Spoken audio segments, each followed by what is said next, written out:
looking okay right now? I need your help, chat, to tell me if there's problems. On my end, it looks good. There's even a mouse cursor. It should be gone potentially. If maybe not. Maybe it doesn't go away. I would like it to go away. Okay, it's gone now. Okay, good.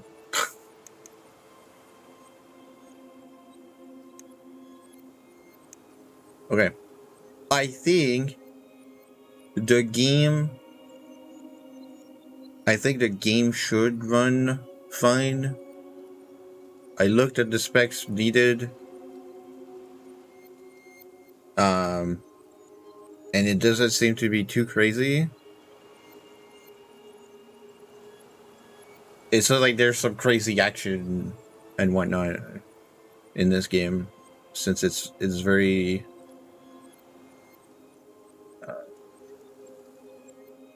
it's kind of representative of someone living their daily life. It has a specific framing to it. It's not like I'm going to work doing my,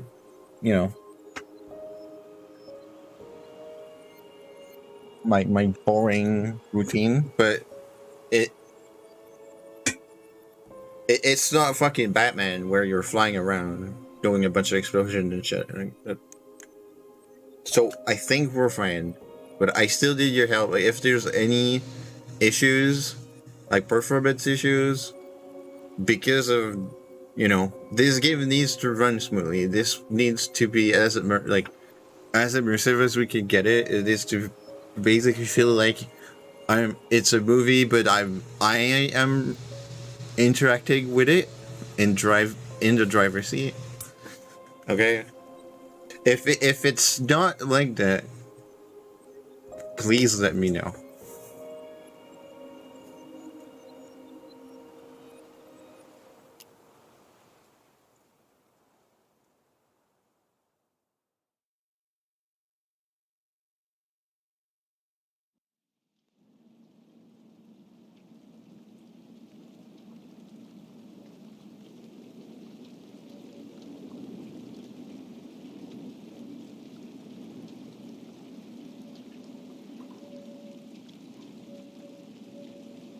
Oh, I might have to turn off the closed captioning. I have subtitles on, but I don't know if we need to have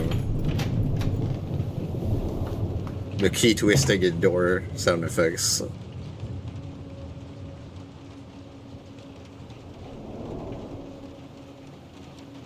Hey, kiddo. I need to ask you a few questions, okay?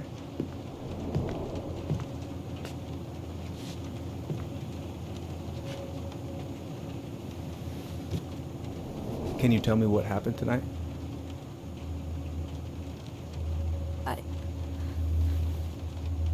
I went to show her my haircut. She had a gun. Take your time. She freaked out. It's okay. No, it's not. It's not okay. My mom tried to kill me, so I stabbed her. I killed my mother. Yeah, game doesn't mess around with telling you how fucking real this is gonna get. Just yeah.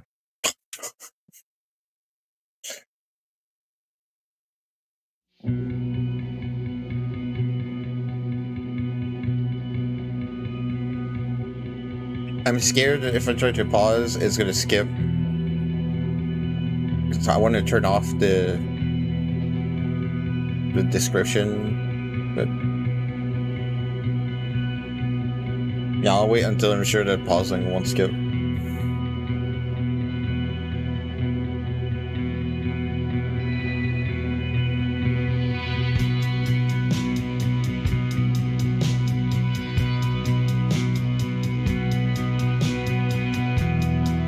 Also, does this look good?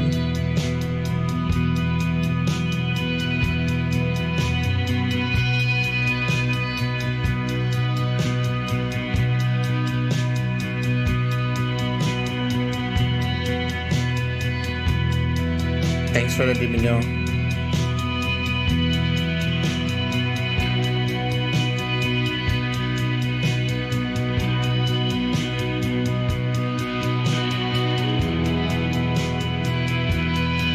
It's a tad loud. I'll lower it a tiny bit after this.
Okay, first, I'm gonna find the keys to the old house. Okay. The first thing, that is this one. Closed captioning, no. Why? And an audio. I think just turn down the music a little bit.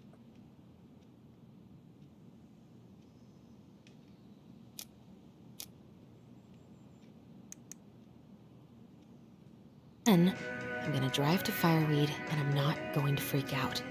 Everything's fine.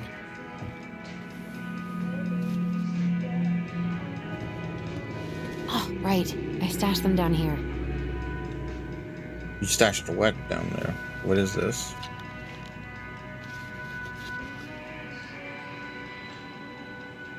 Ah.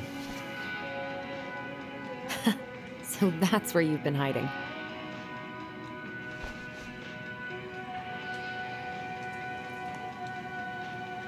This feels like another lifetime.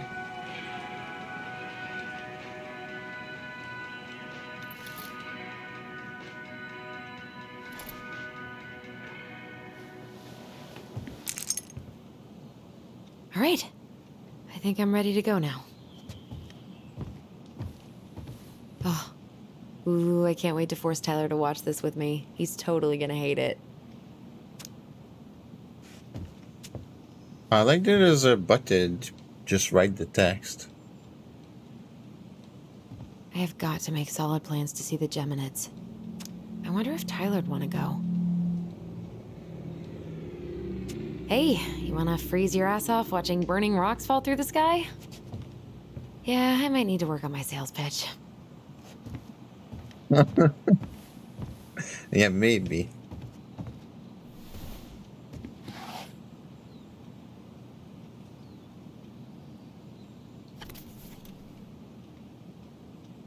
Why do I still have this?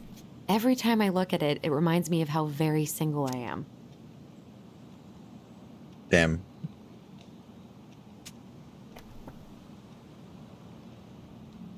I don't know, Addison. Why do you still have this?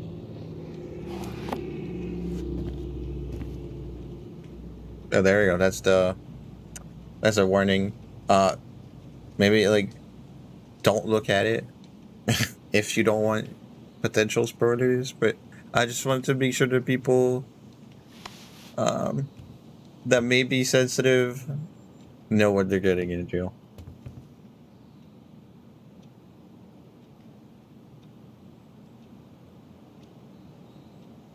Can't believe we're gonna go back to that house. At least I'll have Tyler.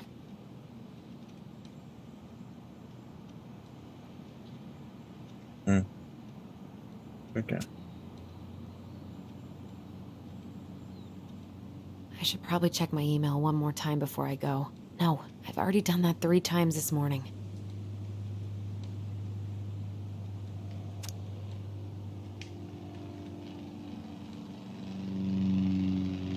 Okay.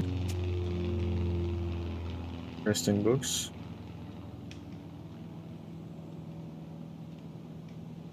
Michael and Tyler are so gonna hit it off.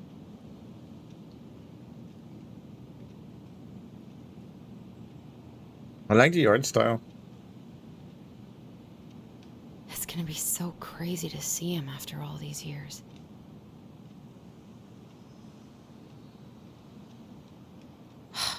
Is he gonna like this? Or is it too much?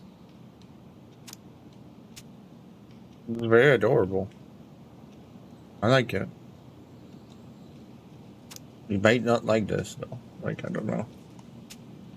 All right. I think I'm ready to go now. Like it's your brother. Like I should probably get rid of this. I mean, I can stream it anytime I want. But it makes me happy just to look at the box. yeah, I think materialistic things is good. You like it? That's a taped. That seems to have like historical meaning, like emotional attachment meaning to it. It's like a paper NASA I need to rocket. bring this with me to Juneau. Wait, shuttle, not rocket. Is that shuttle? Probably not gonna see any stars at this time of day.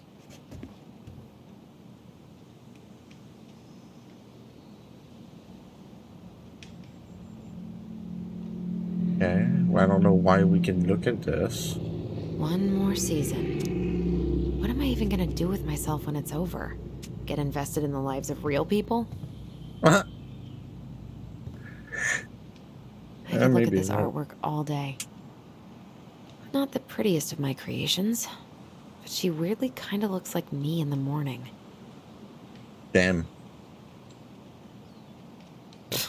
Haven't practiced since high school. Alright. I cut it off.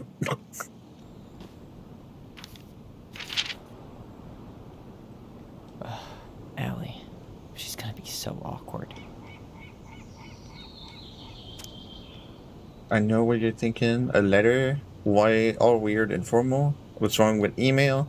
No, I figured, hey bro, just wanted to give my twin a shout before reuniting after 10 years of swank juvie. It's more like letter territory. Whatever, you'll thank me when we're 90 and the machines have taken over and you still have something to read by candlelight. See? Always thinking ahead.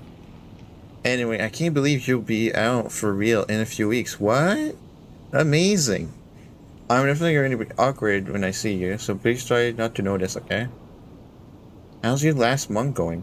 Are you sad about leaving your mentees? I bet they're going to miss you.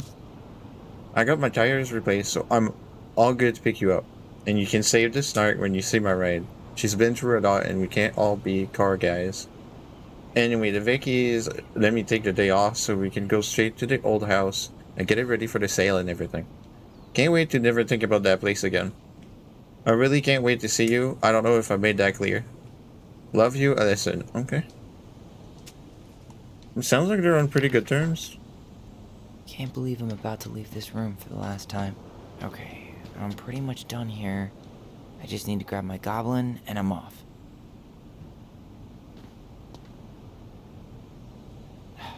Bummed I have to leave this behind, but the old house would probably collapse if I blasted this inside. Man, the soundtrack to my angsty teen years. I'll leave it for the next rebel. They're gonna need it more than I do. Been listening to this in a loop lately.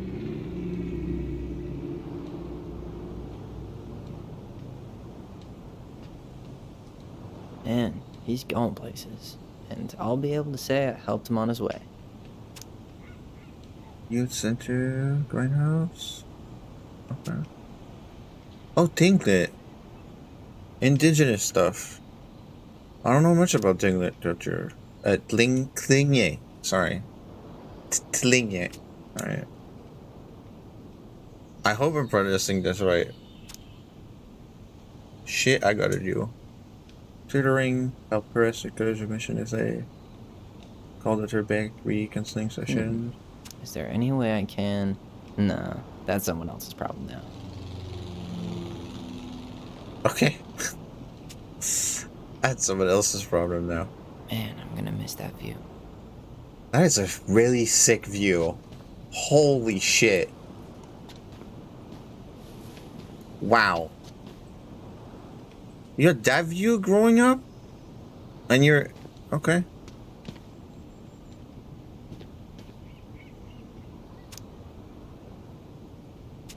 Right. I know most of these by heart at this point.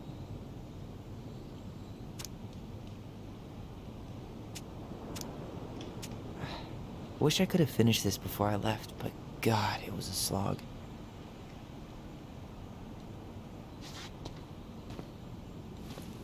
Yes, that's the Bye, goblin. Herbert. Herbert the plant. Bye, Herbert. Friends visibility march. Nice. You stay here. Educate the youngsters in classic cinema.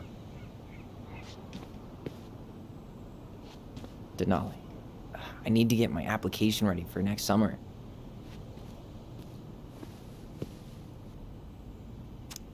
No such treasures nor yours. The first law of finders keepers.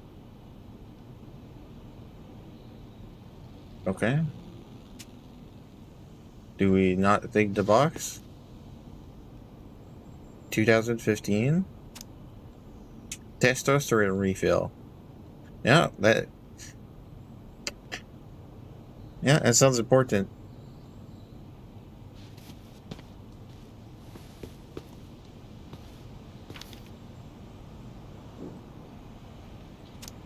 Hey Aaron, you know I'm bad at this. Just wanted to say you've been the best counselor, an at-risk yet redeemable youth. Haha, good one. Thanks for putting up with me, and helping in more ways than you know. I'll try to make it count outside Fireweed. Survival is rebellion. Thanks, man. Tyler. That's nice.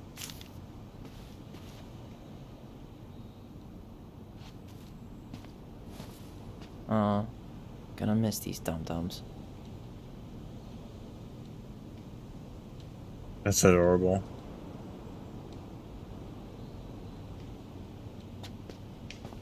Okay. We'll grab the goblin. Hey, little guy. You're gonna be reunited with your sister soon.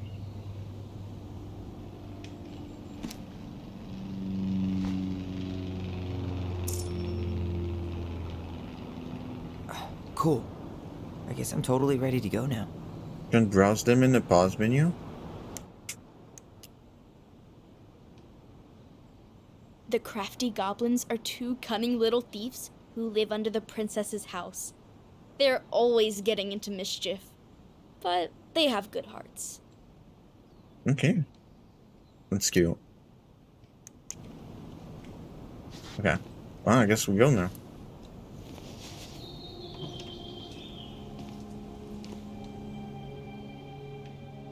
Bye, Herbert.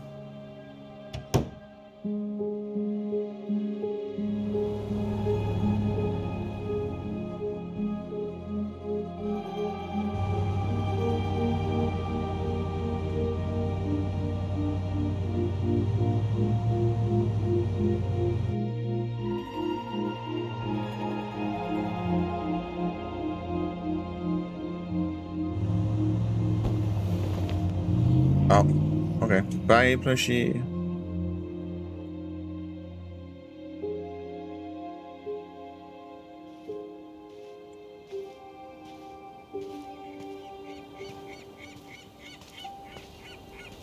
Hi, Tyler.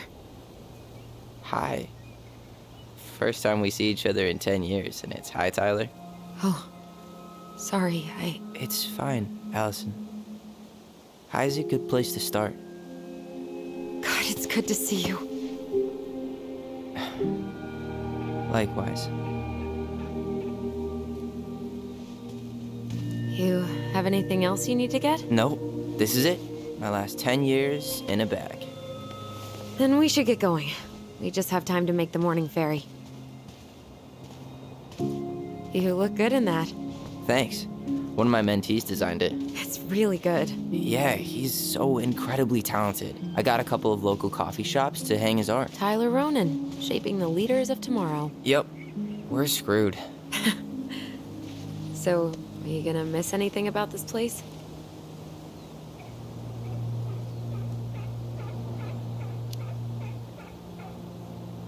Honestly, people.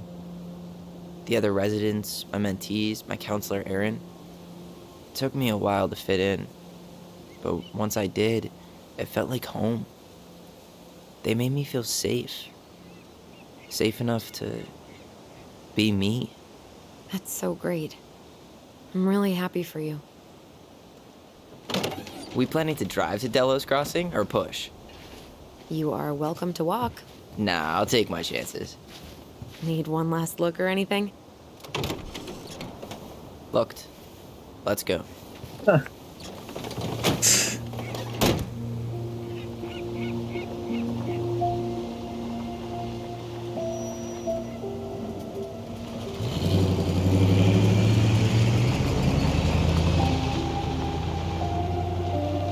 Oh, got an achievement.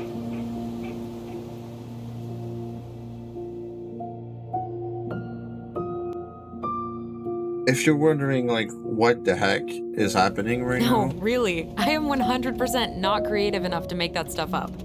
Oh, and just last week, they had to turn the ferry around because a bear was on board. No way. Someone heard a commotion in the back of a delivery truck, so they opened it up. And there was the bear, fat and happy on a literal mountain of empty chip bags. You go where the food is. Oh, I can relate to that.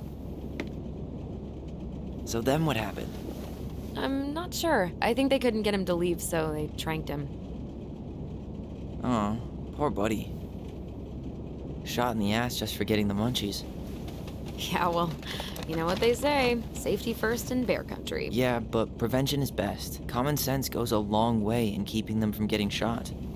The bear is fine, Tyler. For now. You hear they've been talking about loosening up regulations on trophy hunting again? Higher bag limits, inhumane ground traps, even bringing back hibernation hunting. What kind of asshole gets off on killing a sleeping animal? I'm not against hunting, but predators play a vital role in the health of our natural parks. What? Why are you smiling? I'm being serious. Oh, I can tell, Ranger Tyler. Not yet. But at least I got the school part out of the way. I can't believe you got a bachelor's already. While I boast a half-completed certificate in accounting from an online college that may have stolen my credit card number. You'll figure out what you want. You have time.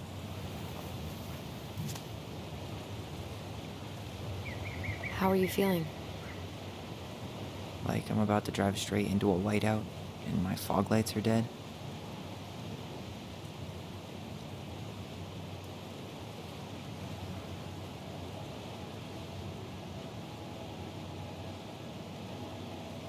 this is gorgeous. What about you? Allison? Whoa. Zoned out there for a second. Sorry. What's up? I'm sorry. I'm just trying to wrap my head around the fact that you're right here, standing beside me, on our way to Delos. You don't have to apologize. It's a lot. Why did we take the ferry instead of the coast road? 'Cause I didn't want to be stuck in the car with you for an extra 2 hours. Ha ha. We have to take the ferry. It's the only way to reach Delos from Fireweed. I see. Well, good. I don't think my stomach could have taken 2 more hours of how you handle curves. I'm sorry. Do you want to take over driving when we dock? No. You're gonna have to get back behind that wheel at some point, you know. Look, I put a fireweed van nose first in a ditch. Hey, at least you missed the porcupine. I'm guessing things haven't changed much. You mean in Delos? Still the capital of East Jesus Nowhere. Can't wait to get out of here.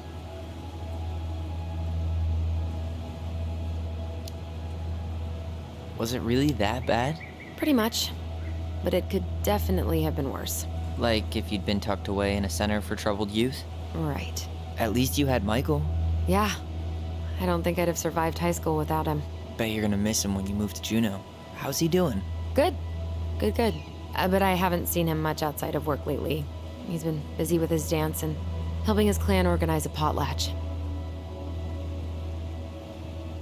Is that smoke coming out of Stonehouse? Guess someone finally bought that old shack.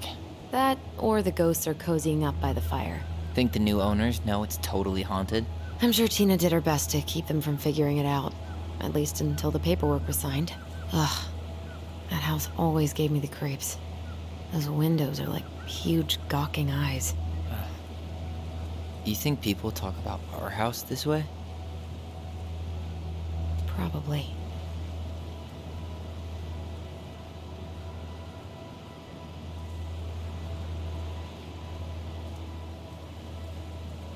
So, we're really going back there, huh? To Stonehouse? I mean, we're going home. Yeah. Yeah, we are. Think the house will sell? No interested buyers yet. Turns out people don't line up to buy murder houses with no electricity. No. At least it's got one hell of a view, unlike Juneau. Hey, Juneau has mountain views aplenty. It just also has people and fun. You still thinking you might be my roomie? Thinking about it. Hey, can I ask you a question? Shoot. I was told, after you, well, graduated, I guess, and became a mentor 3 years ago, you still basically spent all your time at Fireweed, right? Pretty much. There were a few times I tried to go to these meetups for trans people in Juneau, but something always came up. I probably should have put myself out there more, but it was better to be around in case the residents needed me. So you were free to come and go as you pleased? Yeah. Why do you ask? Oh, nothing. Just being an overly invested sister.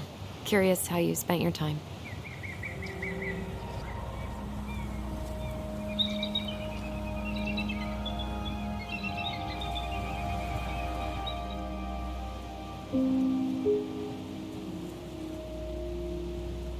Allison, Yeah? spit it out. Okay, you need to promise not to freak out. What is it?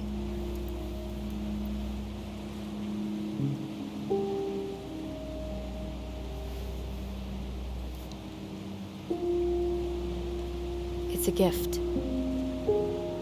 From Eddie.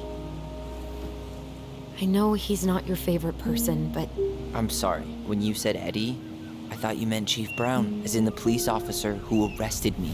come on, Ty, don't. And your adopted father, the man who didn't let you visit me for 7 years. The Fireweed administration backed him up, Tyler. They thought it was best for both of us. Yeah, well, it wasn't. It's a peace offering. And you're the two most important people in my life.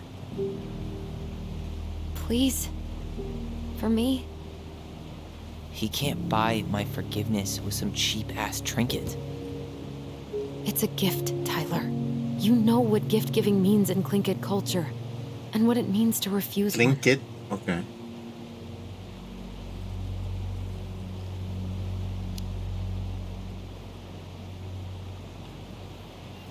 I can't accept this. I'm just not there yet. All right.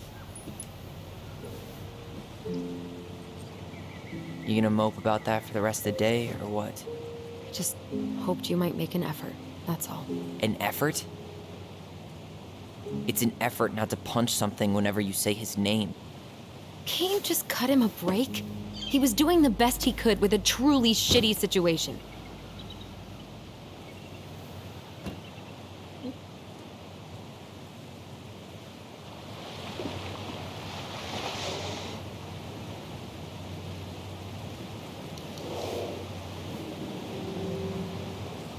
Did you hear that?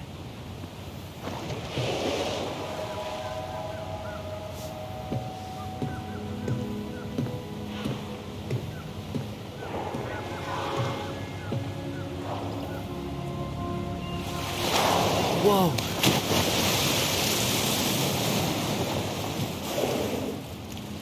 So, I'm a jerk. You just always need to have the last word. In other words, a jerk. I didn't need to dig in like that. I'm sorry.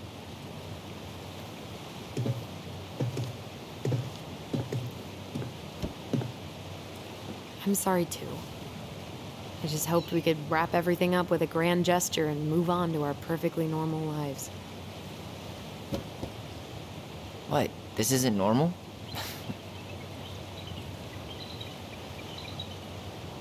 Still your brother? Still your sister.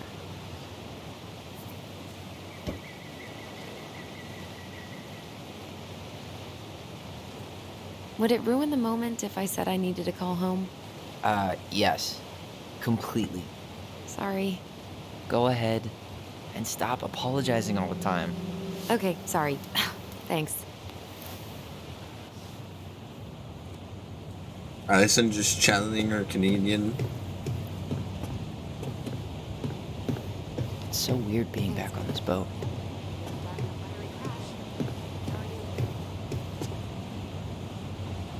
Beer is my sport. Check my six pack.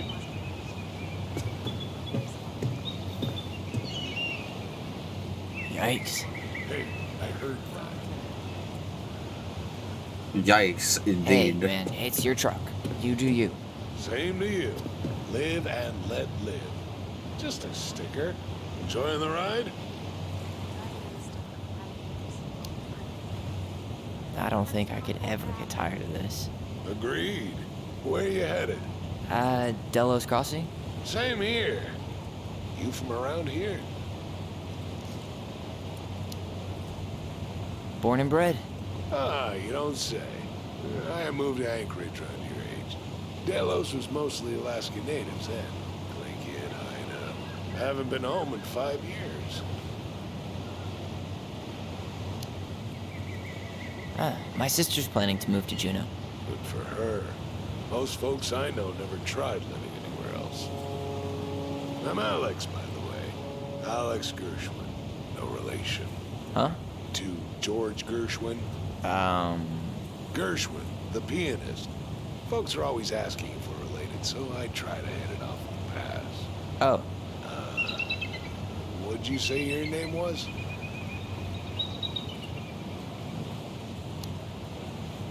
just call me Tyler. All right. Good to meet you, Tyler. Likewise, sir.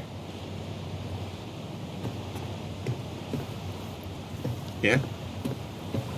I guess being polite is fine. Isn't hunting season almost over? Almost. We're a draw for one of the last hunts of the season. Whoa, look at that antique. You're not one of those odd sixes, old and boring folks, are you?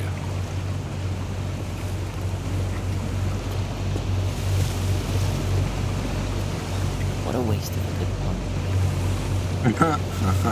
pun.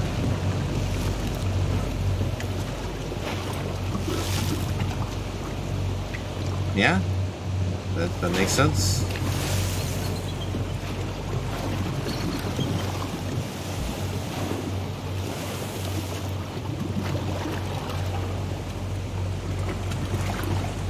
That view is amazing.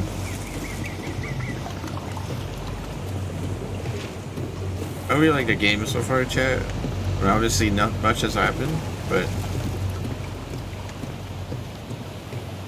See you around town. everything else, try doing what the captain suggested. Charming.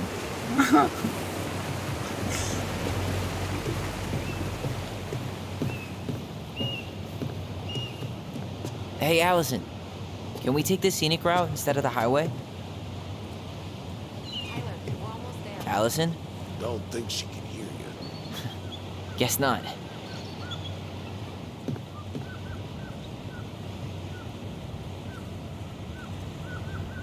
Mm-hmm. Okay.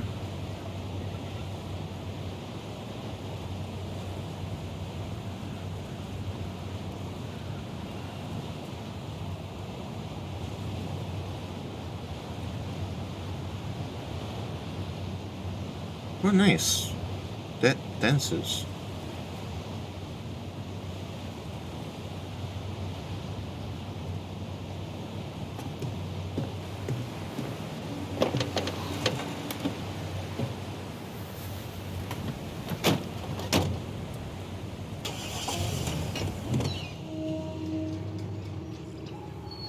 Yeah, that phone call didn't seem to go right.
Wow.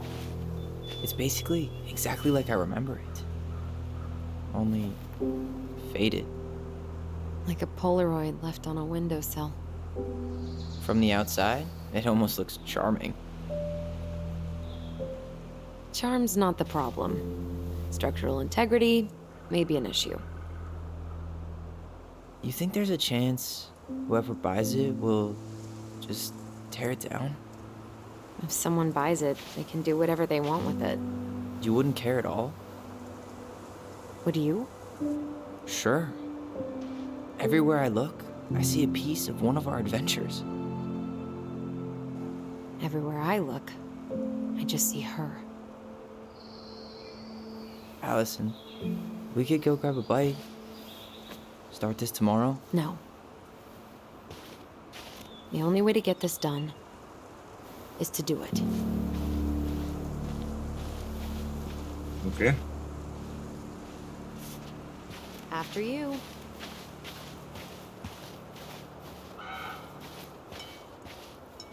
There.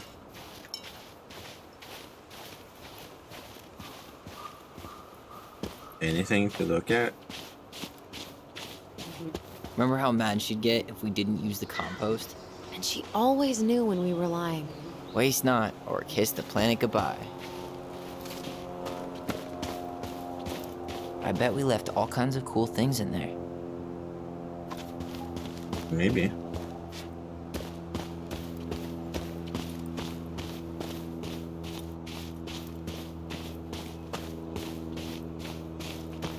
Yo, that fucking view though. Like what? You really want to go out there? No, you're right.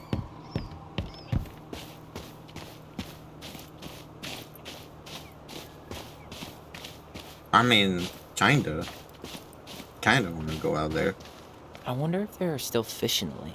Uncle Eddie taught us to fish here.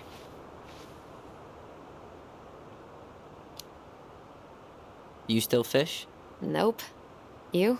Every Sunday morning. Once I could leave fireweed, of course. Alone? Totally.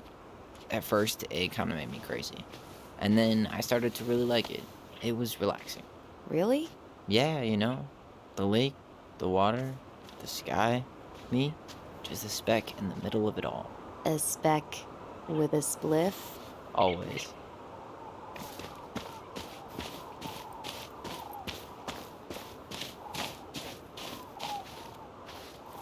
Yeah.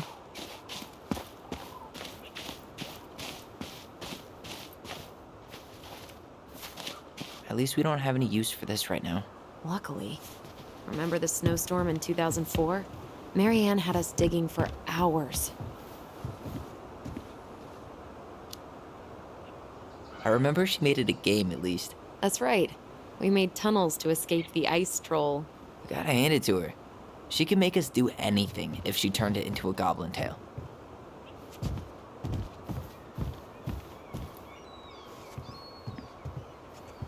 Yeah. There's several entry points.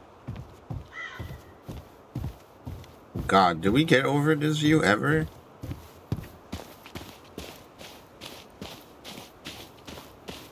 Doesn't seem like the greenest source of energy. Not like she had the money for solar panels.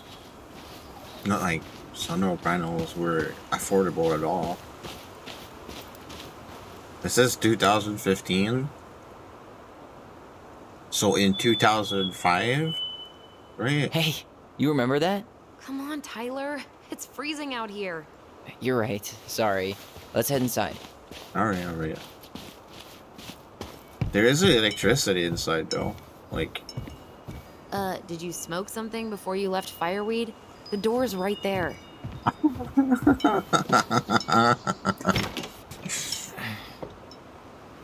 Locked. Well, it's a good thing I remembered this. You sure that's the right key? Yes. Maybe someone changed the lock. Who would change the lock on us? I don't know. We're screwed. You got a plan B? Yeah, we find another way in. I never knew a locked door that could keep the crafty goblins out. Yeah, we had a million ways in and out of this old house. At least one of them's gotta work.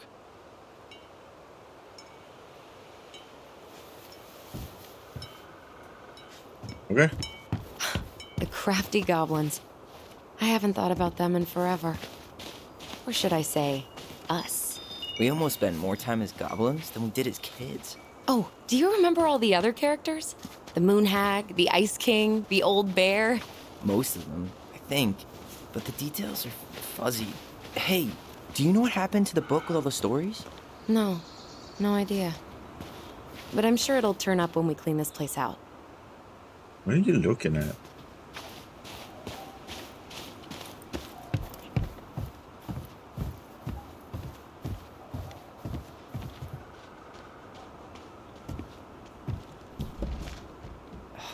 It's no good. I can't open this one either. It's okay. We'll find another way in. Yeah, there's another door.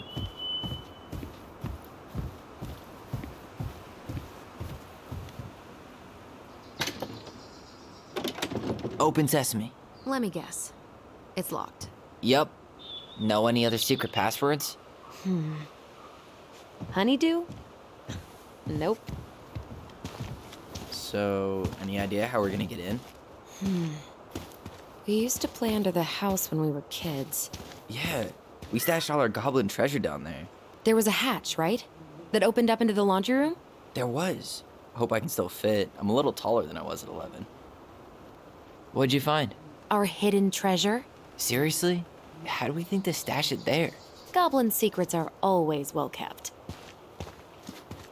Right. The heck are those? Can't believe these are still here. Yeah. We should hide them so they don't frighten away potential buyers. At least the shed's still standing. Yep. I don't want to think about what might be living inside it, though. Well, better alive than dead. Ugh, yes. Let's deal with that later. Plenty else to do first.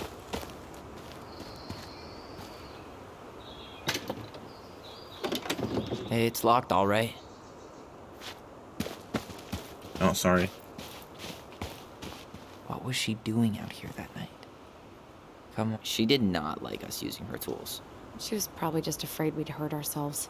Or she thought we'd go on a rampage and tear up her precious plans. And we would have, so... Well, at least the tools are still here. That'll help with the repairs. They're good quality, too. Marianne wanted stuff like that to last. Homemade cleaning products may be better for the planet, but they do not have the same shelf life. Oh, add it to the shopping list. Oh, I cut him off again. Like I cut Alyssa off earlier, but okay. Well, they talked about going... Let me try the window. I'm sure it's not gonna work because they were pretty explicit, but...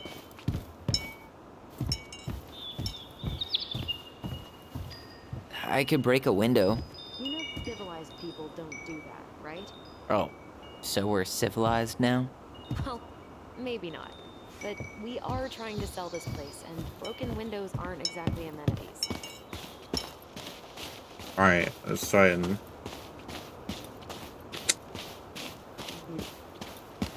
Here. You need a hand with that? No, it should be fine. Okay. If we just get this board out of the way, I could probably squeeze through. So we need something to pry it off. Maybe the shovel I saw earlier? Screwed in pretty good. We need a screwdriver. I think I saw Or- one back in the shed. Let's go check. Or that. That sounds smart, so we don't break stuff. At least the shed's still standing. Yep. I don't want to think about what might be living inside it, though. Well, better alive than dead. Ugh. Hey, it's locked all right. Okay. Should be something in here that'll work. I guess Marianne left us something useful, huh? Yeah. We still have to find a way to get inside, though. And please, no broken windows. We'll see ya. What's happening? Do you feel that?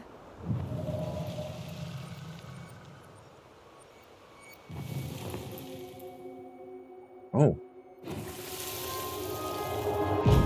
And don't leave this room until everything looks as clean as a whistle. Ugh. This is the millionth time I've gotten in trouble because of you. You and your big mouth. Hey, you were thinking the same thing. You just weren't brave enough to tell her. What good would it do? It's not like she ever listens to us anyway. Well, I'd rather scream it right in her stupid face than be a quiet little mouse. Oh, we forgot the key. We need to put it back. Maybe we could hide it somewhere.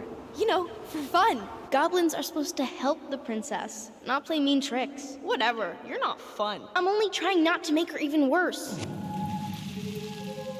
Whoa. Did that just happen? I don't know, but I saw it too. It felt like it did when we used to share thoughts with our voice. It did. But that was a memory of us 10 years ago, right? I vaguely remember it happening. I think so. And, that's new, right? Yeah. We could share thoughts and feelings, but we never replayed memories like that. Why would it happen? And why that memory? I don't know. It's pretty eerie. It's weird, but our voice was always a good thing. This could be too.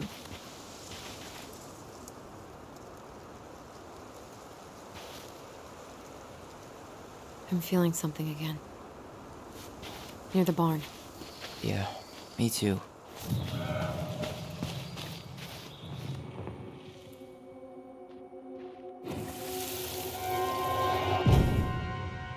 Hurry! Let's go see the silent frog. I'm coming. What? Stop sulking. I told you already, I'm sorry. No, you're not. Okay, guess you don't want to see what I put in the treasure room then. What? No, I want to see.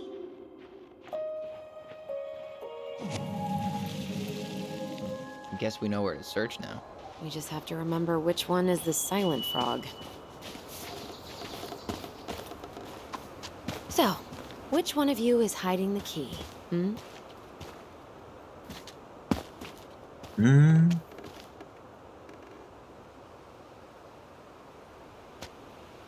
Damn, where's the key? Seriously? Kidding. Oh, come on. Okay, sorry. Nice job keeping a secret, buddy.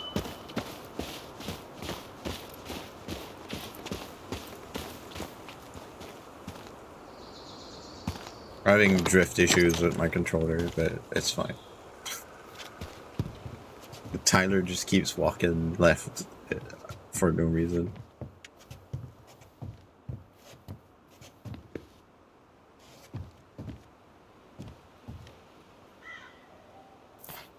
Huh. Who left this box here? It looks brand new. It wasn't me. Has someone been out here recently? Guess it's your lucky day, bird friends. We're gonna feed the birds? Hell yeah. Got it. All this for a screwdriver? You got a better idea how to get in?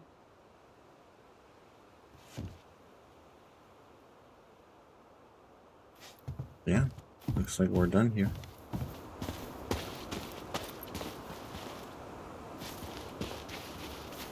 Do we close the door or we leave it open? Okay.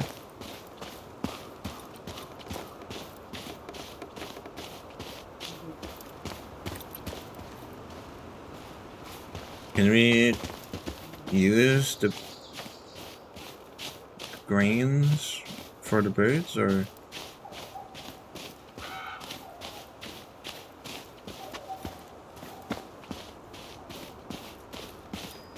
Or we're gonna do that later.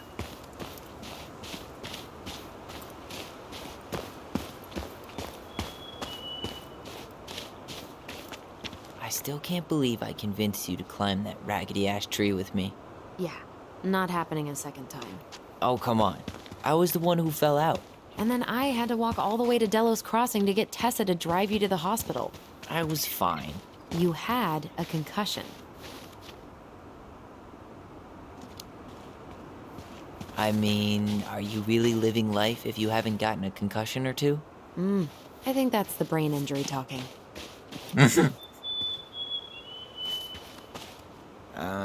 No beavers. Too bad. A picture of him would have helped with the sale. Yeah, city people love cute furry animals. Teeming with wildlife, but not the kind that eats the insulation.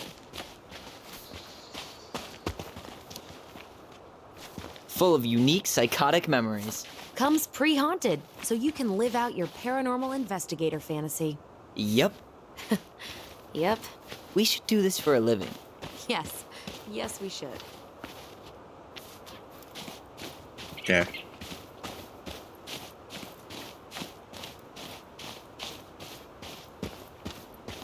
Any spot for the birds? I don't see a good spot for birds.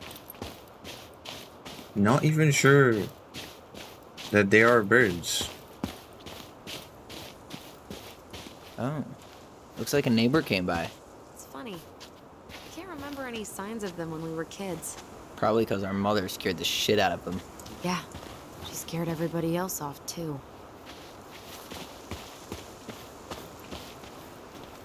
You need a break already, Ronan? No, just sitting. Enjoying the view. Seriously, how are you feeling? Tired. I didn't sleep much last night. Yeah, I can't believe how we used to run around for hours without stopping. Yeah. Always a troll to run away from. Or a treasure to find.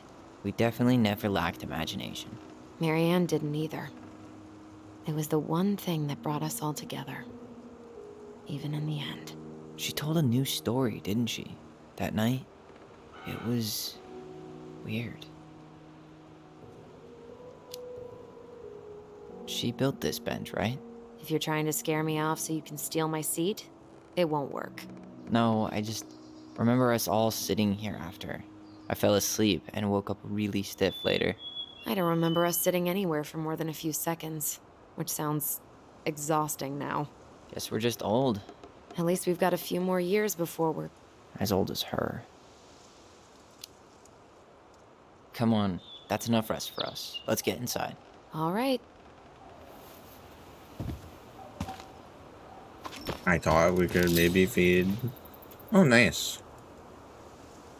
Got achievements from that. cool. I thought we could feed the birds with that. Guess not.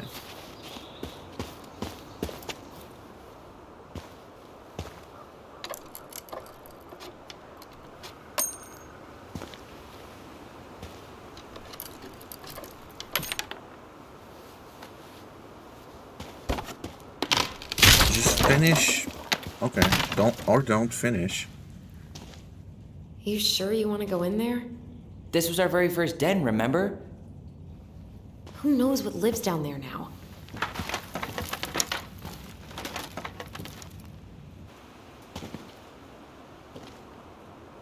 Seems cozy. Everything okay down there? Tyler? That's not funny! Then why am I laughing? Okay, fine. But you're still an idiot. All right. I'm going in for real this time. Okay. I'll see you at the front door in a few minutes. Okay. I identify with as a really tall person.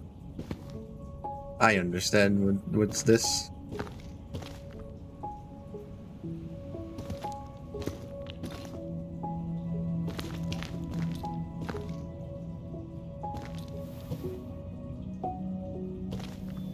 Ouch! Are you okay? What happened? I just hit my head like an idiot. Wait. What? Where are you? Ty, I'm outside. But I can hear you in my head. Our voice. It's back. Holy shit. I don't suppose you remember how to get to the hatch. I think so. We'll figure it out together.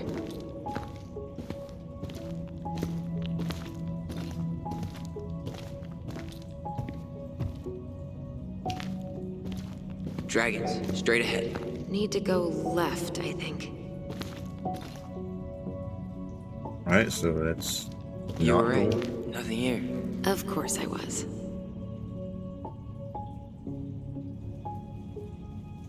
Nothing here, but there's a little thing. Achievement.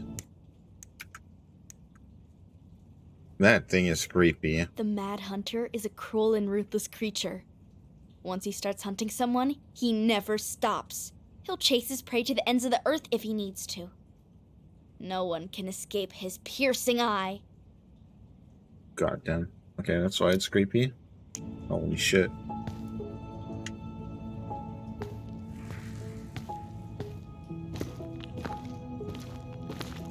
Well, I'm glad I didn't listen.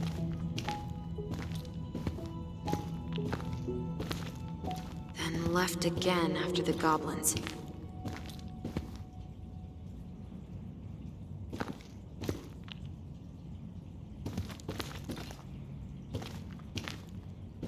That doesn't.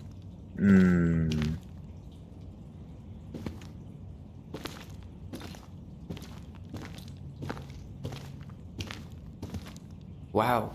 Can't say I ever expected to see you again. It's been a long time, buddy.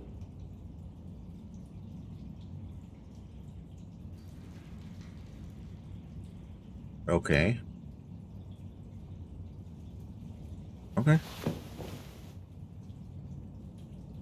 Well, there's nothing here. It is not left. Just Addison's not right every time. We are the crafty goblins. Yes, we are. Okay. Nope. It was on the right. My bad.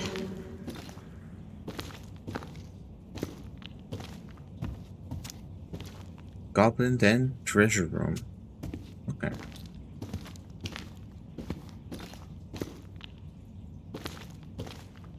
You were right, sis. Of course. A goblin never forgets where she stashed her treasure. Not even should 1,000 years pass. Marianne grilled us about all these missing dishes, but a goblin never gives up their treasure. I found her old kite. I think its wings have been clipped, though. Rest in peace, brave bird. Pink. It always had to be pink. Hmm.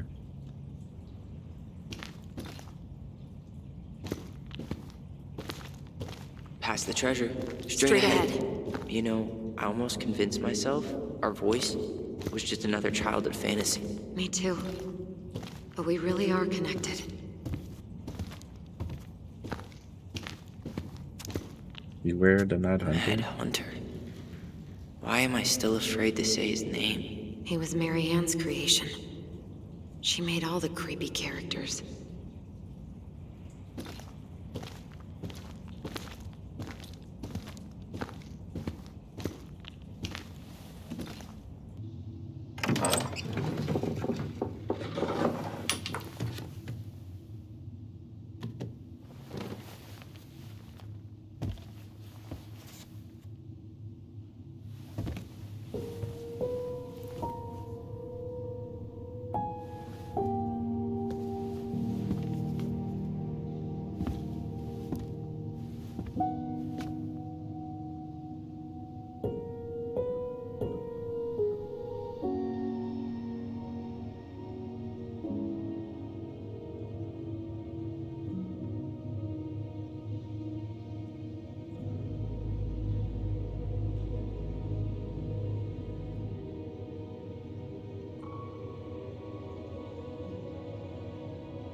Tyler, are you in there?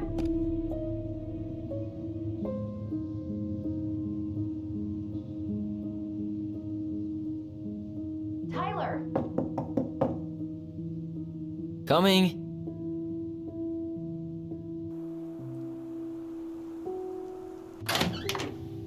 Are you okay? I'll live. Good to hear your voice again. Yeah, same here. So, coming in or what? Just working up to it.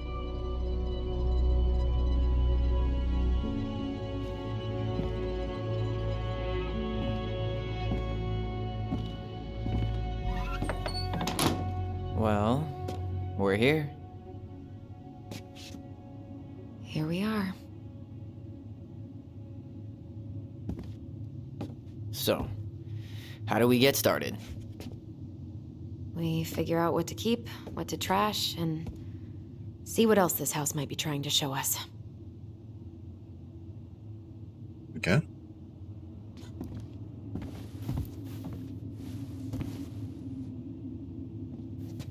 Alright, let's see.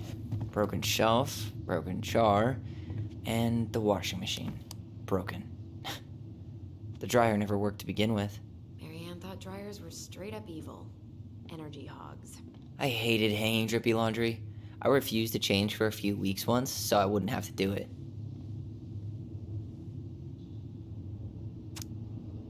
Machine repair.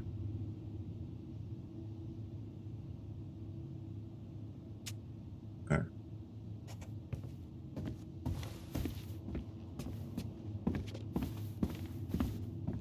We should take down the creepy masks if we don't want to scare the buyers away. Oh, so now you don't want to scare someone with those masks. Are these authentic Tlingit? I doubt it. I'm surprised Mary Ann would buy fakes. 20 years ago, everyone was buying fakes.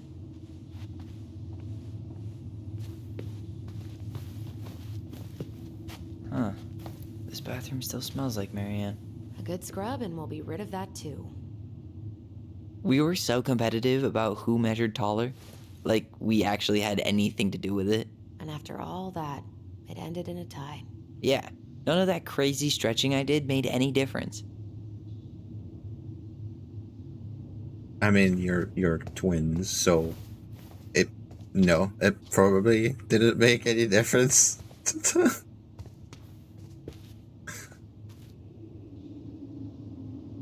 What are we gonna do with all her jewelry? Well, I'm certainly not gonna wear it. Donation pile it is, then. Wow. I forgot all about her weird concoctions. And how she was always testing them on us. Like we were lab rats. What would little Tyler think if he walked in here right now and saw me? Handmade soap. Still here after 10 years. Impressive. You could say that about the entire house.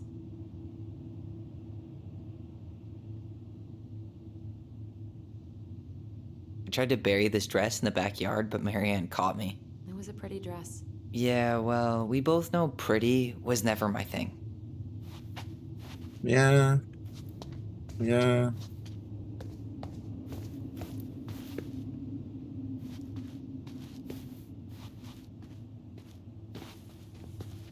Yeah.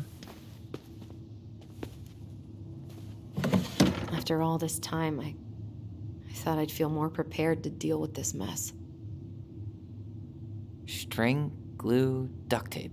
The holy trinity of house repair. Marianne loved having something to fix.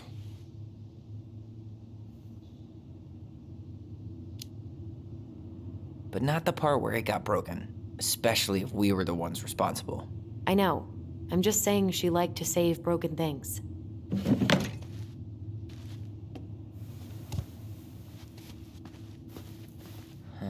What was she hoping to do with all these jars? She used to barter for our clothes with homemade jam. She tried everything to make ends meet. Well, not everything. How you feeling about being back? I thought I knew what to expect, but everything keeps catching me by surprise. My nerves are completely raw. I get it. How about you? You okay?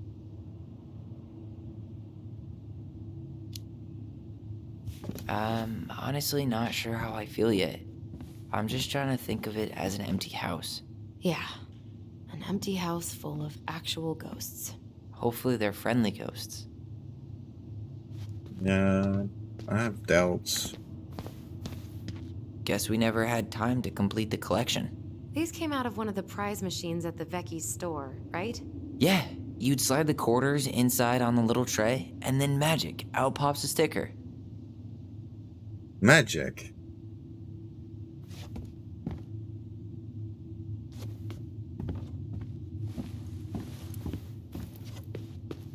Two 2005. Of Yep. course. Fix the window. After all this time, I thought I'd feel more prepared to deal with this mess.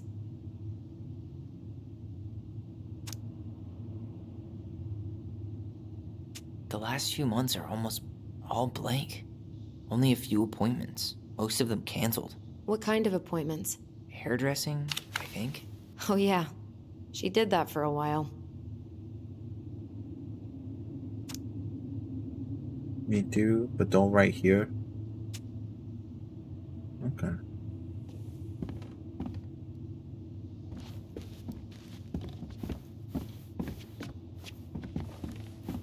Marianne's room. Let's not go in there until we absolutely have to. Agreed. All right. Well, yeah, I'm not sure if it, like, if there's how they're setting about this thing of, you know, fucking murdering my mom thing. But I think that we got at the beginning. She pinched every penny.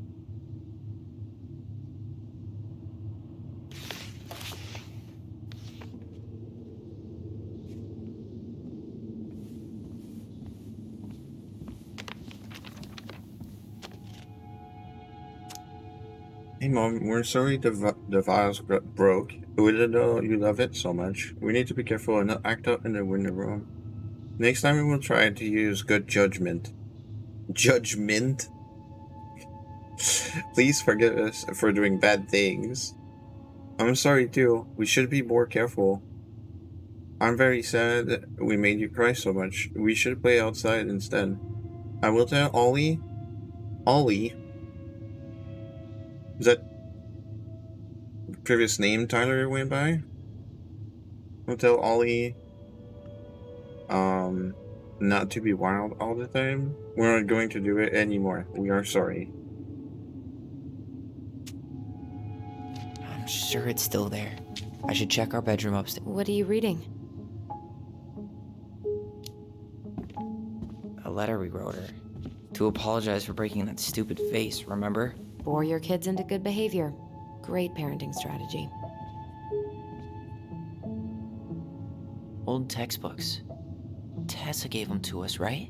Yeah, she thought we were gifted.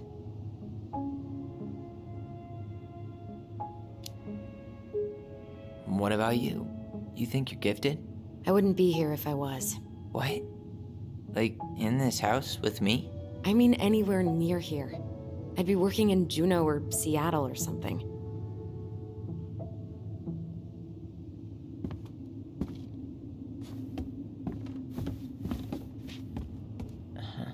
I don't remember these.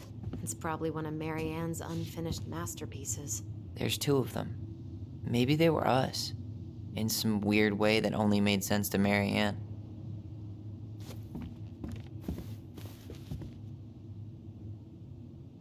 Wow. I'm so embarrassed for us. Mini Da Vinci's we were not. She saved every drawing we ever did. There's a couple of these I might keep. She took so many pictures. Yeah. Like she had to document every second of our lives.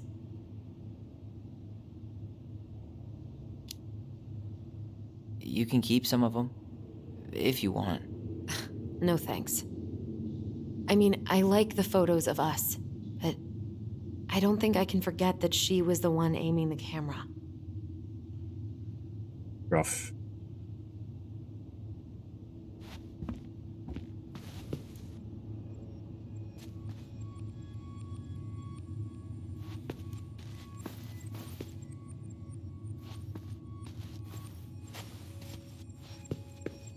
She was trying to save the planet way before Al Gore made it cool.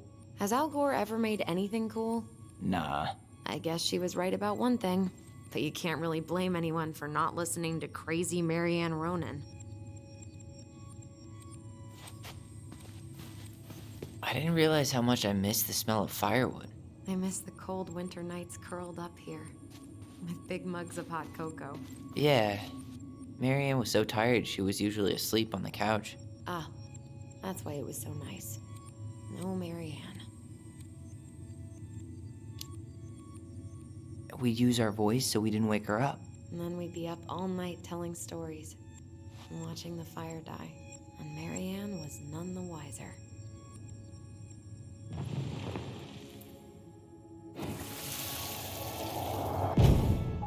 Mom? About me joining the hockey team? Mom! Sorry, what? Not now. Maybe next year. But you promised! Keep whining, and my next year will become never. Can you cut my hair? Your hair is fine. But I want to cut it short, really short. What? Look, I'm tired, and I'm busy. Let's talk about this later. You always say that. Marianne said no to everything. Made me so pissed. She was always on edge those last few months. Yeah, and completely deaf to everything I was telling her I needed. She pretty much always said no to me, too. True, but it felt personal with me. I'm sure it felt personal to Allison too. But I know those struggles, I guess. Kinda.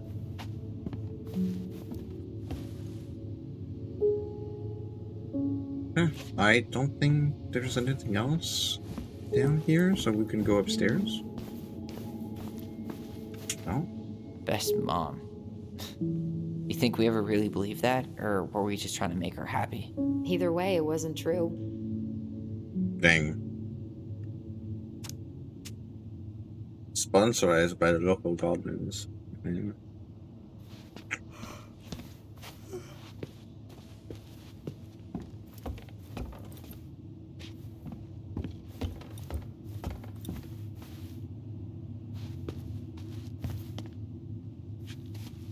Ow.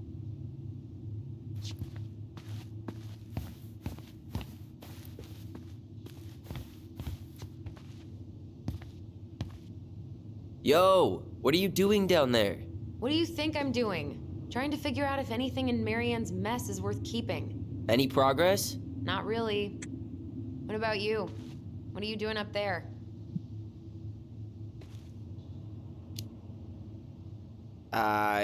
Just plotting world domination. Ah, it's a big responsibility. Not sure if you can hack it, Ronan. Oh, ye of little faith. I guess it is about time to check our bedroom. I'll be up in a second.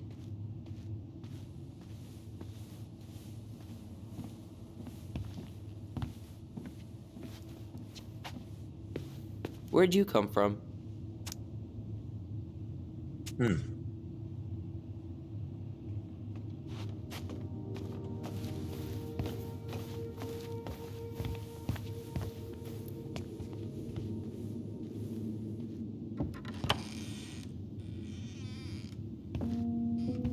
No, this feels like home. So much for my dream of being a hockey star. Marianne thought sports were too aggressive, too competitive, and too groupthinky. Wow. Look how small these beds are. We were so little. Yeah. Yeah. How did you convince me to let you put this up? It was my favorite movie. Back then. You know, if there's one thing you gotta give Marianne, it's that she let us explore our artistic side. You should have seen Eddie's face when I tried to repaint his car. Yeah, I bet Uncle Eddie didn't appreciate your artistic touch. I'd rather you called him Chief Brown if you're gonna be an ass about it.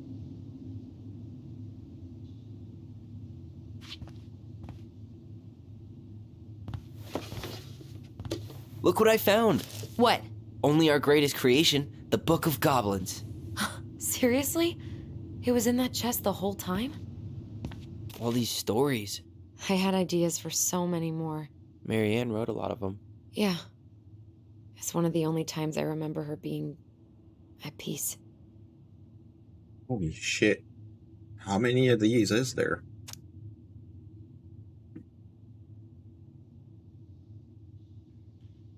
That looks good.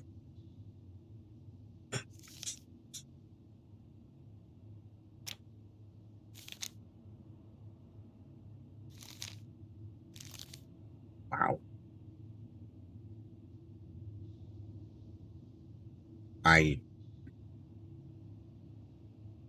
Are all the tabs at the top different children's stories? Holy shit. I mean, we'll read one. I might space them out, because, dang.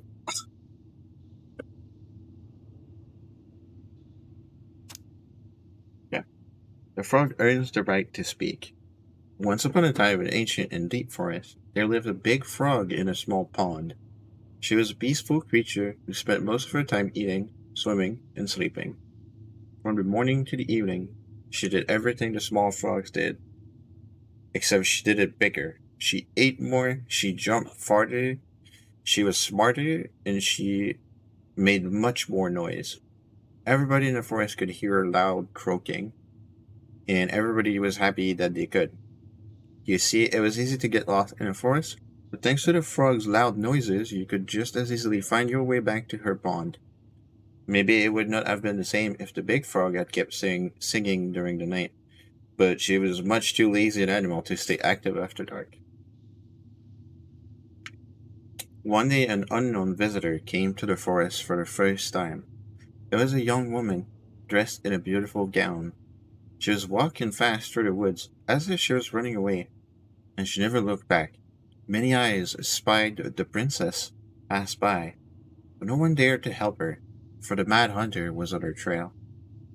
"This is not our business," they said, "and we had better look away." For the Mad Hunter was an unyielding man who loved nothing but hunting down prey for money and glory. Nothing could escape his piercing eye for long. So the princess walked alone, without help, until she was hopelessly lost in the big forest. Exhausted, she pressed on, with no idea of where she was heading. As the hunter drew ever closer, dogged in his pursuit, she continued this way until she heard a heavy croaking, far off to her left. So clear and loud that the princess immediately made for the source of the noise. A few minutes later, she reached the big frog in the small pond, and the frog looked at her with a gentle smile. "Help me, please," said the princess. "I need a place to rest and hide." "Ribbit," answered the frog, and the princess frowned. "Please stop making noise. The Mad Hunter is after me." "Ribbit," said the frog again, so loud that the princess had to cover her ears. The creature began to jump every which way. What are you doing? Asked the princess. Stop all that noise or you will find us. But the frog kept croaking and jumping around her, left and right, up and down. Ribbit, ribbit. Until the princess understood the meaning of all this fuss. Cautiously, the woman climbed on the back of the big animal, and then with a leap, the frog set off away from the pond. The frog jumped so high and so far that even the hunter could not find where the princess had gone. With a few jumps, the princess was out of his piercing eye. A few jumps more, and she had vanished for good. The princess closed her eyes and let her clever mount carry her wherever the creature pleased. Less than an hour later, the big frog had reached the other side of the ancient forest, near the shores of the very deep lake. There she landed without a noise, in front of a big wooden house that had been abandoned. Thank you, said the princess, covering the animal's snout with kisses. I only wish you could speak so I would have understood what you were trying to do sooner. As she pronounced those words, something incredible happened. The big frog was suddenly able to speak. Her first words startled the princess. The mad hunter is always at my heels. Now you're safe, and I've had my revenge. You can stay in this house. It has been abandoned for a long time, and no one will look for you here. And then, without looking back, the big frog jumped back to the pond. And this is how the big frog saved the princess, and how she earned the right to speak.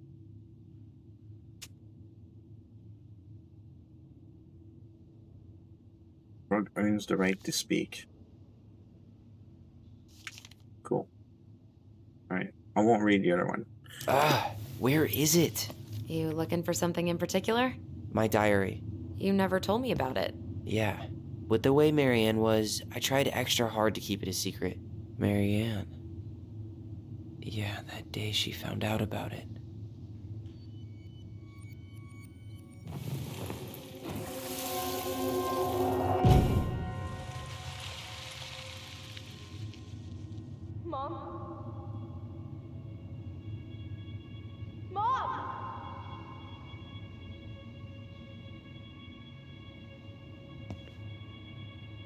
Mom, where is it? What did you do with it?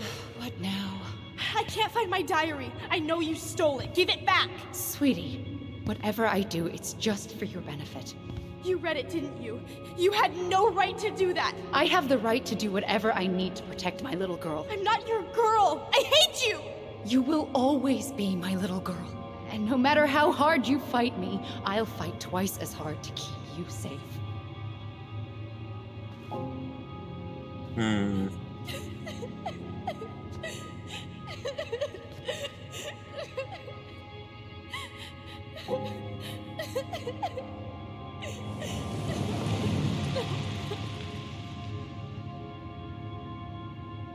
we go. I don't know how I never saw it coming. She told me right to my face. She was willing to hurt me, to keep me from transitioning.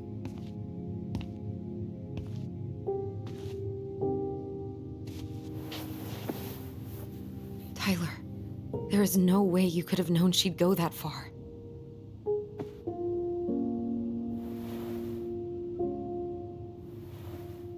I want my diary back. Her room was the only place I didn't look. Okay, but do you need to get it, like, now? That diary was important to me, Allison. Writing down my thoughts helped me realize who I am. Well, then let's go find it.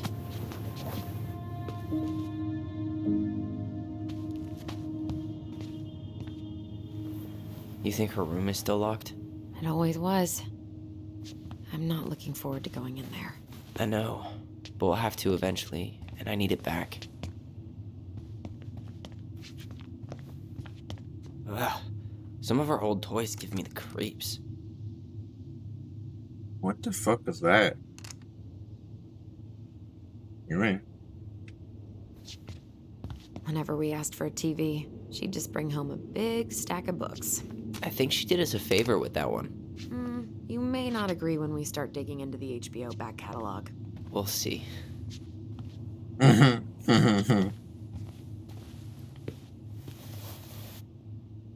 Hey, you. I just found your twin under the house. He's seen better days.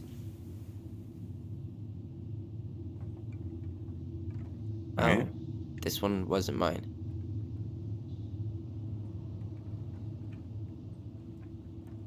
So I guess yours is the one under the house. Forget who goes first. Read. Oh, we can read the rules of the game with rock, paper, scissors with silent voice. Roll the dice and move the number you roll. Pay to the tramway lady to climb up or down the mountain. Take the luge to slide down the mountain. If you get a 1, you get to roll again. If you get a 1 again, pick a motor card to climb up the mountain with a luge. If your roll is 6, become the Mad Hunter for 2 turns, safe from shoot. If you roll a 3, become a bear for 3 turns. Can't use tramway or luge in any direction. Look, it's the game we made, Luge and Tramway. That game never made any sense. Didn't stop us from playing all day. Dude, we were kids. All we needed were rocks and bird feathers.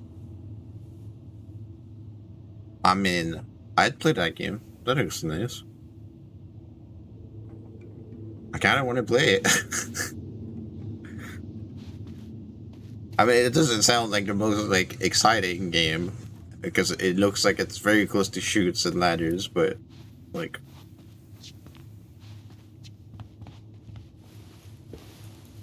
Hey, the postcard we sent ourselves from Juno. Forever alone. What? We barely had any friends. We even had to be our own pen pals.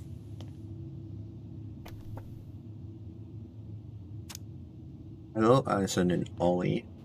We are writing from the past. What is it like in the future?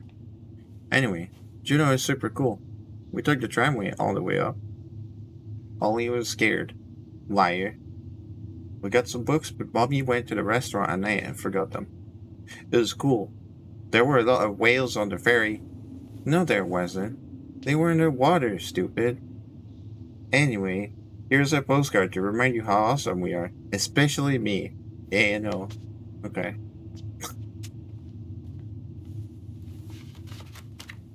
That's kind of cute, actually. Children be children, honestly. Kinda. I like this. Okay.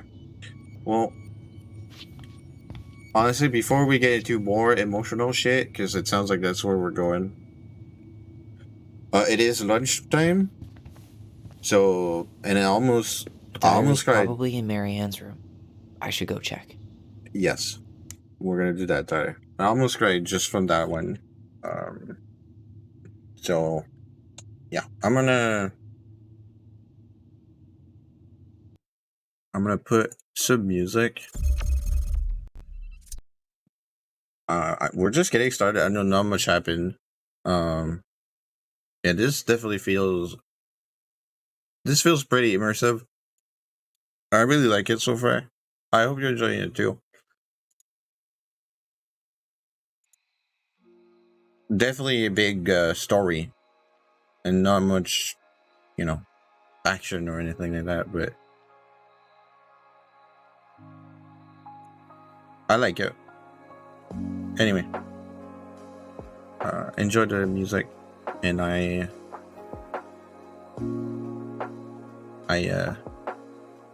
I'll be back after I have some lunch. Expect 20 minutes ish, but we'll continue playing this. We're playing this all day, so.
Oh wait, I'm back. How we all doing? I hope everyone is doing okay. I hope everybody is bracing themselves for emotional damage. I mean, for a trip.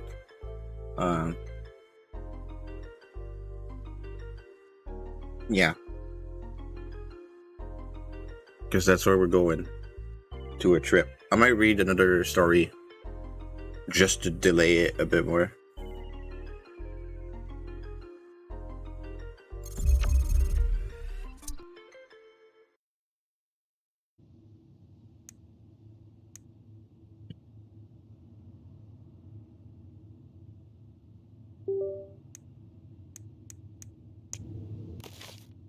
Yeah.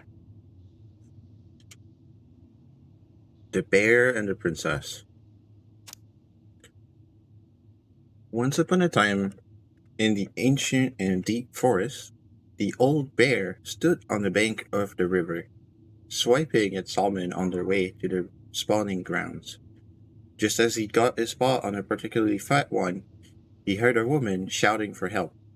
He considered simply eating his salmon, but then she screamed again, and he lumbered over to investigate. After a short walk, he found the princess clinging to the top of the tree, while a wolf snarled and snapped at the base of the tree. Old Bear would normally not get in the middle of such a situation. After all, as a fellow predator, he understood the wolf's need to hunt.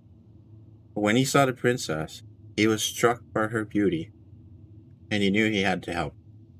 With a great roar, the bear heaved onto his hind legs, rising to his full height. The wolf snapped and snarled in his direction, but the bear roared again, and the wolf took off into the trees, tail behind his legs. The old bear fell back down onto all fours and stared up at the princess. She regarded him fearfully. "You can come down," he said. "How do I know you didn't save me just so you could eat me yourself?" asked the princess. "I suppose this is a fair question," admitted the old bear. "But I promise I won't eat you."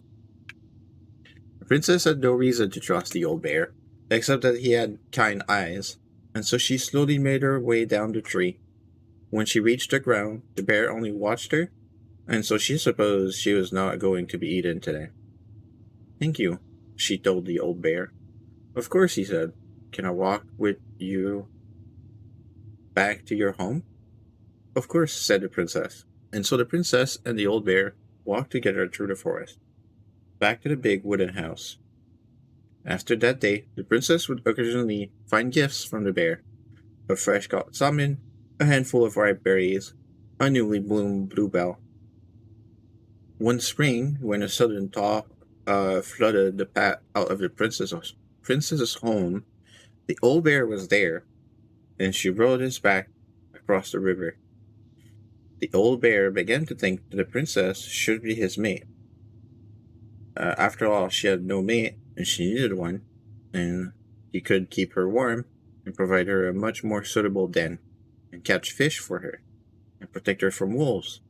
She, in turn, would brush out his fur, and pick berries without smooshing half of them, and scratch that one part of his back he couldn't reach. And with how she took care of the goblins, she would be an excellent mother for his cubs. One day, the old bear came with a ring of spruce and asked the princess to be his bride. "I'm sorry," said the princess. "You're a very good friend, and I appreciate all you've done for me. But I cannot marry you. You're a bear. I'm a princess. It would never work." The old bear was crushed. "Can we still be friends?" he asked. We will always be friends," said the princess. "But I will never marry you." The old bear and the princess carried on their friendship, and after 1 year, he tried again to ask her to be his bride, but once again she refused him. This happened 1 year later, and 1 year after that, and then finally the princess said, "Old bear, you are my dear friend, and I appreciate all you have done for me. But I would sooner you have left me to the wolves than marry you, and that is how it will always be." I have my hands full with the 2 goblins who live under my house, and they are all I need. That wounded the old bear deeply, but it was finally enough to stop his proposals. They remained friends, and he continued to give her gifts of fresh salmon and ripe berries and newly bloomed bluebells. But the old bear never again asked the princess to be his bride, much as he might have wanted to. And that is how the princess befriended the old bear, and how she refused him. Alright, that is rough for the bear, I guess.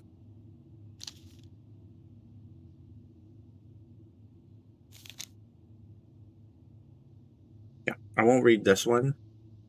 Another time, we'll continue a bit with the gameplay first.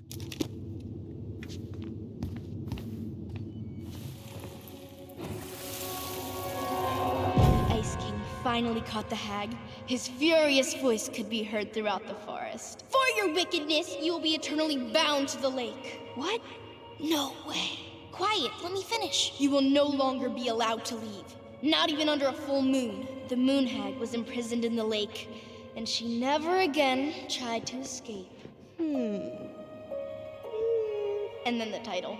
What do you think? Not bad, right? I guess that's okay. But I would have changed the end. What? No way! The Ice King. I totally forgot about him. That's because it was dangerous to mention his name. He was too powerful. Alright, we're supposed to go to Marianne's room. Their mom. Hold up. What? Remember this? Unfortunately.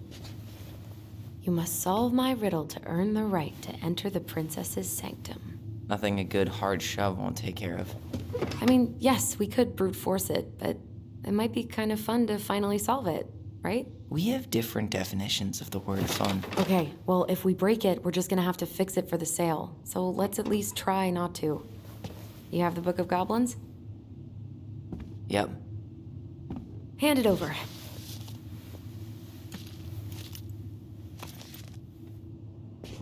What are you looking for? The image on the door. It's making me think of a story from the book. One that Marianne wrote.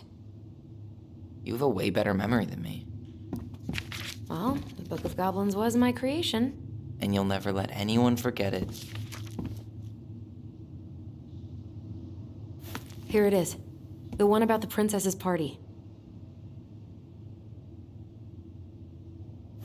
Give it a read. I think the symbols may represent something in the story.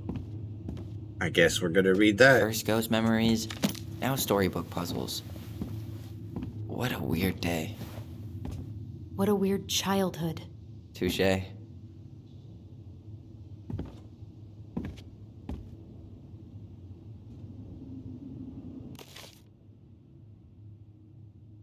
Yeah. This one.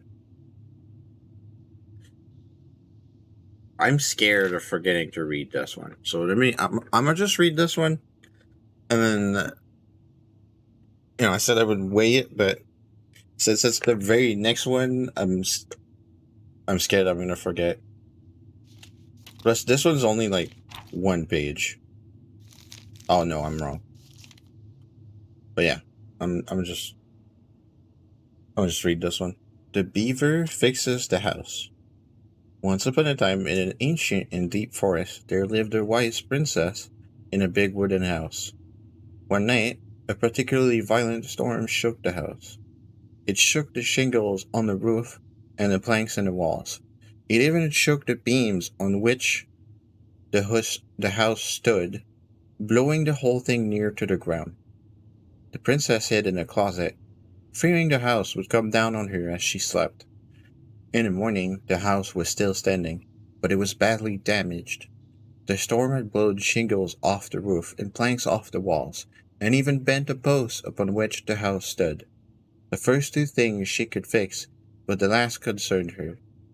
What will I do? Despaired the wise princess. For though she knew many things, she did not know how to fix the big wooden house. Just then, the old bear came by to see if the princess had any trouble in the storm. When he found her nailing planks back into place, he said, "Stop, princess, let me do that for you." "I'm happy to do it," said the princess. "But if you want to help with the roof, you may." When the pair were done with the roof and the walls, they examined the bent support post. "I could throw my body against it," said the old bear. "I am very large." He stretched up onto his hind legs, being sure the princess could appreciate how very large he was, then charged straight at the post. He threw his body against it with an impressive thud. The impact moved the post too far, and it ended up bent in the other direction. The wise princess decided more precision was needed. She thought then of the very old beaver who kept the next in a crafted dam. Perhaps she can help. She went looking for the very old beaver and found the industrious animal hard at work, slapping down mud on a part of her dam that had been blown apart in the storm. Most of the structure was unharmed because the beaver was very good at building things.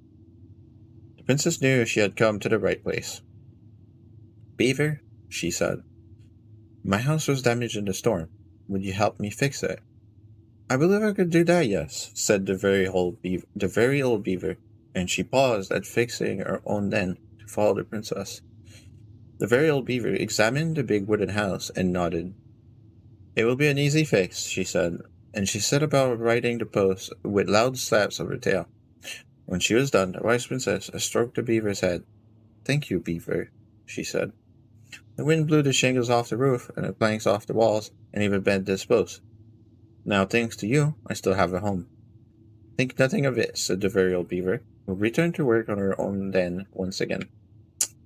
That winter, the very old beaver grew ill. Very ill. She was not able to fix her den, nor to gather food. When the princess found out, she set about delivering meals to the beaver. She brought stews of corn and beans, and baskets full of bark and twigs from the beaver's favorite aspen. One day, the wise princess noticed that the beaver's den had begun to fall apart.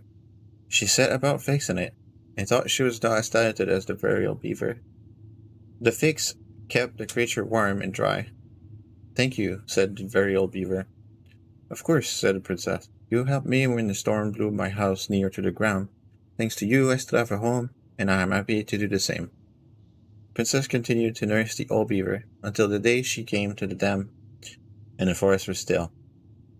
No birds sang, no branches rustled, no small things skittered within the underbrush. "Oh," said the princess, staring sadly at the dam, for she knew the old beaver had passed on. "Goodbye, my friend." And that is how the very old beaver saved the big wooden house, and how the wise princess repaid her kindness. That's kind of sad. Okay, so let's read The Princess's Party, as instructed by Allison. Once upon a time, in a deep and ancient forest, the princess was melancholy because it was the 1-year anniversary of when she had run away from home. Sensing her sadness, her forest friends showed up at her door. They were headed by the pelican, pious and attentive, and organized by the moose, stalwart and far-sighted. The old bear was there, with his claws so sharp, as well as the big frog prattling away. Even the haughty muskrat, who mostly came out at night, had come. The bear invited her to ride on his back, promising no wolf would harry her path. And then the animals led her to a fairy glen, where a fabulous party had been prepared. There was a buffet of seafood the pelican had served from her never-emptying beak. The air was filled with winking fairy lights the moose had arranged after clouds filled the sky.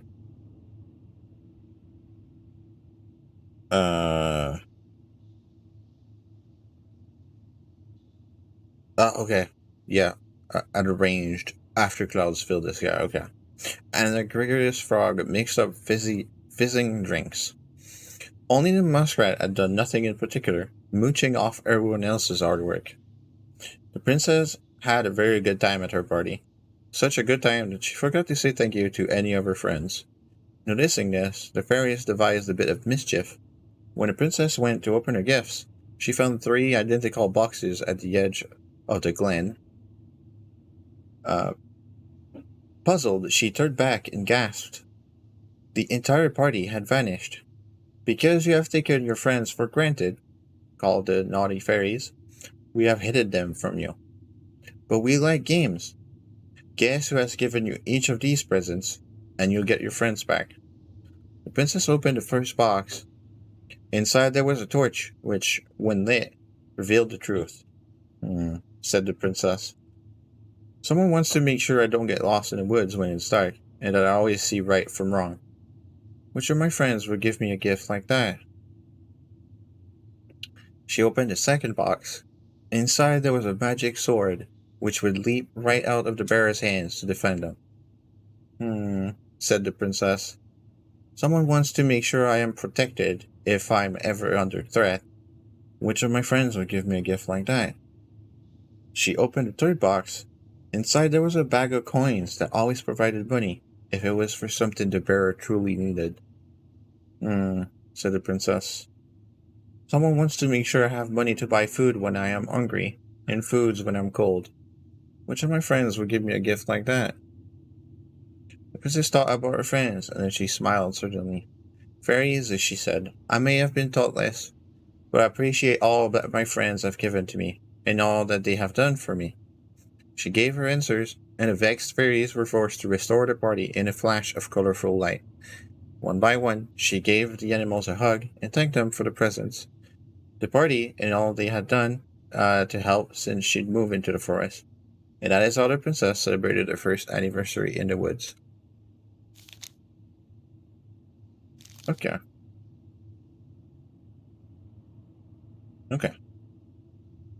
I'm guessing we're gonna have to figure that out.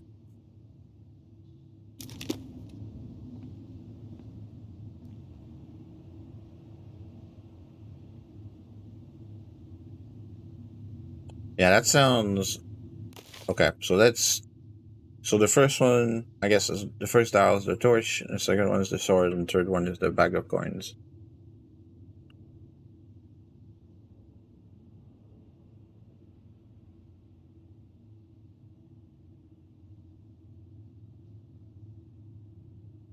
I think the pelican would be the bag of coins.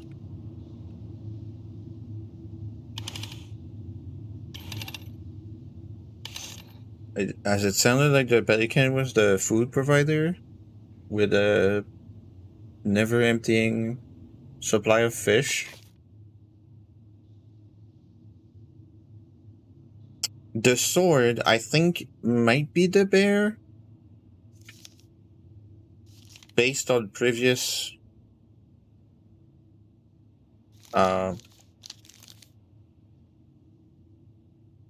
previous things that the bear had to do.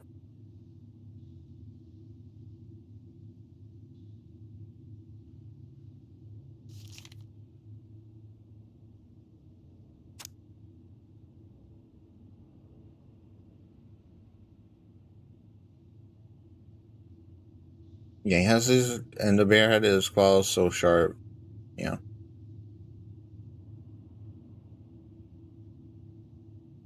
Promising the wolf would come. Yeah, that sounds right.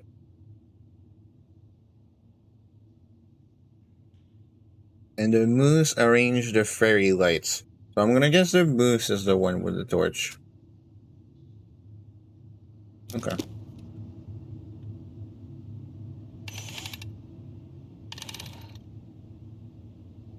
And the bear. Ha!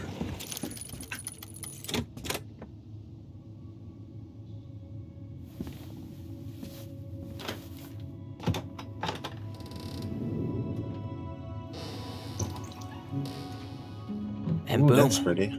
we're in.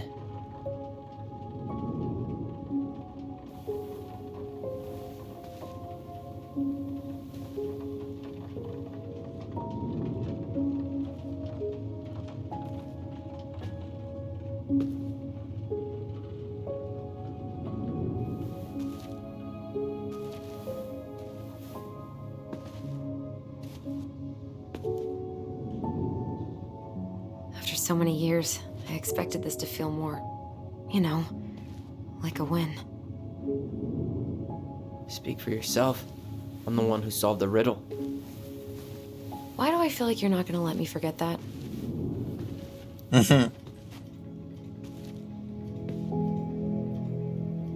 Where do you think we should start looking? I don't know. Where in this mess would she stash someone else's personal thoughts?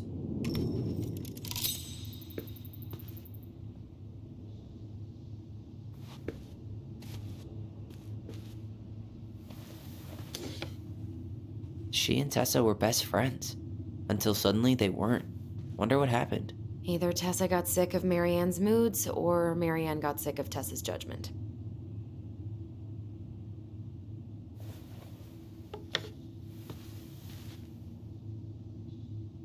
Straight in the trash? No, I bet we could sell it on the internet. True. Maybe we could sell it to the guy who collects John Wayne Gacy's clown paintings.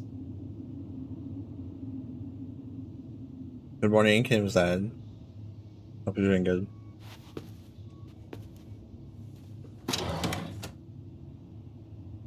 It's here. Yep. I knew it. It's here. I fucking knew it. Do you think she read it? Of course. She was nosy as hell.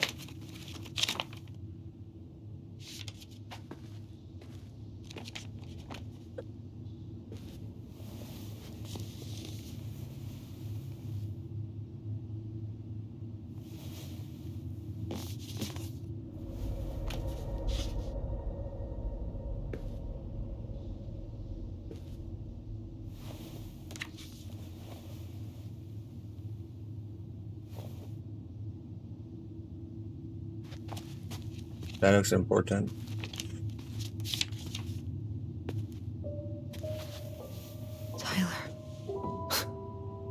Tyler. What? Look.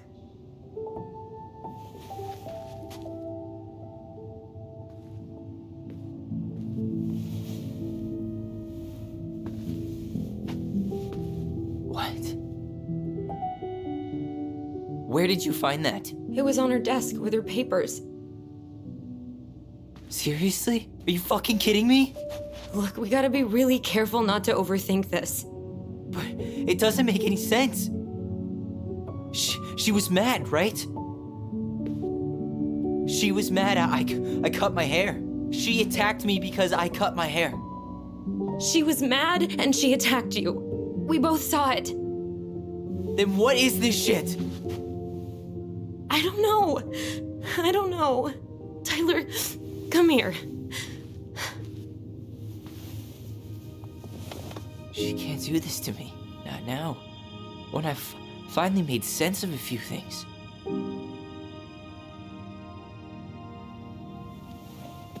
Well, that was your first mistake.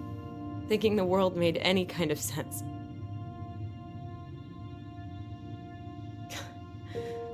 "10 years in the grave, and she's still finding new ways to piss us off." Yeah.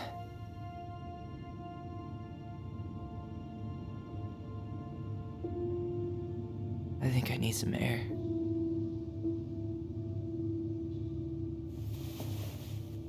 Yeah, I would need air too.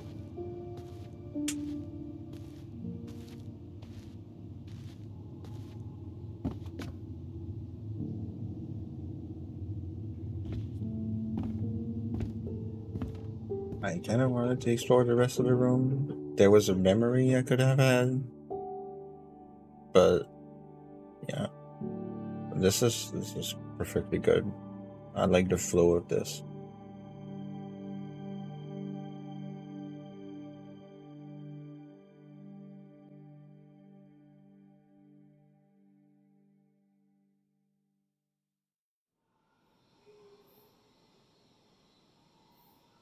Are you really, really sure? I am. Do it. Okay. Here we go.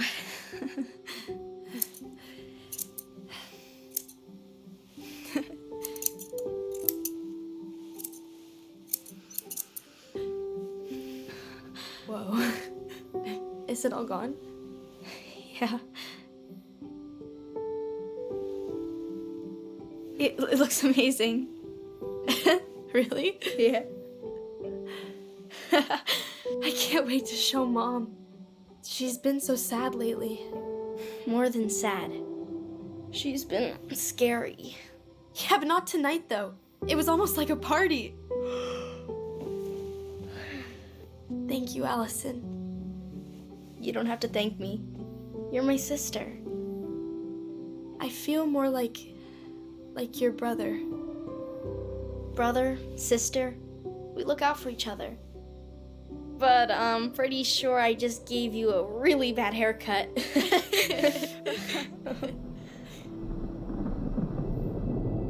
Mom? Mom?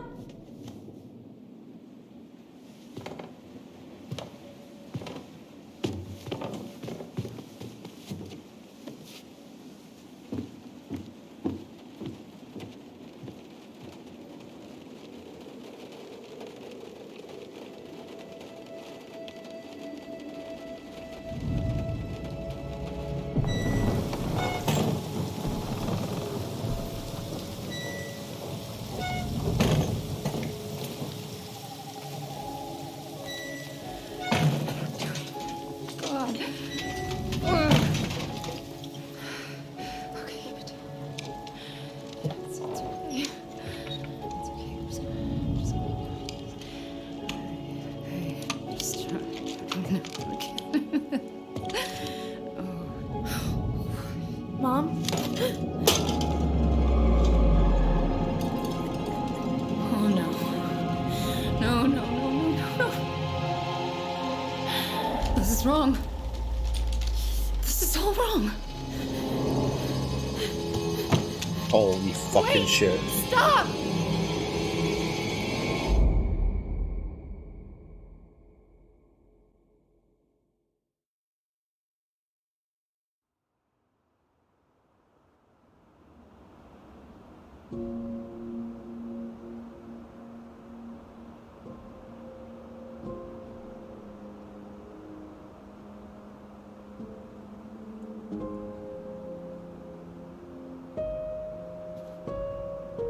Glad we found your diary.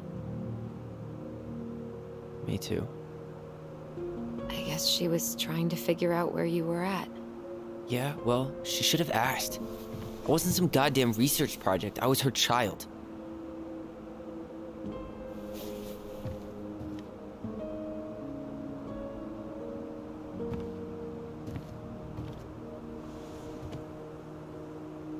About the book.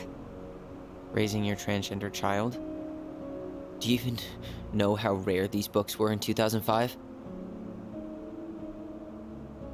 Was she trying to figure out how to support me? Maybe. Which, she wasn't trying. She never... It doesn't make sense. I know. You cutting your hair was what set her off, right? Allison, she read my diary. She already knew. It wasn't my hair. And if we were wrong about that... Fuck.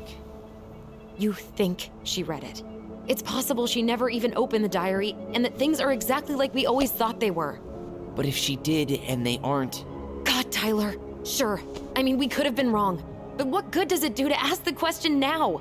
You mean other than not having to live with the thought that my mom tried to kill me for being me? Tyler, I know you want there to be something to find. Something that'll make it all make sense. But she was unhinged. So that's it then. She was crazy. Nothing else to say. I think we'd be better off if we tried to move on. Why don't we talk to a few people who knew her? See if that book makes any sense to them. People don't want to talk about Marianne. They pretend like that night never happened.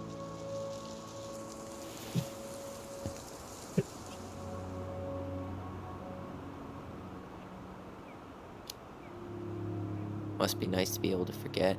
So, say we get our answers, and it becomes crystal clear Marianne didn't attack you because of your hair. What then? We deal with it when we get there. But knowing that would mean everything to me. I get it. What about Tessa? She was Marianne's closest friend. Let's ask her about it. Sure. But I'll warn you, she's particularly touchy about this subject. Well, maybe she'll talk to me.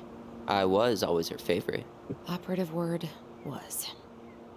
But we need to go by the store anyway, to get a few things for the repairs. Great. 2 seagulls, 1 stale hunk of bread. I'm not sure I like that analogy. Listen, I know you don't want to keep talking about this. But you're obviously not going to be satisfied until we do. So let's talk.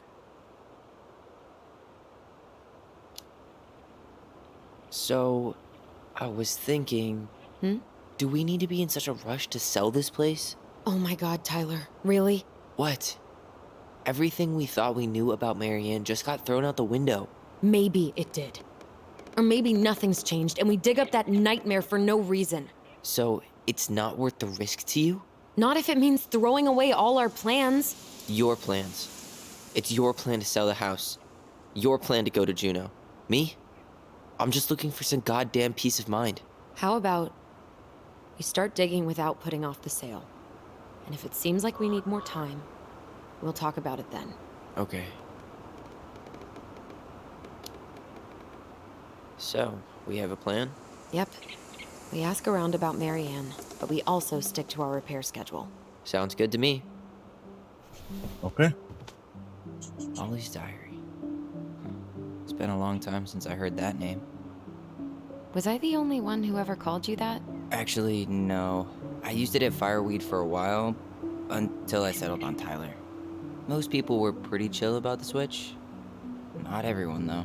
What do you mean? I had a mentee who refused to call me Tyler. He didn't want my help. He didn't want anyone's help. I'm sorry. I like the name Tyler, by the way. Thanks. Shit. Alright. Alright, this could be a tough read. Did that sound important? Mom and Alyssa argued again. At least I'm not the only one Mom is screaming at now. Mom always seemed jealous, but didn't tell her what we were planning to do in the forest. Addie thinks we should tell her about our voice. I think she knows already. Mom seemed really upset when I asked to join the hockey team. Like it's wrong for me to play a boys' sport. I'm going to keep asking. I'll try again next week. She said no again. I'm so mad at her. Why does she always say no? Why doesn't she ever let me do what I want to do? Addison and I started writing a story. Well, Addison did.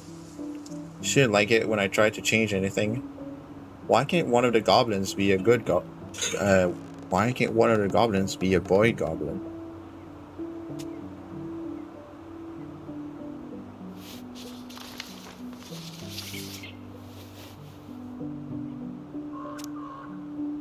Saw Star Wars yesterday at Bobby's place. Luke was so great. But Mom found out we watched it and got so mad. She said it gloried war.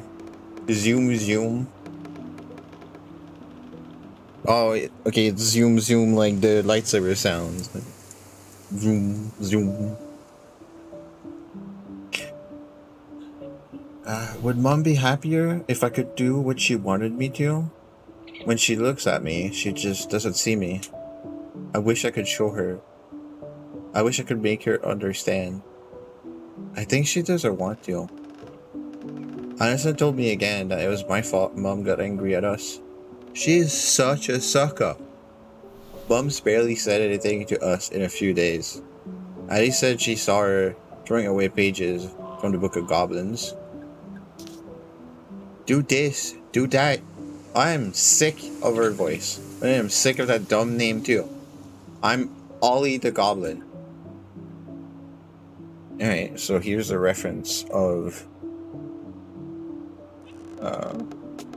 dead naming, I guess. Well, I like the goblins with the swords.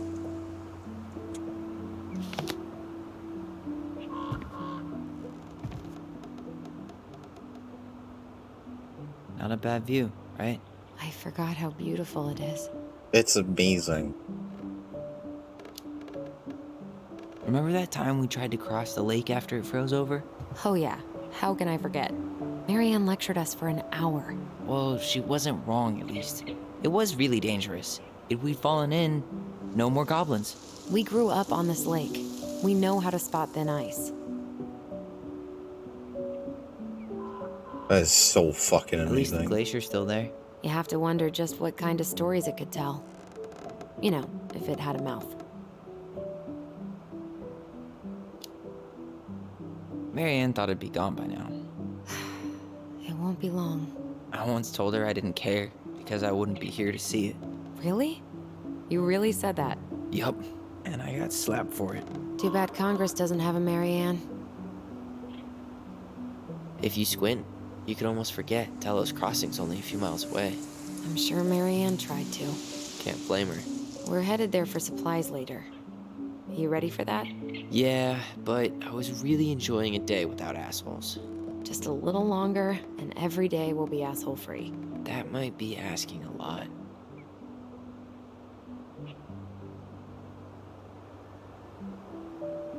Nice ring. Gift from your boyfriend? Come on. I told you I'm not with anyone right now. Don't rub it in. Why does it look familiar? It was a gift from Eddie. He had them both made at the same time. Both? Oh, wait. Yeah. This ring is supposed to be linked to the one Eddie had made for you. You know, twins rings. Something like that. Oh, that's a little weird, but also kind of cool. I've still got it. Right here in my pocket. Nice try, but not today. Maybe another time, though. Yeah, I'm kind of changing my mind now. That sounds cool. All right. I think that's enough time enjoying the view. I wasn't gonna say anything, but... Yeah, I know.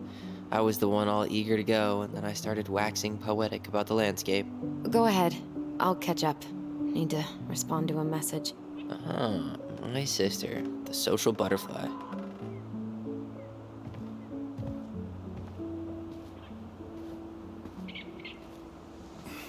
Seems we got a trespasser. What the fuck?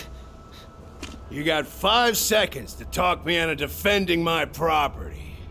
Your property? 5, 4. I'm Tyler. Don't know any Tylers. 3, 2. Sam! Ellie? What are you doing out here, girl? This is our house. Was I talking to you? Sam, put the gun down. This is Tyler. My brother. Are you... brother? Oh, shit. Huh. I guess I heard about all that, but I never... Damn, you look like a real man. So do you, Sam. You know what I mean. I just didn't know they could make a woman look so much like a man. Fuck.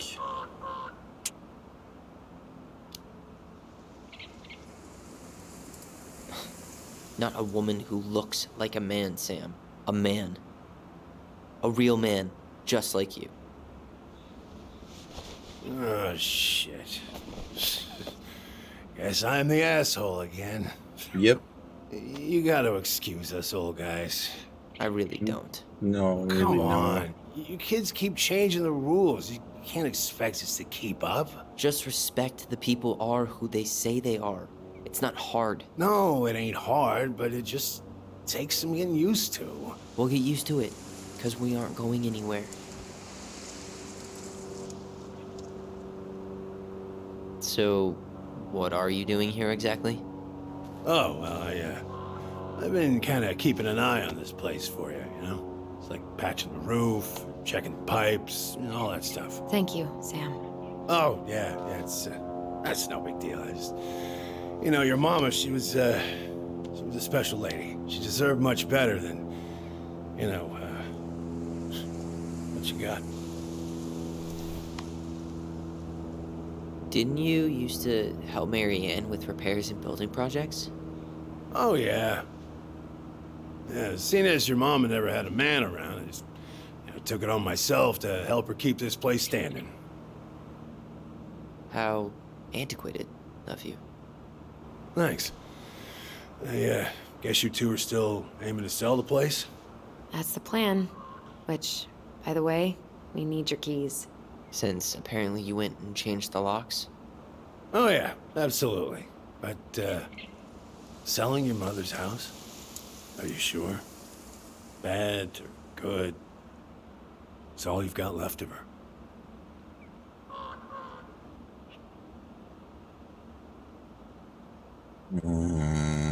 Yeah, no. Funny. Don't remember asking for your opinion on the subject. Tyler! What? What Tyler means is, a fresh start is what we both need.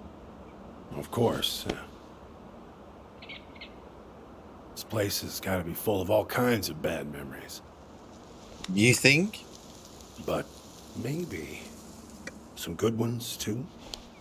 Yeah, there's some good ones. We've had a few of those.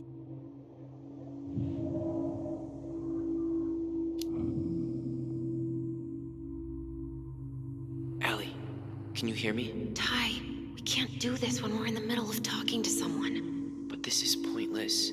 He's hammered. He's always hammered. And who knows? Maybe it'll make him chatty. Now come on. People think our family is weird enough. Everything okay with you two? Yes. No. Oh. All right. Awkward.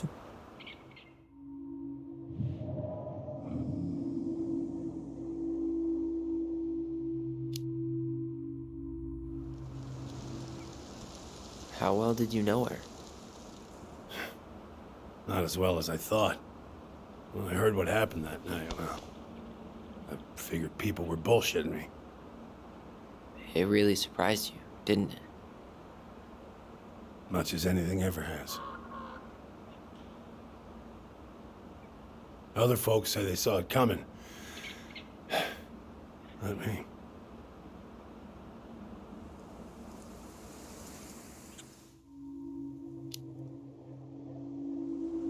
Did you help with her door?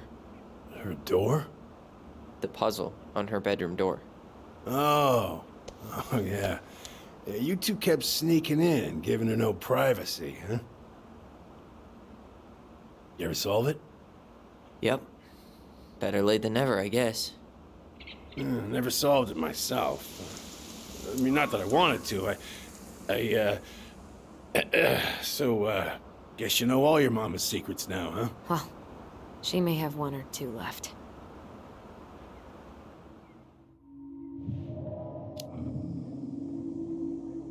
We should get going. That's all you think we'll get out of him?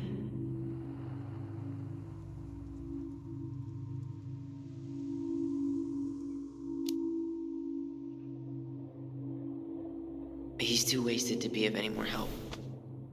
I'll tell him to get a move on then. Well, we've got a supply run to make, and Uncle Eddie's expecting a visit. So, Right. Yeah, of course. Get going, you two. Sam, we all gotta get going. Oh. Of course. Of course, yeah, I got lots to do myself. Lots of to-dos on old Sam's list. And you don't want to keep Brown waiting, you know? Thanks for looking out for this place. Happy to do it. Don't hesitate to reach out if you need anything. Anything at all. You hear?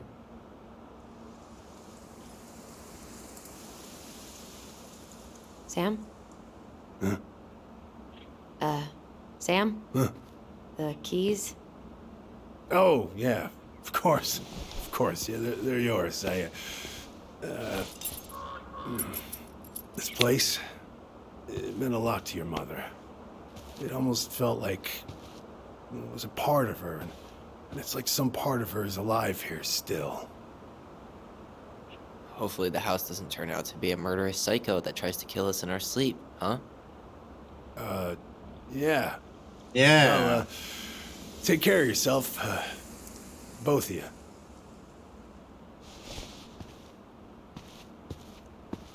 Hey, so we really do have a lot to do. Okay, go on. I'll be right behind you.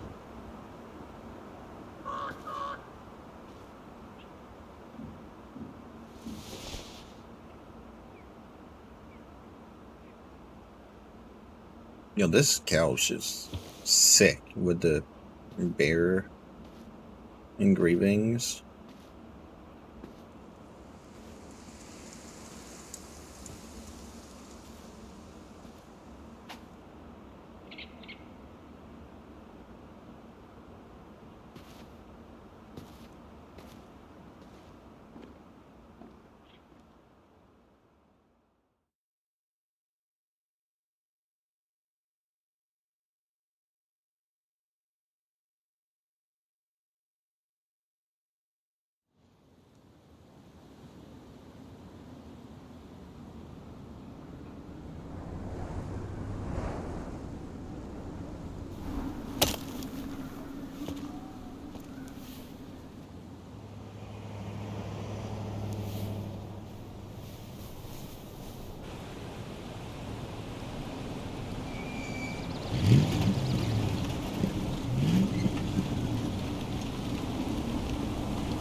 Ready to Veni Vidi Vici? I'm ready to talk to Tessa.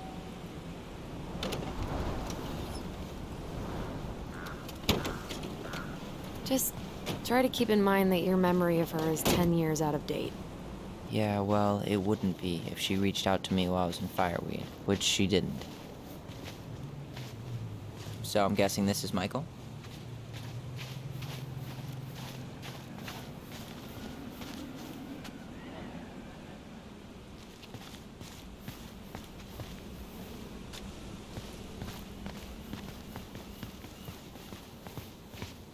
Well, that looks good. Holy shit.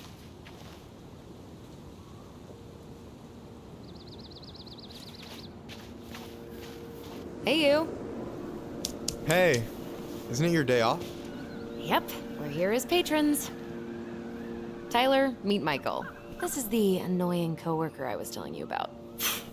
I was there for your introduction to marshmallow vodka and wine coolers, and I've only worked my way up to annoying coworker. Rude. Don't worry, she told me exactly how miserable she'd be in this town without you. It's so good to finally meet you. The Tyler talk goes on 24/7, so I feel like I already know you. So, you here to grab some stuff for the homestead, or? Yeah, we decided it'd be easiest if we just stayed out there. We'll get it cleaned up faster if we literally cannot escape it. Hey, I'm all for efficiency. Cannot wait for us to get out of here. What's that?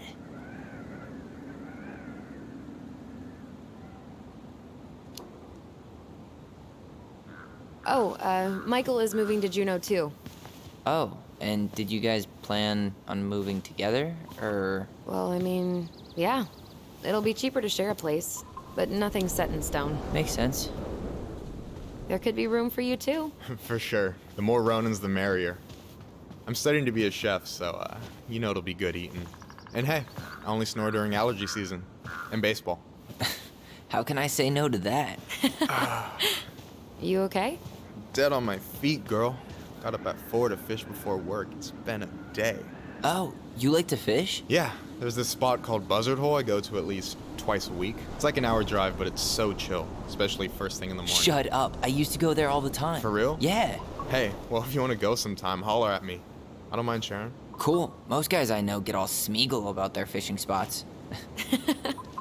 Oh, look at you two. Bonding over the most slow and boring way to kill an animal. She's just jealous because she couldn't catch a fish, even if she filled the lake with cyanide I'm first. not... Ugh, never mind. Tyler, we better get started with our shopping. Yeah, I'll be around if you need anything. Look at Tyler. Tyler's face says everything. It speaks giant volumes. It's fantastic. I love that.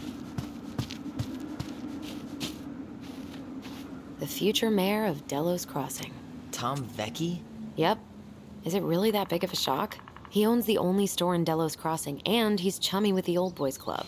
I guess. He never really struck me as having ideas. And he's not exactly charismatic. Tessa tried to spirit that sign away a couple years ago, but Tom put it back. He loves that cheesy slogan. Veni Vidi. Oh, I just got it. That's kind of funny, actually. It's been up here for ages. Excuse me for not being hip to Julius Caesar at 11. Also, I was probably too busy dodging your snowballs to notice. Don't tempt me.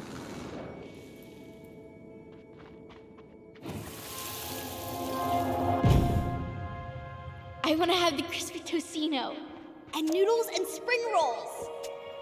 And can we get the coconut cake for dessert? Easy, easy, my hungry goblins. We have to leave some food for the other customers. But Auntie Tessa said we can have whatever we want.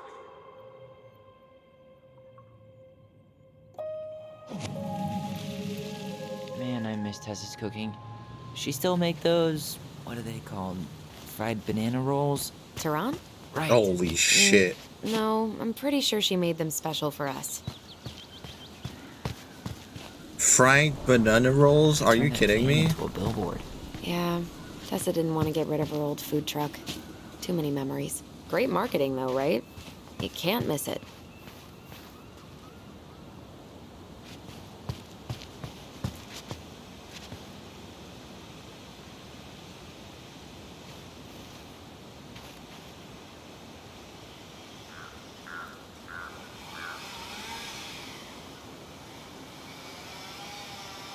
We can look at the snowman? I am confused as heck why we can look at the snowman that close, but okay.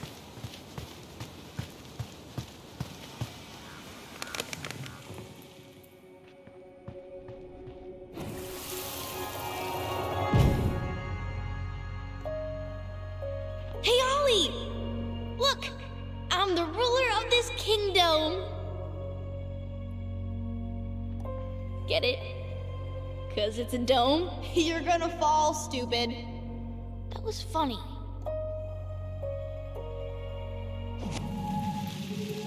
I can't believe you didn't laugh. That was hilarious. Not as funny as you getting all pouty when I didn't laugh at your jokes. I loved baiting you. It was my favorite thing.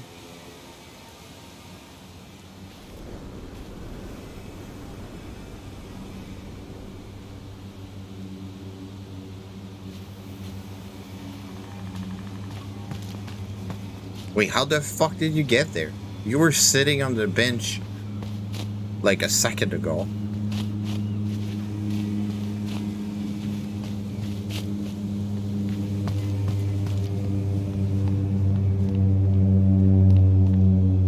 Is the plane in the game? I think it's in the game. 'Cause I don't remember hearing planes that loudly here before.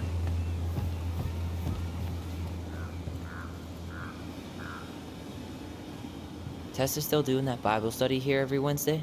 Mm-hmm. Wednesday nights are always packed. She cooks tons of bibinka and the Hail Marys start flowing. There's gonna be a lot of leftovers after the rapture. More for us.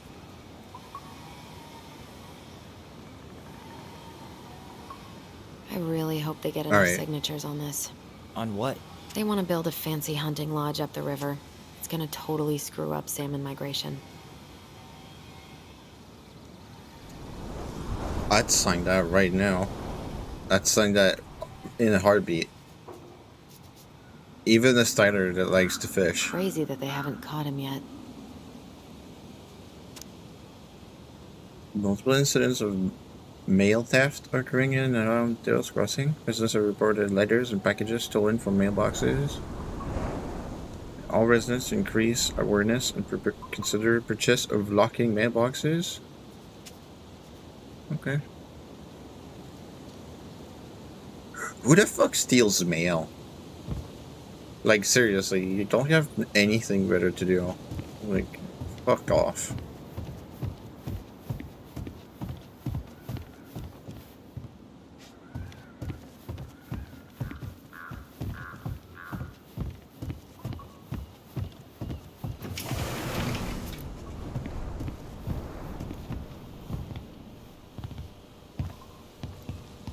Well, hello, Miss Ronan. Did you forget something in the office? No, just doing some shopping. You remember my brother, Tyler? Your brother? Oh, right, Tyler. What a pleasant surprise. Didn't Allison tell you I'd be by today? Yes, I think she did. I just didn't expect to see such a dapper young man. Smooth. Well, I did shower this morning. Did you just get back into town, or? More or less, we've been working out at the old house, but surprise, surprise, after 10 years of sitting empty, it was missing a few things, hence the supply run. Oh, right. Well, we'll get you set right up. It must be nice to be home. I'm not sure nice is the word for it. Oh, of course. I assume being there feels complicated. That's one way to describe it. Yeah. Well, it's the don't one let way. me keep you any longer. I'll be here if you need anything. Oh, hey, is Tessa around today? The wife's not in at the moment.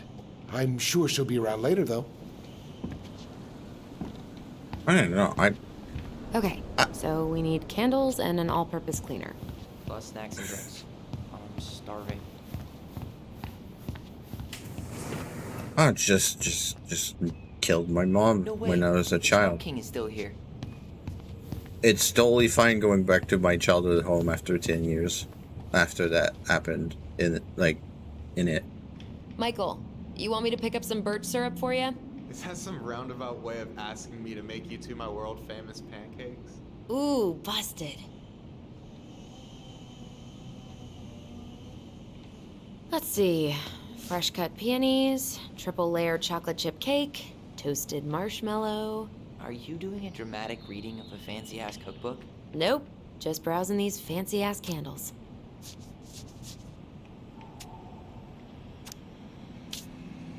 Tea light regular 6-pack unscented. I want to get the scented You ones. only live once. Yes. Strawberries in November. Also, didn't we have this box of like food for birds? Where did that go? Hey Tyler, candy or chips? You know I got a sweet tooth, sis. Sugar In rush these. it is.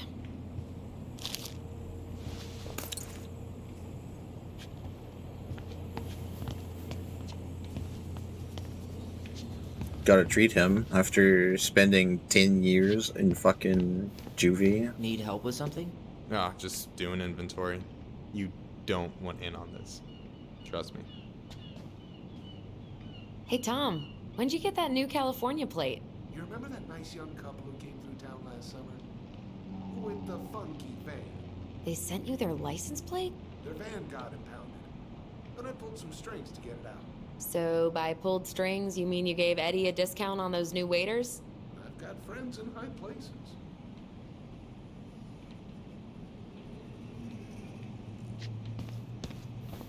Hey Tyler, remember the Trout King? Yeah, I saw it. I thought Tom might have retired him by now. You kidding? He never misses a chance to tell customers he won a trout derby. It was a 12-pounder. You think you could take a picture of this?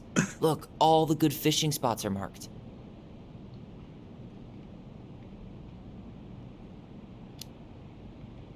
Later. We've got some shopping to do. What do we still need to get? I haven't found the cleaning stuff yet. And I'm still debating whether to get the off-brand cola or something fancy. Like orange soda. Man, I haven't shopped like this in ages. Take your time and enjoy it. Yep, that's why we're getting the treats. Hey, should we get like 50 cans of peaches just in case? Inventory, huh? Yeah.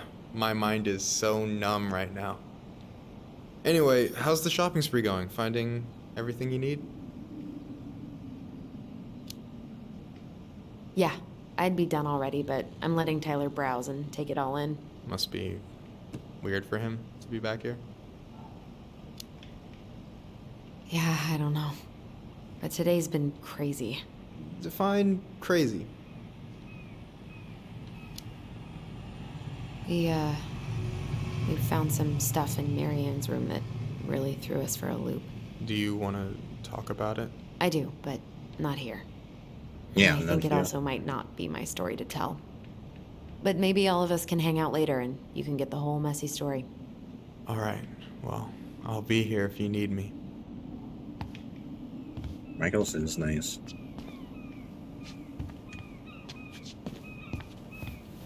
Any opinion on cleaning products? Only that using them is an unfortunate way to spend an afternoon. Boomerang. All surface, all purpose. Man, they really upped their interior design game. Organic They didn't clean. used to have a license plate wall, right? Well, if it's organic, I guess we're gonna take that. Organic's better. Yeah.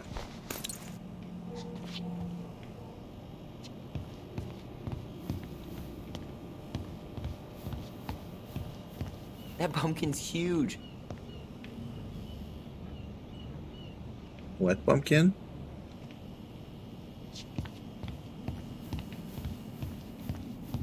Oh my god. Yes, it is. That Holy really shit. is one enormous pumpkin. Holy crap.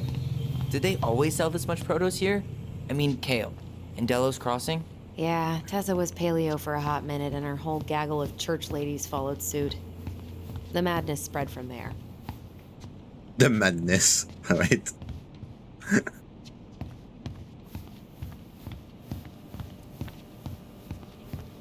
Tyler, you want water, soda, juice? Whatever you want. I'm not picky. Wish any of it sounded good. Minute Papillon. Grape soda. Glaglawata.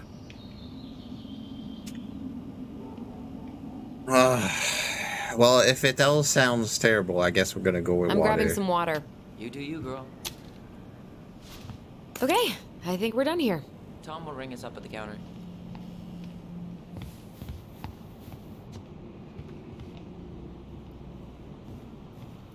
Athletic, graceful, and spirited. Sounds like you. Sorry, I might be movie star handsome, but I can't act for shit. Allison, I'm waiting. Let's pay for the groceries. Did you interrupt yourself with that? Free concert? Hell yes. I should write down their info for after the move. Roller derby. 10-letter word for culmination. Apogee?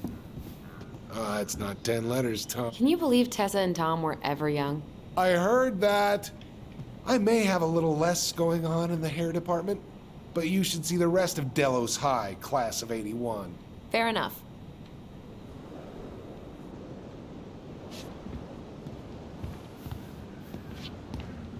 Aren't you running for more gun control? My platform calls for sensible regulations, but folks around here need guns for safety.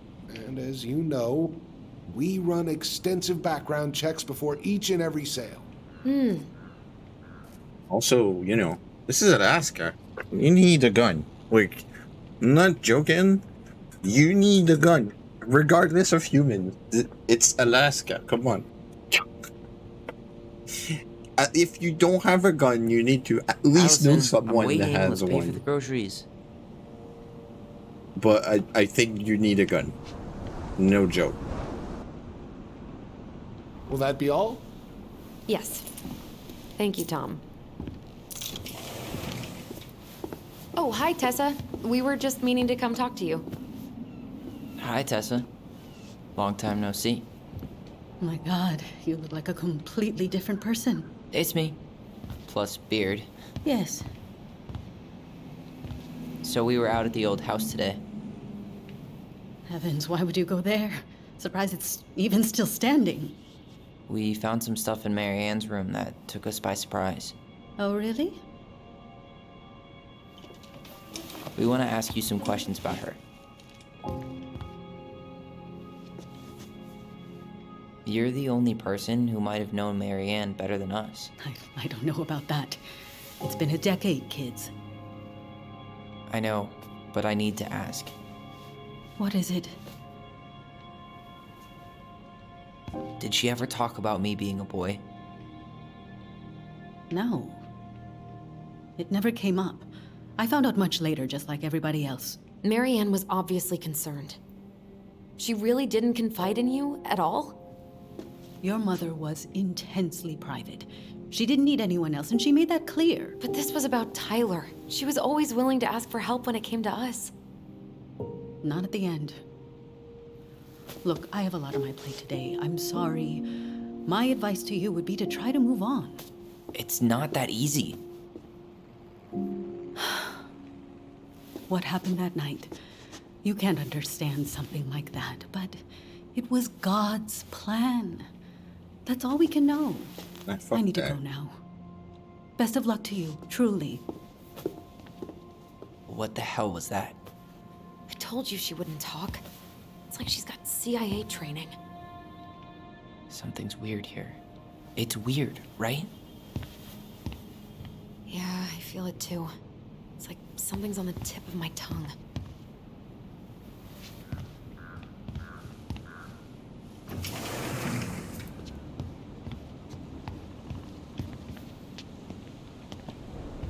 Hey, Tom. There's something I can help you with?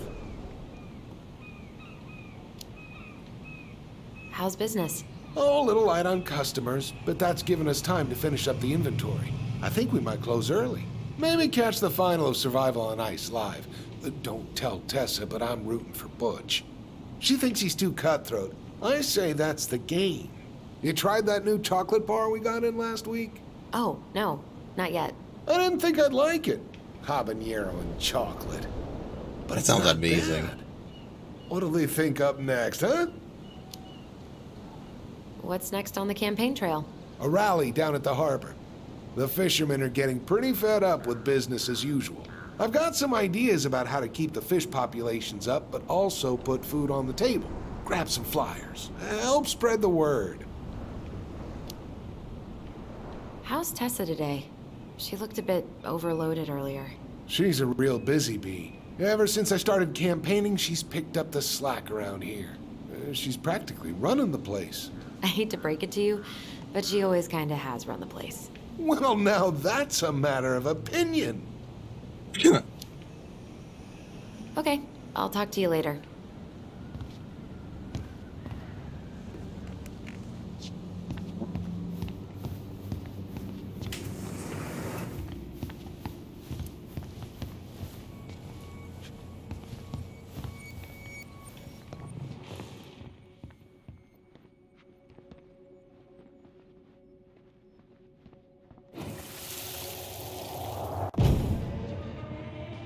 Hey guys, you all done yet? Yeah, Mom. Can we go outside while you and Tessa play cards? I'm afraid there's no time for games today, sweetie. Now let's go. Marianne, can you come here? Sorry, Tessa, I'm in a bit of a hurry. Oh, what's your excuse this time? Emergency repairs for the beaver dam? Tessa, look. No, I don't want to hear it. I want to talk to you now. Or do I need to start calling in your debts? I'd completely forgotten about that. I remember it, but not exactly like that. Here, let's see if we can call up my version, okay?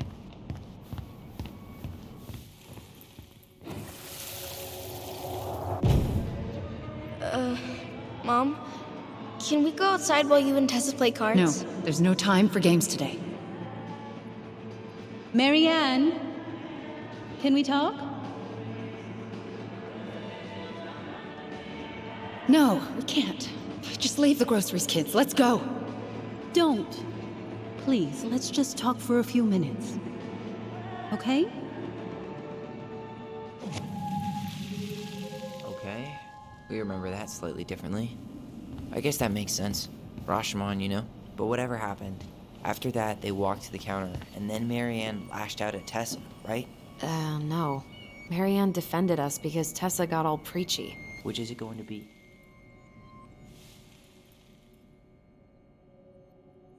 Please, let's just talk for a few minutes. Okay? You hearing this? Marianne was looking for a fight. Please, let's just talk.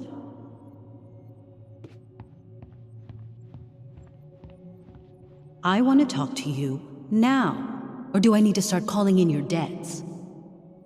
No, Tessa was. She went all Jack Thompson on her. Which is it going to be? I want to talk to you. Talk for a few minutes, okay? Please, let's just talk for a few minutes, okay? Now. Or do I need to start calling in your debts? I want to talk to you now. Or do I need to start calling in your debts? The Lord disciplines those he loves. You're failing these kids, Marianne. Judge me all you want, but don't spew that hate around my children. Spew hate? I am trying to be your friend. They need a firm, guiding hand, and you... My God.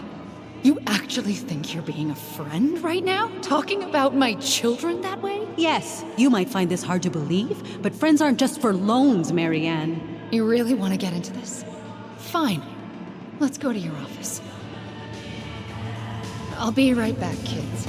You stay inside, okay? What is wrong with you?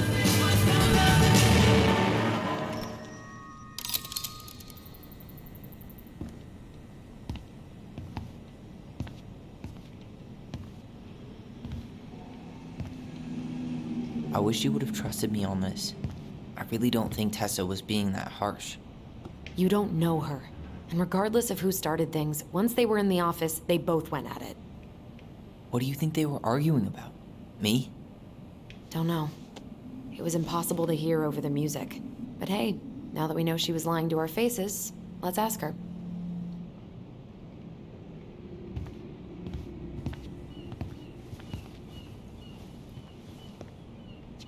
Mm-hmm.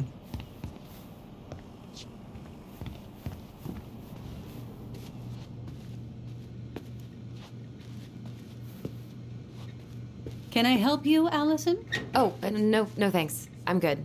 I'm just looking for something that I forgot. What's this doing here? Nice.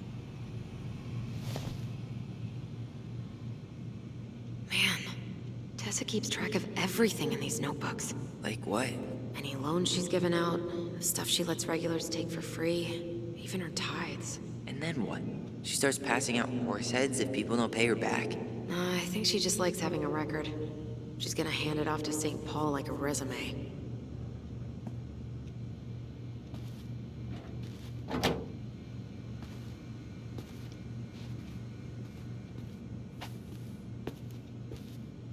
Is there something I can do for you?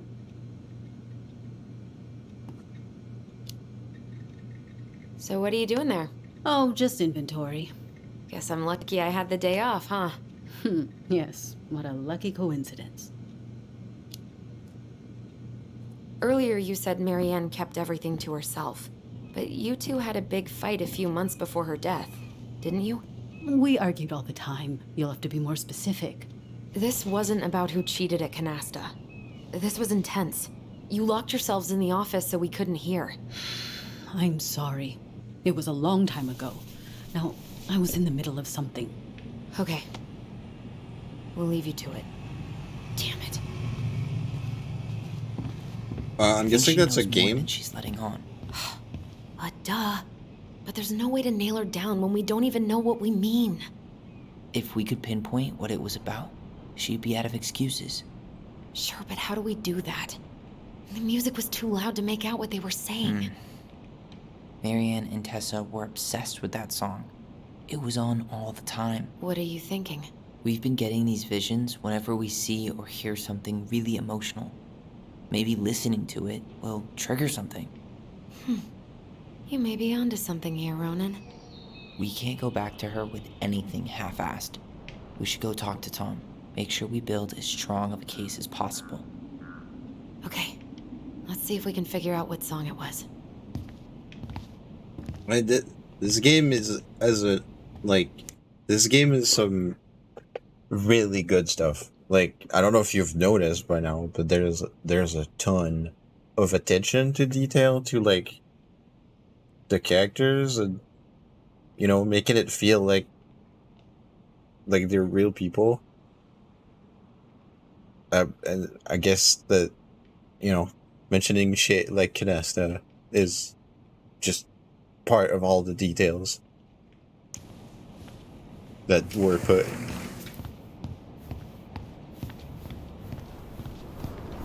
We should go talk to Tom, right? See if he remembers the song.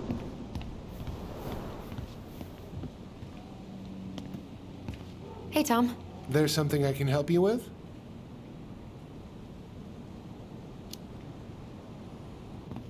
This might be a weird question, but do you remember the song that Tessa and Marianne used to love? They played it all the time. How could I forget? I think she's still got the CD back here.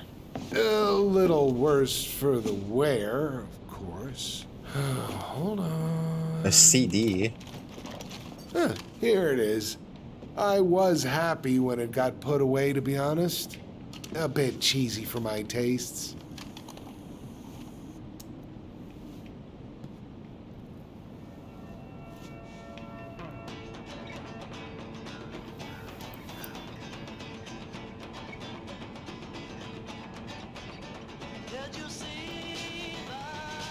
This is it, right?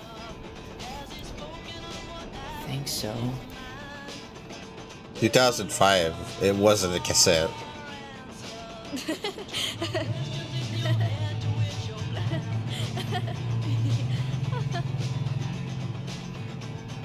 Whoa. I just got hit with a flood of memories. You seeing what I'm seeing? Yeah. Should we check this one out?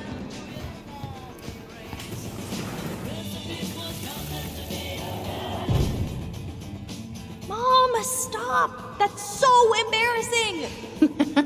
Oh, yeah? Tessa, come join me. I know you love this song. No, I couldn't possibly. Some of us are actually trying to get work done here. I forgot how carefree she could be. Yeah. What the hell happened? You think there's more memories lurking around? I don't know. Let's see.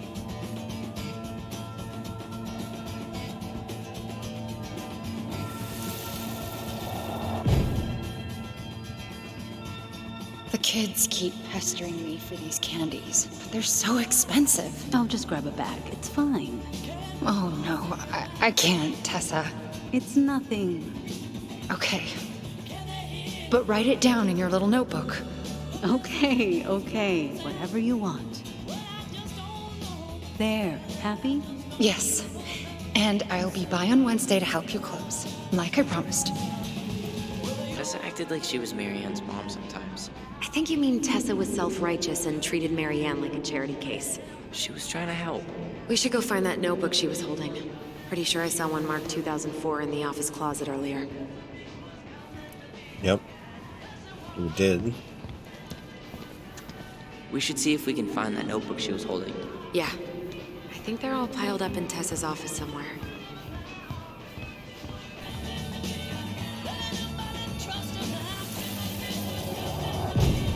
What are you doing here? I thought you needed help with the store. I needed help 2 hours ago. Have you been drinking? What? No, I just had a day, okay? I took a pill. I'm fine. Marianne. I said I'm fine. Kids, come on, let's go. Wait, please. I have something for you. Take a look at this when you get home, okay? They can handle this confusion. I've been working with these people for years. They can help. What do you think that pamphlet was Tessa gave to Marianne? I don't know. I saw it in Marianne's room. It had a creepy vibe, but I didn't think much about it. It was bad, though. Like, maybe conversion therapy bad. I'm sorry. Whoa. If this is true, I want to know how Marianne felt about it. And we need to hit Tessa with some hard proof. Jesus.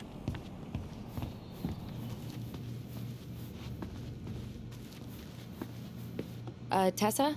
Is it okay if I run a quick Google search? My phone's dead. Sure, but make it quick. I'm going to need the computer. Oh, just looking at people's mail. Don't worry about that.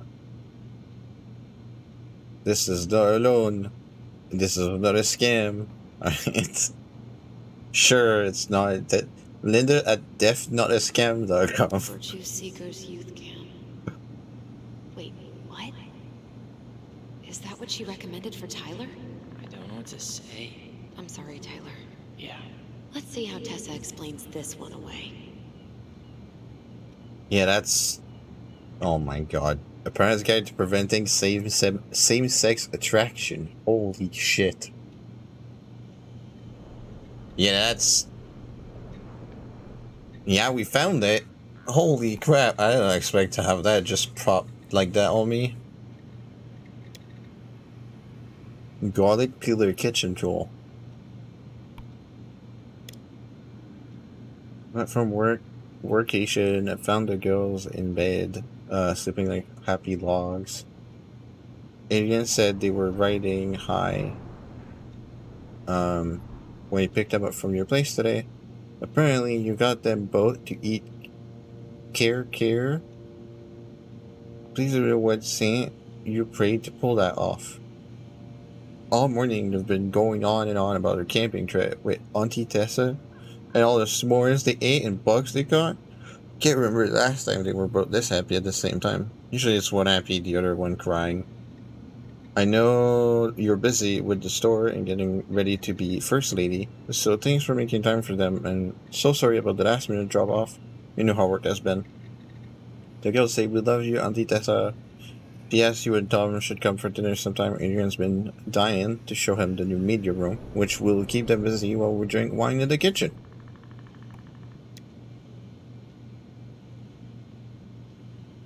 I know y'all don't want to have this conversation, but Lisa has flaked on the rehearsals again.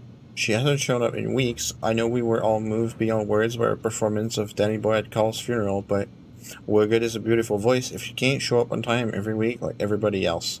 I think we should start planning the winter gala without her. Thoughts? Okay.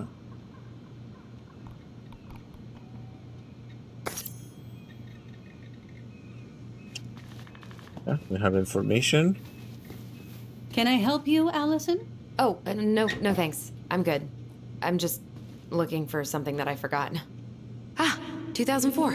Anything interesting?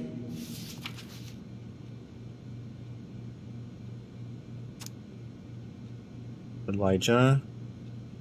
24 for a meal. Paid off.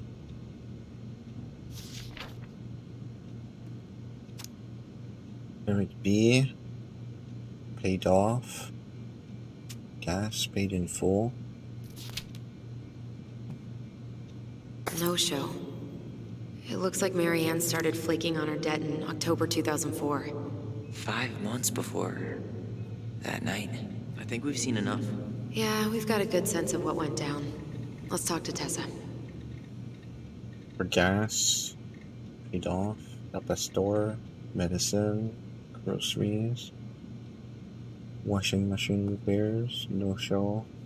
New shoes for kids. Check bounce. No show. No returning calls. No show. Yeah. Okay. Yeah. Yeah, I could see that it could be about that, yeah.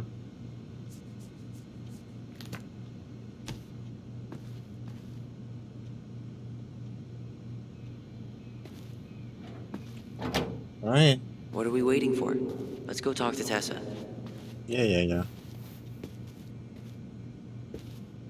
Is there something I can do for you?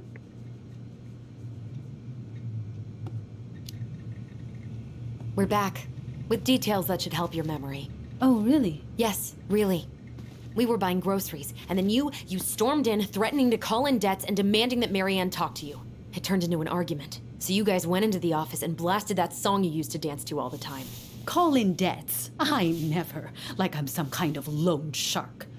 When did this supposedly occur? Well, our memories don't exactly have timestamps.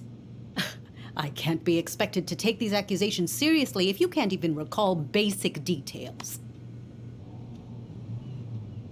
Holy shit. Fuck. No, I don't remember. I just read it. Was it April? Fuck's sake.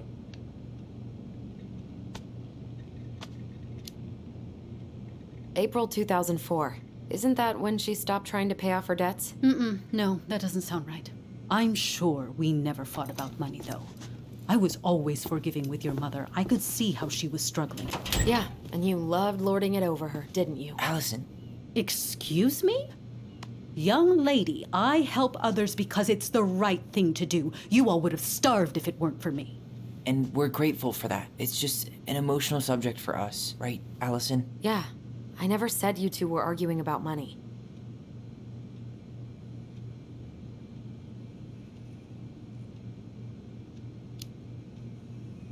We know you support the Alliance for Traditional Families, and that you gave her the pamphlet about their camp. What camp?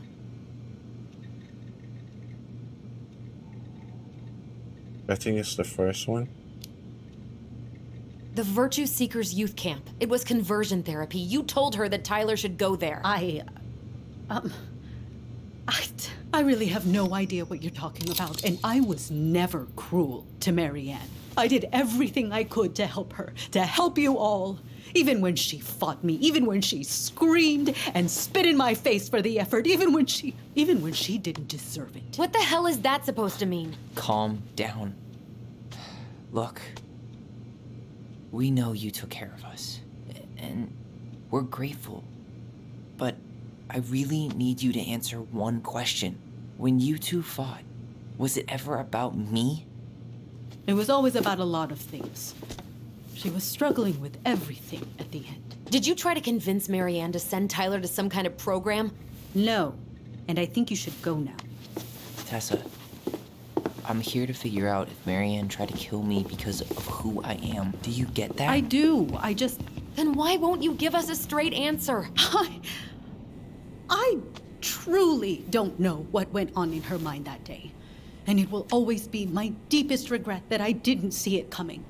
Now, I understand that this is an emotional topic for you both. And fortunately for you, I keep forgiveness at the heart of my relationships. If you're so fucking righteous, why did you dump Marianne when she was at her worst? I will not be dragged back into this. You need to go, now. Can we have our groceries? Michael already put them in your trunk. Cool. Bye, Tom.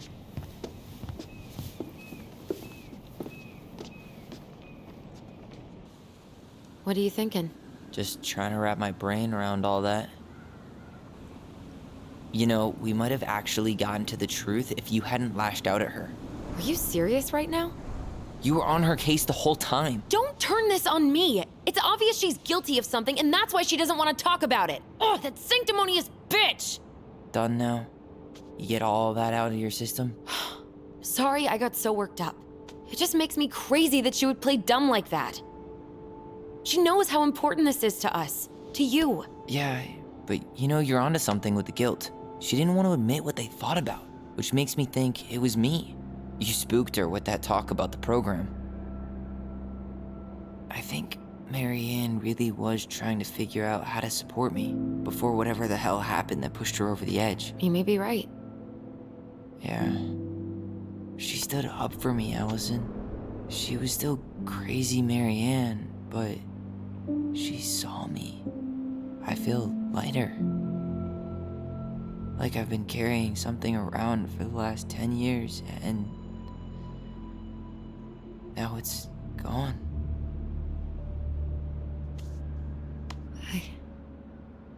I'm really happy for you.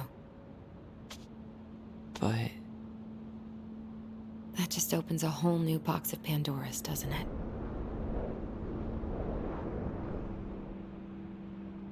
yeah, a whole damn shipping crate full.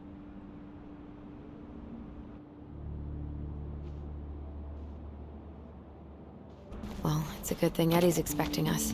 He knew Marianne pretty well, and he was in charge of her case. Did he ever mention anything about the investigation to you? No, I never asked. And I'm sure he thought I was better off not knowing. Guess that might have made for some awkward dinner conversation.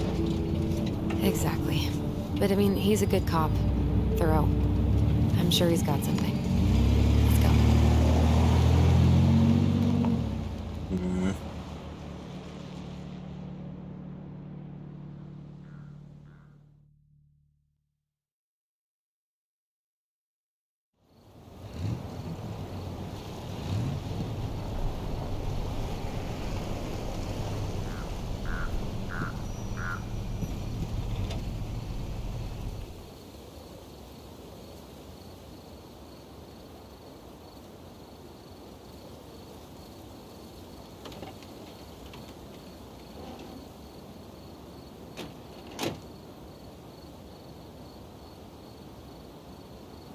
This is kind of bleak.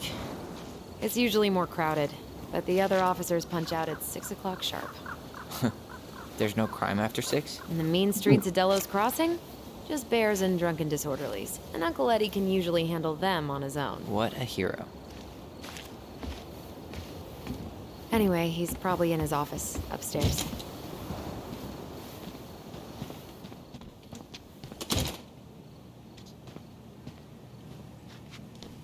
Damn, they still got this creepy mascot, huh? What? Officer Justin Beaver is not creepy. Justin He's Delos Crossing's Beaver. longest serving officer.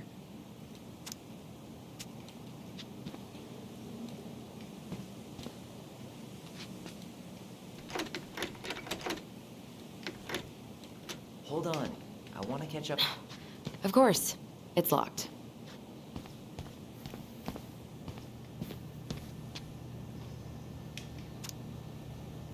I just take you for a ride. See what a police officer does on the job. Ride along program. That sounds neat.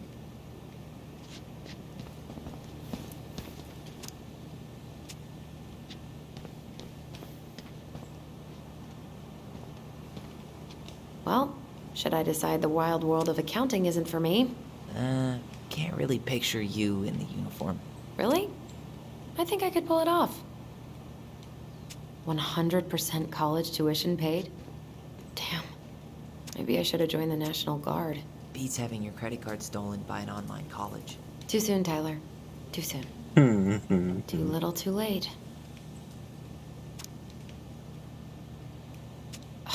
That's still not cleaned up. Assholes. I wonder if the black oyster catchers were still nesting during the spill. God, I hope not.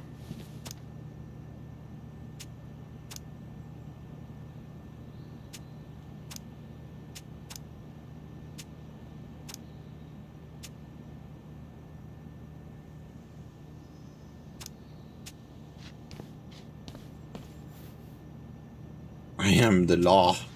Right. Home sweet home. You spent a lot of time here growing up? Yeah, whenever Eddie was working. The whole precinct's basically family. It's freezing in here. Remember Mr. Haynes? Vaguely. He had that workshop in his garage, right? Made those huge glass sculptures? Yeah. He's been missing for a couple months. Damn. Always liked his art. They never did find him. This happened when we were kids, right? Yeah. Marianne freaked out and wouldn't drive after dark for a few weeks. What? Claire Brown went missing on a snowmobile trip? Yeah. I thought you were still here when it happened. I don't remember it.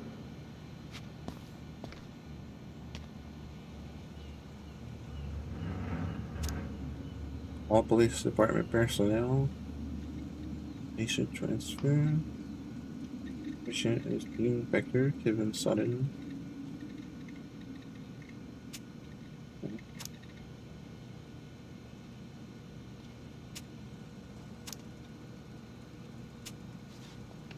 Okay, just looking Oh, at Greg's. Just leaving this out on display again. Greg. Yeah. Like Officer Greg's? The one who was with us that night. Yeah, he's still here. He became a bit of a local celebrity after nabbing a murderer from Juneau. The guy was hiding out on a fishing boat and got really, really sick after eating out of the chum bucket. So it was actually a pretty easy takedown.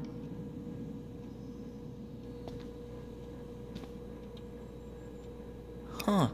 Shit. Stop touching everything, Butterfingers. Sorry.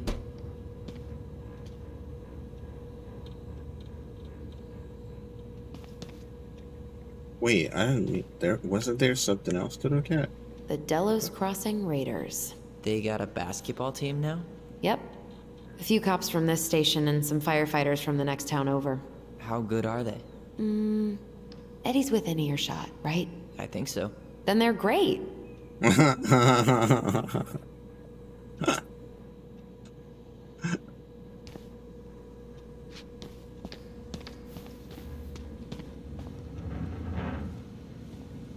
You remember Dan and Shelby? I think so.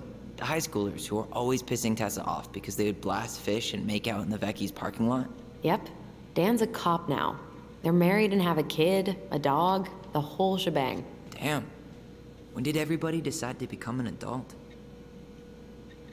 It just Oh happens. my god, that's the cutest. It's cute, but don't tell me you've got baby fever. Ew, no. Why do men always jump to that?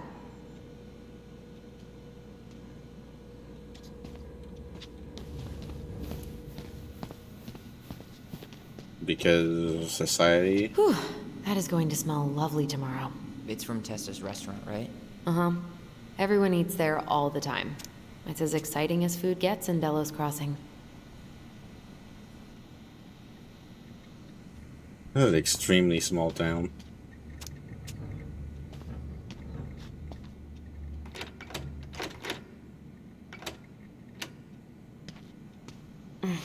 Locked.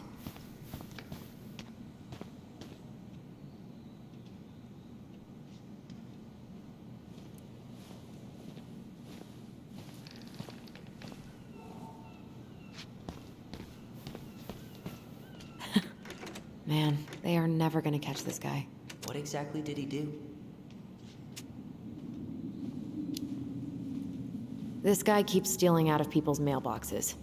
Asshole snagged a box of fancy washi tape I ordered online. See, I was picturing an actual mailbox bandit. You know, like hopping around on a post with a little mask on the door. Huh? You know, the mailbox is the bandit. Sorry, it was a bad joke.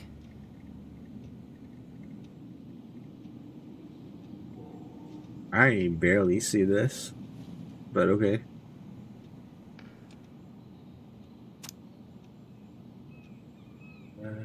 Myself, dispatch, responded report of a theft. Spoke, Officer Cooper. Reported his mailbox was broken into. I checked it 2 days ago, so I'm waiting on my new phone. Maybe pay extra for shipping to get it here on time. Listen, I ain't having that shit. I'm gonna pay what I owe another time more. They backed down and said it would be there Tuesday. And this morning the lot was smashed to shit and there wasn't nothing in there. But that punk ass tow down. No. Okay. Cooper stated he's been home all night prior to the incident, or nothing unusual. When I find Tow down, we're gonna stuff his ass up his own ass. Cooper was cautioned against making criminal threats. Cooper then stated his willingness to prosecute Salo and was directed to seek charges with the prosecutor's office. Okay.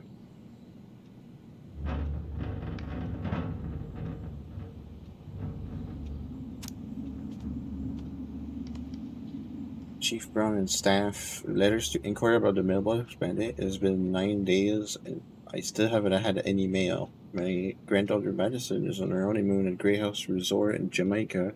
Ricky does computer work. She said she would write, and you know Madison keeps her word. I have called every day for 9 days, and every time Rose makes some kind of excuse.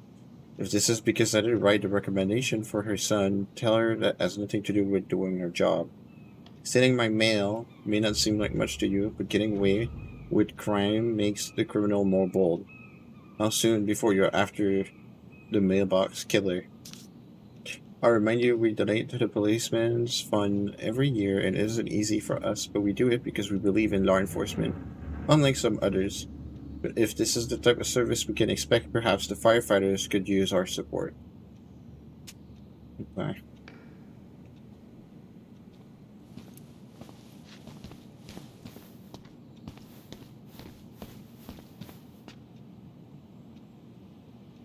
Look, it's Canada.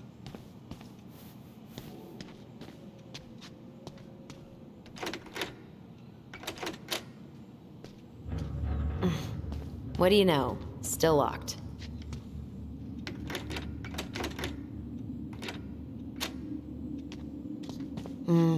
Eddie must have locked it already.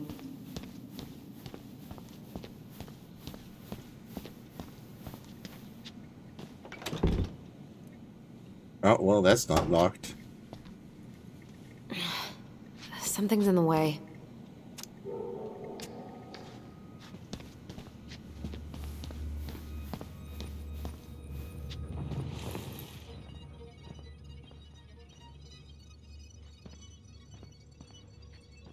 Where? In the room. Come on, man. We can't make these poor kids sleep here. Well, where do you suggest they go? Social services will be here in a few hours, and this is the only room with a bed. Anywhere but a cell. We'll find some other place. Here we go again. God, not here too. I'm not ready. Me neither.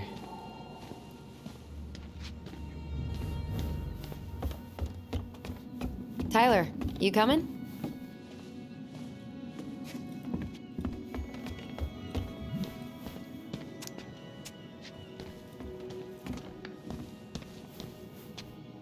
I'm guessing this is where they stash all the guns and stuff.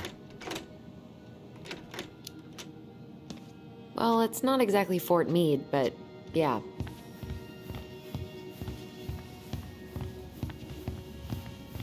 You think we could find some files about Mary Ann in the archives? I don't know, but it's off limits anyway. Maybe Eddie would show us her file?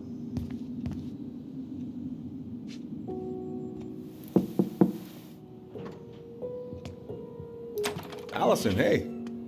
Just finishing up a call. Trying to convince Melinda the Ravens and her garbage aren't police business. Give me a few minutes. Sure. Make yourselves a cup of coffee. Here's the key to the break room. Thanks. Come back upstairs when you're done, okay?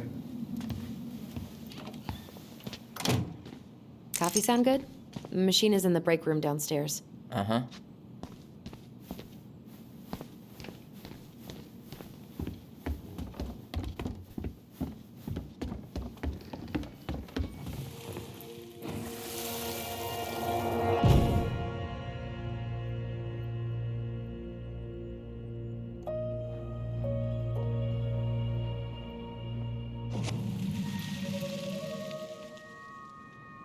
You know, I really thought I'd locked those memories in some deep, deep part of my brain.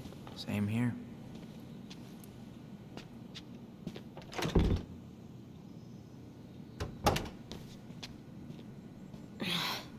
Something's in the way. Mm-hmm. Did Brown just flat out ignore me? I didn't notice. But I mean, he's probably feeling awkward since, you know, you didn't take his gift. Great. He's making it weird. Hey, that coffee is sounding real good. Where's the break room? Good question. I don't know that.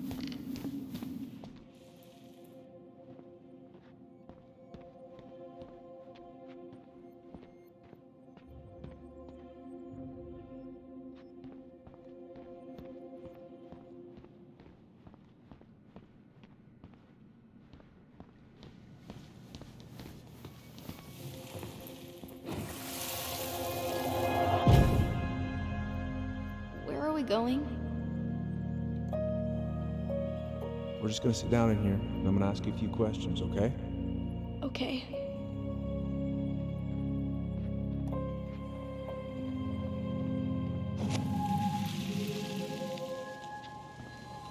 You okay? Yeah.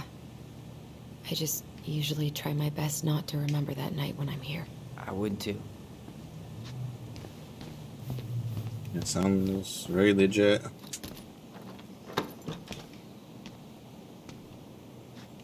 Shortcut.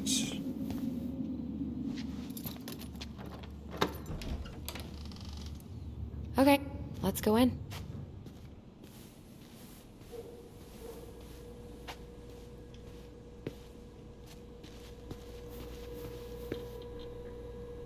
That is appetizing as heck.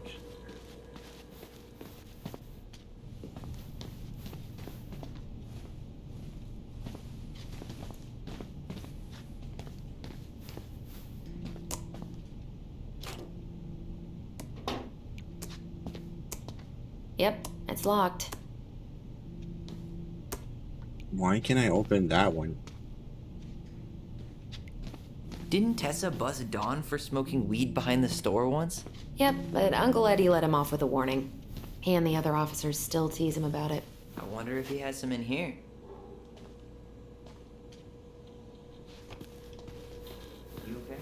I'm just feeling a little nauseous. Can I go sit down with you?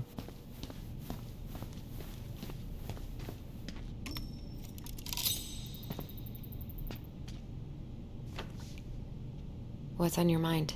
Just thinking about how we slept in that corner over there.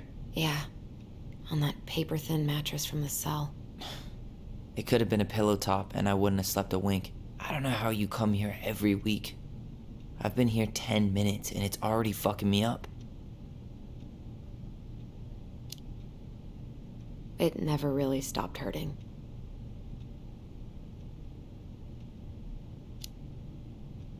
Hey, do you have any reoccurring nightmares about that night? Yeah. Why? Well, remember that nice lady from social services who picked us up? Oh, what was her name? Sandy, I think? Yeah. I used to dream about her a lot. Sorry, what? Yeah. It would always start out pretty normal, like we'd be sitting in the living room with Marianne doing a sewing lesson, and then suddenly she would turn into Sandy, and she would hold us in her arms, pulling us in tighter and tighter until I would wake up practically choking. Jesus. So, are things gonna be weird at all between you and Eddie? Only if he makes it weird. Good. Because he's more likely to tell us about Marianne if you don't antagonize him. Oh, so now we're not antagonizing people? Okay, yeah, that's fair. Yeah, touche, I guess. Let's go? Yep. Addison kind of fucked that up, but, you know. People be people. Ooh, that's gotta be a new record.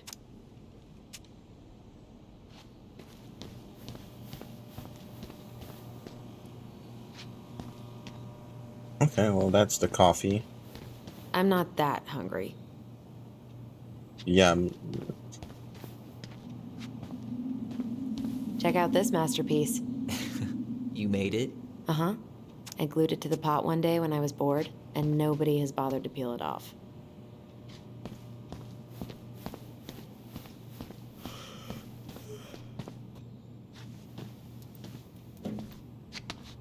This is heavier than I expected.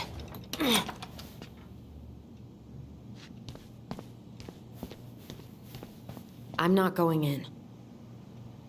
You're not going in? Okay.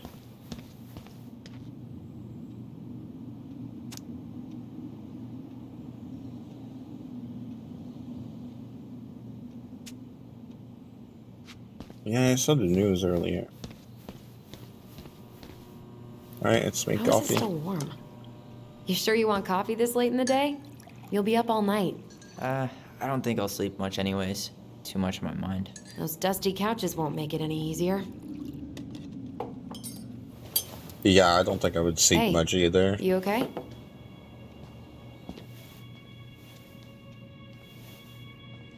Must be so fucked up.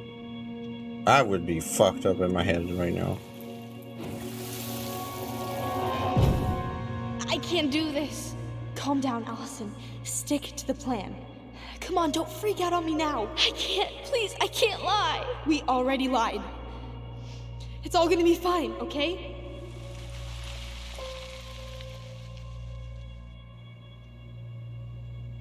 You okay? Honestly, no.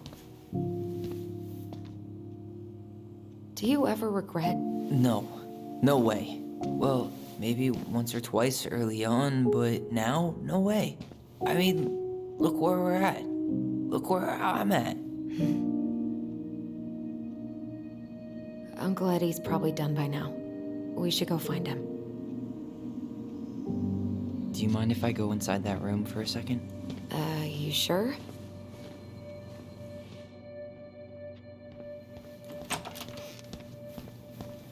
Guess. Let's go in. It's the first time I've been in here since that night. Eddie was so uncomfortable he dropped a vase.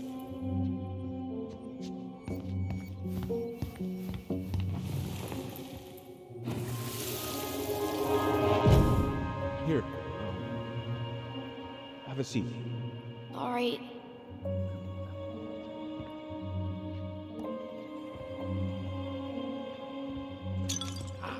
Damn it. Oh. Sorry. Huh. They kept this? What? It's that vase. They glued it back together.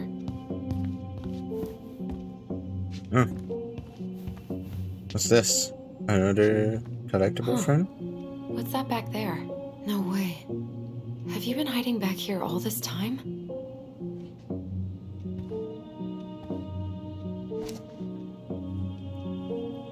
Oh, I forgot to look at the pelican earlier. I was all caught up in the mystery thing.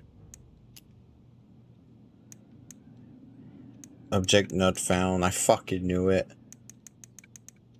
Fucking knew it. There was probably one in Marianne's room that we missed. The pious pelican is the princess's generous friend. She has a magical beak that is always full of food and never empties. The Ice King is the lord of the whole forest.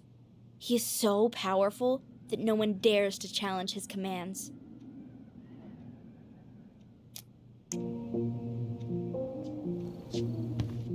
Oh, that reminds me. Oh, was Tyler just sliding there? That reminds me, I should read another story.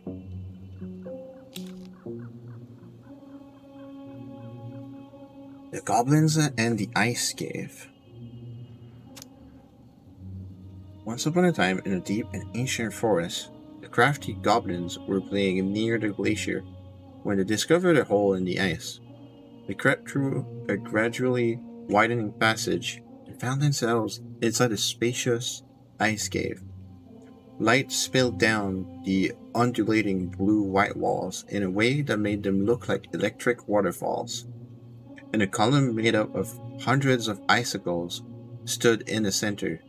This was a time before the goblins had settled beneath the old wooden house, and they had nowhere to live. Perhaps we could live here, they said excitedly. Moments later, the sound of stomping feet interrupted their play, and they realized that perhaps someone already lived there. They hid behind a boulder to wait to see who was coming. The old bear sauntered into the cave, shaking powdery snow from his coat. He let out a giant yawn and lay down in the corner on a pile of tree boughs, snoring within seconds. When they were sure he was deep asleep, the goblins conspired to claim the cave for themselves. They chipped away at the glacier until they had filled a basket full of ice, then hid once more behind their boulder and started tossing chunks of it on the sleeping bear. Now, Old Bear was not the smartest creature in the forest, so when he woke up covered in ice, he roared, "My cave is collapsing!" Then he lumbered to his feet and ran outside before the whole thing could come down on top of him. The goblins crept out after him and did a loop before coming back to find him sitting outside. "What happened?" they asked. "My cave is collapsing," bemoaned the old bear. "And it's time for me to hibernate. Where will I stay for the winter?" It had not occurred to the goblins that the old bear had settled in for the winter, and that they felt a little bad. But they did not want the old bear to know what they had done, so instead they offered to help him find a new den. Together they searched. They inspected cavernous stone and hollowed trees, and deeply pocketed knolls. Nothing they found was as beautiful as the ice cave, but the old bear settled on a packed earthen hollow that would keep him warm and dry for his long sleep. "Good night," he yawned, and the goblins gleefully returned to their new home. In the spring, the old bear woke and went for a nice long walk to stretch his legs. His path took him right up to his old cave, where he heard curious sounds of laughter. Making his way inside, he was surprised to find that his cave was intact and the goblins were inside playing a game. "What is this?" growled the old bear. The goblins stopped playing and looked ashamed. "We're sorry, old bear," said the goblins, "but we had nowhere to live and it's just so beautiful. We didn't realize we were about to hibernate, and we couldn't bear to tell you what we've done." The old bear was angry at the trick, but the young goblins looked appropriately ashamed, and so he said, "Come with me." He led the crafty goblins to the hollow in which he had hibernated for the winter. "You two can have this spot," he said. "And look, someone had built a big wooden house right on top, over top it. No one lives there now," said Old Bear. "But one day, maybe someone will." The earthen hollow was not as beautiful as the ice cave, but it kept the goblins warm and dry, and they were excited that someday they might have someone living overhead. Someone who baked cakes and tolerated their mischief. And that is the story of how the crafty goblins tried to steal the cave off the old bear, and how they got their own instead.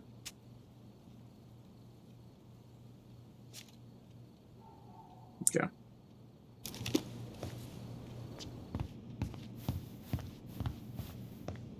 So, isn't Brown waiting for us? We should head back to his office. Yeah.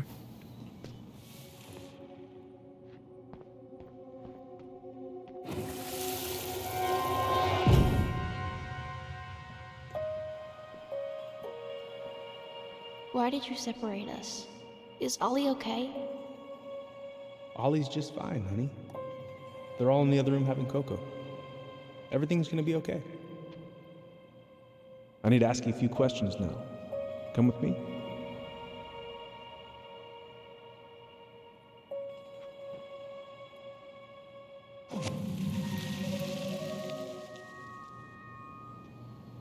You're awfully quiet. Yeah, sorry. Trying to deal, but it's a lot.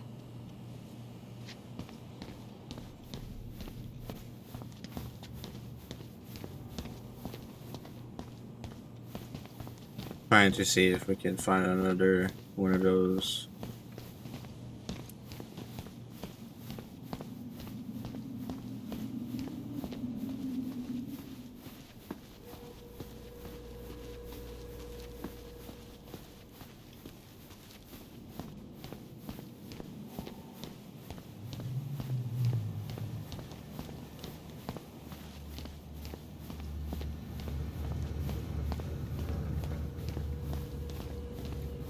Doesn't look like it. Okay.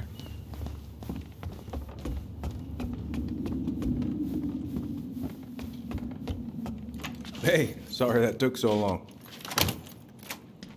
Sometimes these old folks want us to come out just because they're lonely. No worries, Uncle. Hey, you remember this guy? Of course. Tyler Ronan. The prodigal son returns. Yep. Look at you. I didn't even recognize you at first. I heard that a lot today, Chief Brown. Chief Brown. No need for that kind of formality, not with family. Huh. How you finding Delos Crossing? Changed much? Same dump, different year. Well, we're no Juneau, but lots of folks feel at home here. It's gotta be good to be back with your sister, huh? Yeah, it's been a long time coming. Look, Eddie, we aren't here just to say hi. We found something in Marion's room. Things aren't really adding up anymore, and we've got questions. Oh, yeah?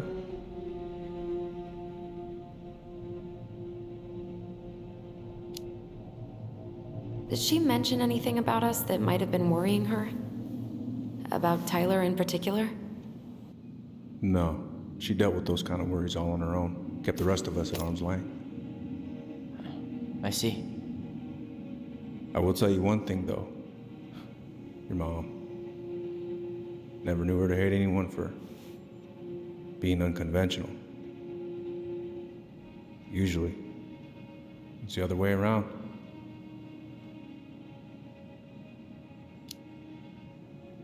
Did anyone mention anything about her behavior in the days leading up to that day? Anything at all? No. Everyone I talked to said it took them by surprise. Did you see her at all? Like, in those last few days? No. I hadn't seen her for weeks. Maybe a month before.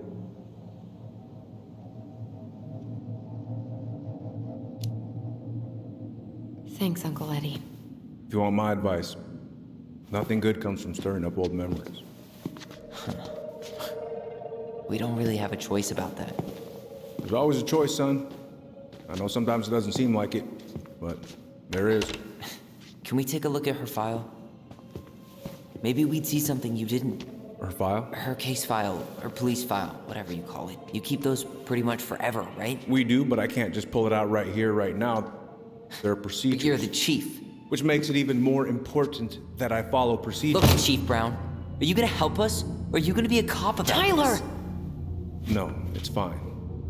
Tyler, I know you resent me, but fireweed was the best deal I could get you.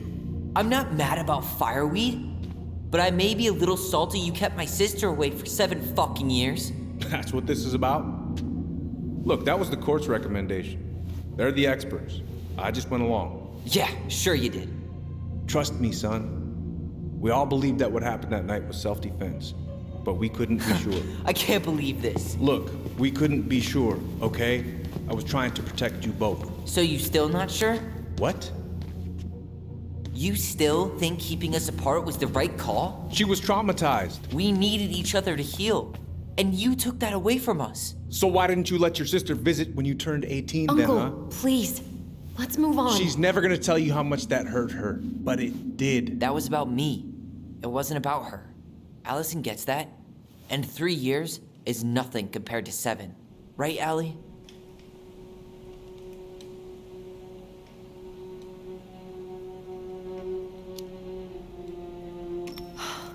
Look, Uncle, separating us like that did not help me heal. If anything, it was the opposite. Even if he had been dangerous, I'd have taken the risk. Being apart was that miserable. I didn't know you felt that way, little moose. It was hard to talk to you about it. I didn't want to seem ungrateful. Look, we've all fucked up. And we've all hurt each other. But isn't that what family's for? To Can't we fuck just up and hurt each other? move on? Yeah, sure. Sounds like the right call. Times like this, I wonder who raised who. We're gonna stay the night at the old house. We better get going. You wanna grab a bite first? It's on me. Don't wanna send you out there with empty stomachs. I would not turn that down. Okay, let's go.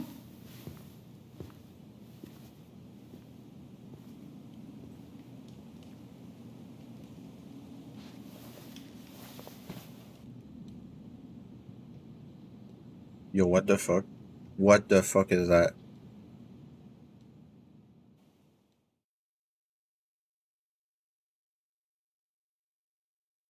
I'm sorry, what?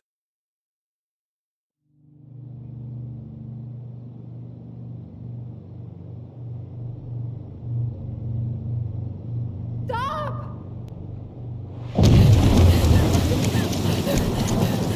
Allison! Allison! Holy shit.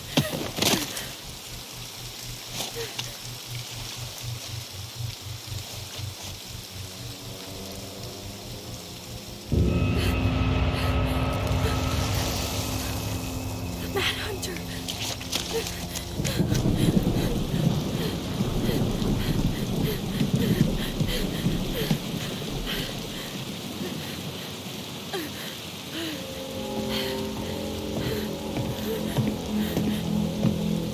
Please, Mom. I'm sorry I cut my hair. I won't do it again. I'm going to kill you! No. Please. Please. Mom. Mom, please. No, don't do this.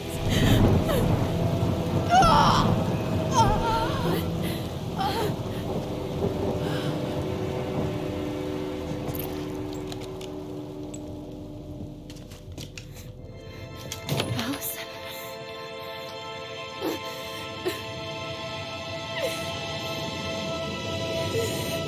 This isn't... What?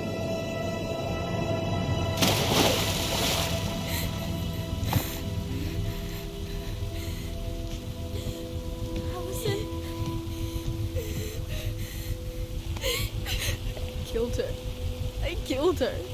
Allison, we need to call for help. I killed her. No, you didn't. I killed her. And when they come, that's what we're gonna tell them. No, no. Yes. We look out for each other. That's what goblins do. And brothers and sisters. It's gonna be okay. We're gonna be okay.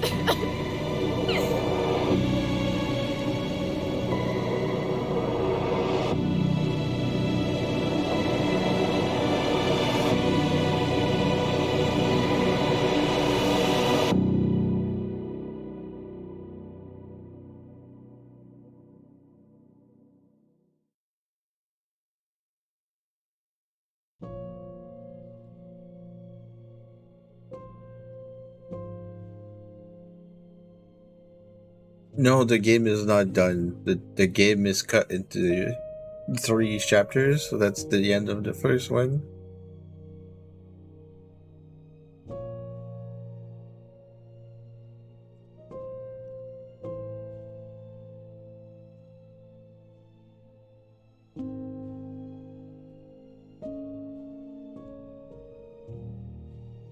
And holy shit.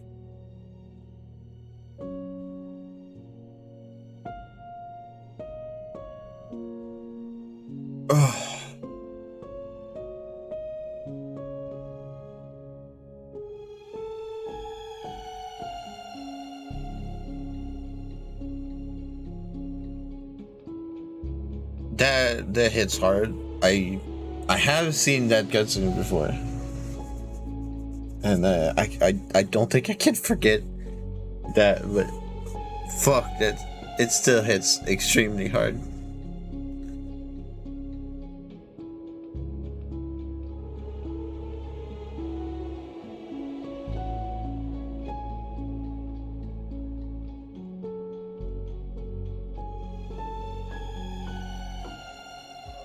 I can't fucking imagine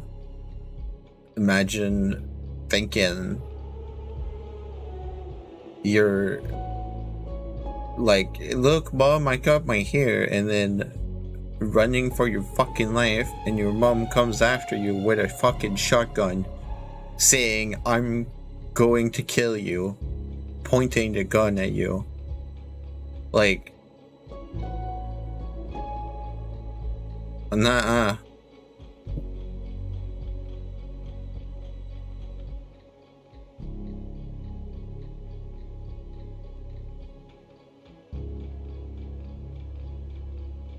Like, the type of shit you're fucking scarred for life.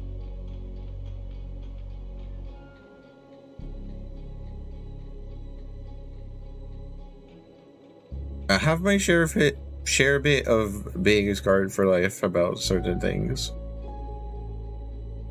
Nothing my mom did. My mom is great. I'm extremely grateful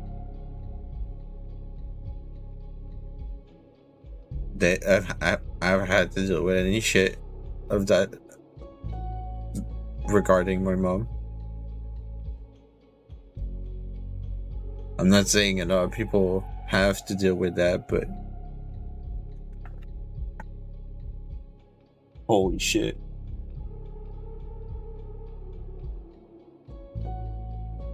How you feeling, chat? You want to talk about the feelings a tiny bit? You want to talk about how that hit? The delivery of that? You don't have to, but I'm asking.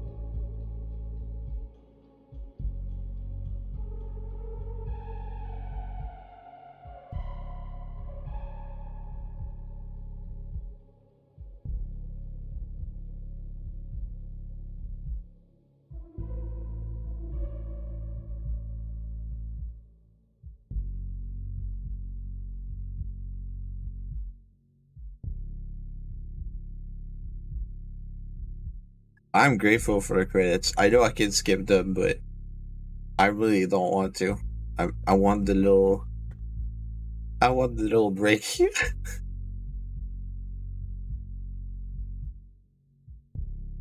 I'm sure the next chapter is gonna start with a nice recap to put it right back into it.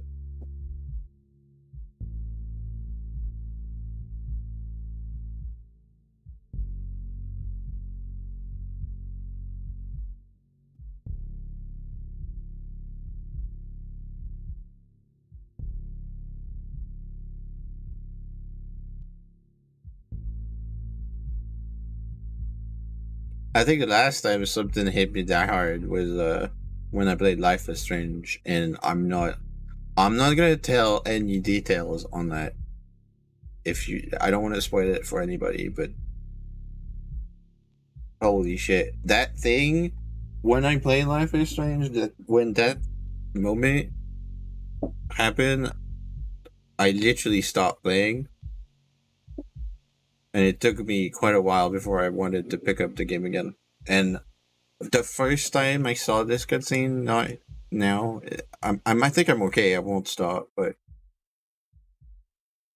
the first time I saw this cutscene, because I watched other people play it, because I was worried, because I heard about it, I was worried that it might have been too much for me to bear, so I wanted to see if I could bear it if I was not playing. The first time I saw that cutscene, it was too much. I left. I left the stream. I was like, fuck it, no. No. But it wasn't as bad. But it still hits right. It hits the nail right on the head. Like, and as someone that has had, like, I haven't had any issues of going through shit like death threats or having to defend to that related to being trans, but I had to deal with that, and I've been on the receiving end of some nasty transphobic shit. But I can't fucking imagine. I can't imagine all of that together, and it's your mom. And not only that, but it doesn't seem like they have a father to bounce back on either.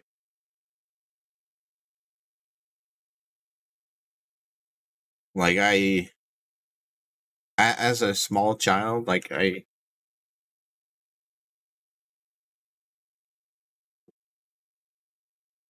don't think I can process all that.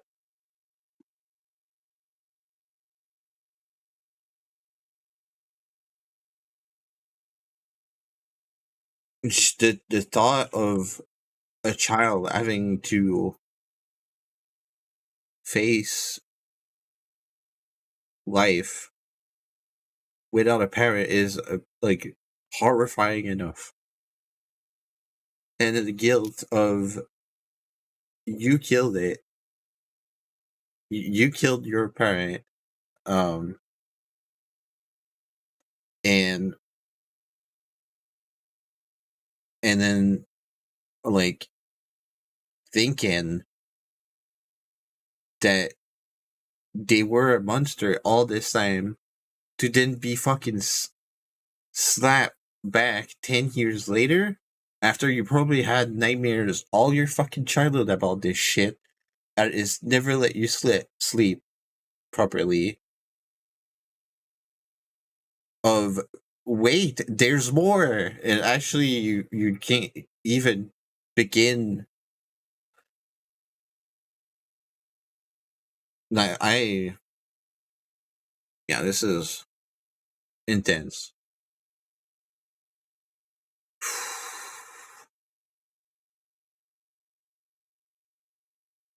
Okay.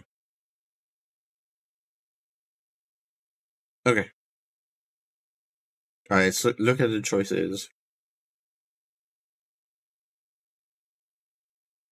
Okay. So I said it was disappointed. The title did accept the peace offering. Yeah, but at the same time, I think I feel I would have accepted it had I known that it was a twins bonding peace offering. You know? But I didn't know that. And Tyler only learned that after the fact. And he did seem to be more inclined to think about accepting the gift, just not immediately. Because of being fucked up by all this shit that was slapping in the face right now. So I don't think it would be too bad. If the ring had been thrown in the water, because apparently that's an outcome, I think that would have been a lot worse. But I think now we have a chance of potentially accepting the ring back, which might be better. My son was delighted to solve the princess's riddle with her brother. Yeah, no, I think it was good. Tyler felt unrecognized by Addison's lack of trust at the store. And that felt like I'm glad that people are split on this pretty much almost 50-50. Because that felt like it could have gone either way. Honestly, I feel like it's more of a what resonated more with you, what you would choose here. And yeah, it's kind of what I went with. Like the first impression I got from Tessa kind of rang a bit more true with the memory. This bond with Addison when she sided with him at the station. Yeah, I don't see how we could have sided with Eddie on that one, honestly. I mean, I can see how someone would do it, like, because, Eddie has been there for them and raised them. But more in that specific situation, I'm kind of like, they're twins. Like, they've had such a tight bond. And, like, we've seen in all the childhood memories they had of that traumatic event that they were extremely close. They had, they still had each other's back through all of that, regardless of the plot twist that we just had. Like, clearly, there's no fucking way either of them was in danger from the other one. And clearly they needed each other, which nobody allowed them to have. And I think that was fundamentally way more wrong than the other choice could have ever been made to look like.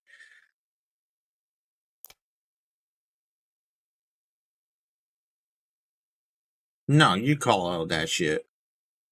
You call all that shit. 100%. Fuck that. Yeah.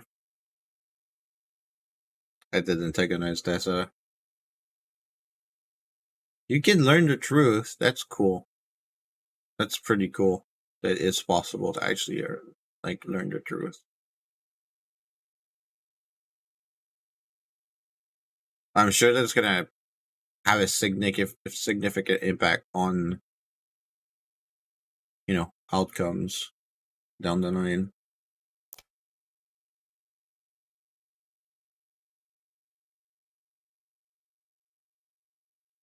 Yeah.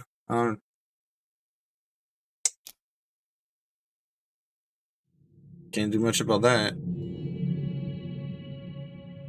So what now? Well, he's obviously not going to give us the truth. So I say we go get it ourselves. Wait, you're not seriously thinking of breaking and entering a police archive? Go big or go home.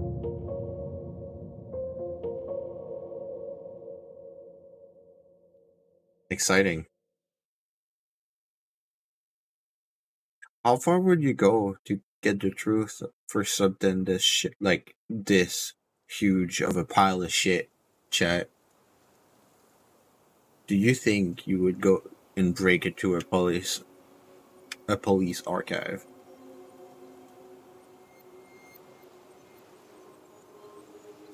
Assuming you had access like this, and it wasn't like a huge heist kind of ordeal where you would have to somehow acquire the keys and whatnot in a more difficult manner because you didn't have inside access. Like if you were, basically the child of the sheriff.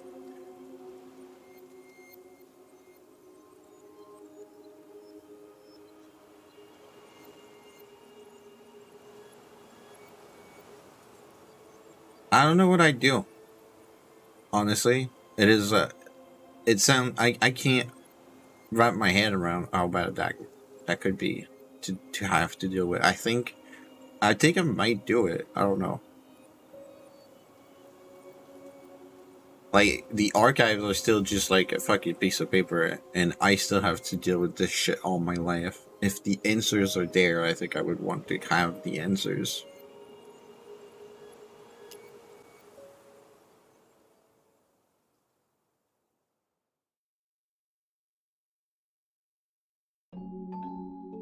Once upon a time, in a deep and ancient forest, there lived a pair of crafty goblins.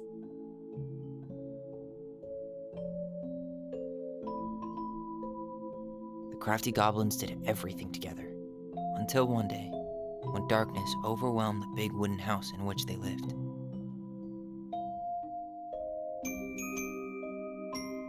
Blamed for the darkness, Brother Goblin was forced to leave the forest, while his sister had to stay behind.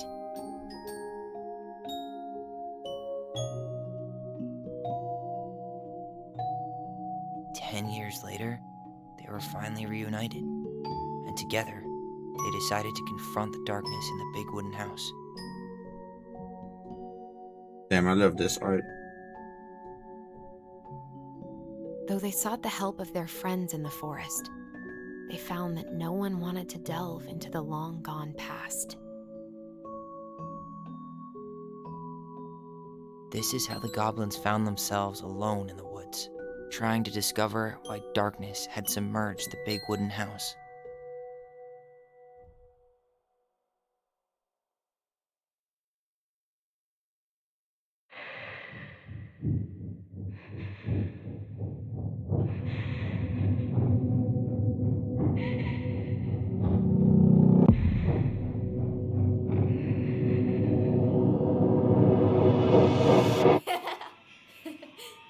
Tomorrow we should play Compass and North Star in the woods.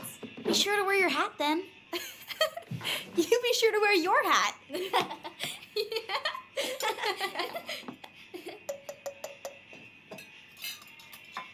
All right, who wants ice cream? Me!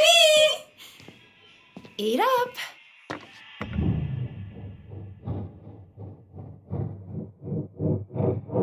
Without a word, she went out and buried the tiara in the ground beneath the sapling. And as the final scoop of dirt fell, the tiara felt truly gone, and with it, the final link to her old self. She could only go forward and find a new place for herself in this world, where she was no longer truly a princess in a tiara and a beautiful gown, but a wan woman, alone in a deep and ancient wood. And that was how the princess lost her most precious treasure, and her title. I don't like that story. There were no goblins, and it was depressing. We won't read it again. I love you, Mom.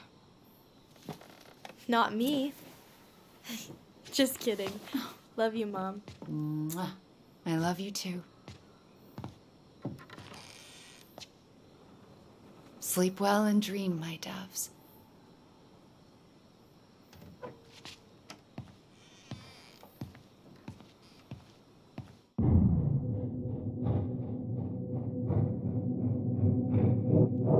Ollie? Ollie?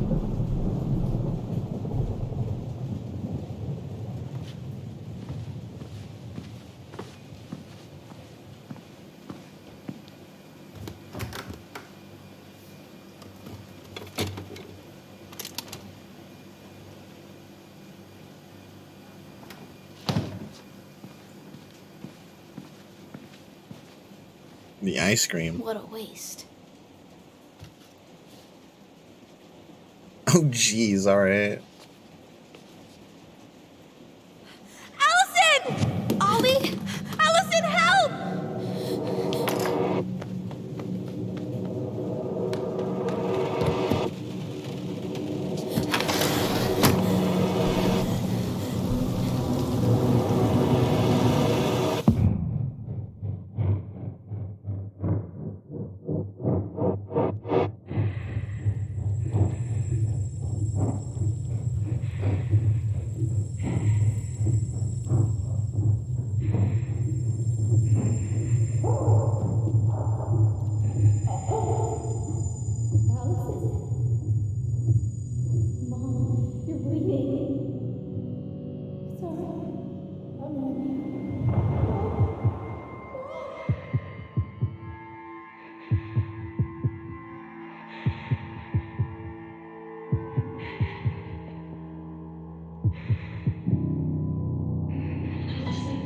We need to call for help.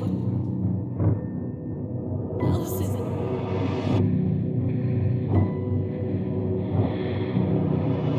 I killed Mom. I killed her.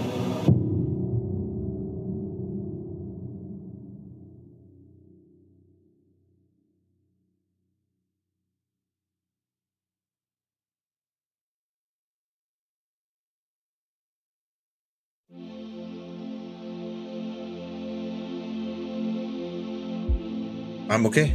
I'm okay. Fuck.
Well, with this cute moment, it made me feel a little bit better.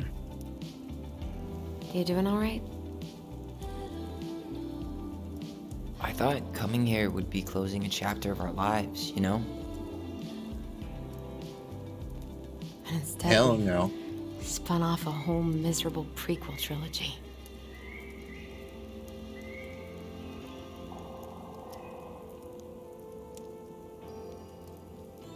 Okay. No. We're not letting ourselves do this again. Come on, up. Mind-numbing labor's a great way to forget your troubles. Can't we just have coffee instead? No. On your feet, soldier.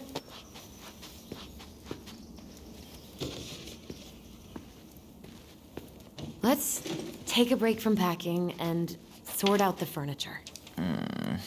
If we get enough done, I'll drive you into town and buy you a gallon of ice cream. Mint chocolate chip, 2 gallons. Let's do this.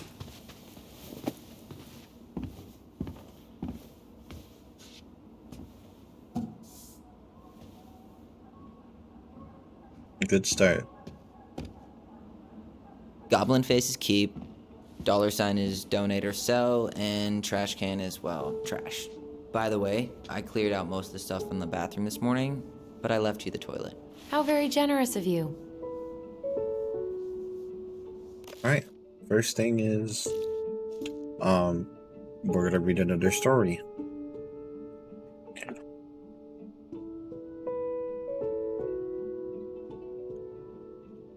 Princess and the Two Thieves. Once upon a time, in an ancient and deep forest, there lived a wise princess in a big wooden house. The house was built from the strong wood of the forest, and it kept the princess warm and safe. The princess was not a native of the forest, but she never spoke about where she had come from, for it made her cry. She did not have many friends, but that was how she liked it. The forest was big and deep, and many paths led to her house, but not many visitors passed by. The princess was happy to be left alone in the big house in the deep forest. She knew that the forest would provide for her, but that its generosity had to be respected, so she only took what she needed, and for a long time, life was just fine for the princess in the big wooden house. One winter day, when snow blanketed the earth and ice bent the trees low, the wise princess realized that food was disappearing from her house. It was not much at first, only a few fruits and nuts and eggs vanishing during the night. Maybe it's the birds, she said, or the mice. And for a time, the princess was okay with losing some food for the winter. It was long and little creatures needed to eat too. But then small items started to disappear as well. Spoons and plates, forks and knives, and blankets. It was as if every time she was in one part of the house, something disappeared in another room. That can't be birds or mice, said the princess. I think I have a thief. So she went outside to look for traces in the snow and noises in the wind. But there was nothing to be found nor to be heard.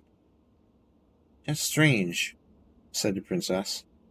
Maybe the thief is hiding inside my house. For many days she hunted, looking behind the curtains and under the bed, in the attic and the chimney, behind the poles and under the carpets, but she found nothing. And as she searched, food kept on disappearing, night after night. I will make a cake, frowned the princess. A baked cake, with every fruit and egg and nut I still have, so that I only have one thing to keep my eye on. She spent the whole day making the cake and using everything she had left. The cake she made was so big she could hardly carry it. If I manage to protect the cake, I'll be able to survive the long winter, she said. So she added a lock to the oven, and she kept the big cake safe inside. But the next morning the lock had been opened, and the cake had disappeared. At first the princess cried because that cake was the last of her food until the snow melted. But then she noticed 2 trails of tiny feet in the spilled flour, and she followed the tracks to a hidden hatch in the floorboards. This is how the princess realized that 2 tiny thieves were living under the wooden house, right below her feet.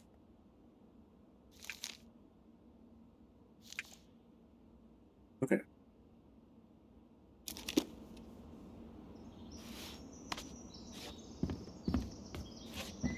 Damn, I wish I could go back in that room. Everywhere I look, there's just stuff, Stuff and more stuff. Marianne the Magpie.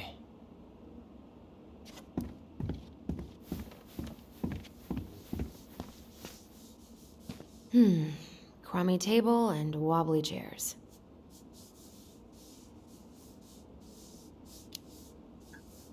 We ate way too much expired food on this table. Oh God, what's that smell? What's that smell?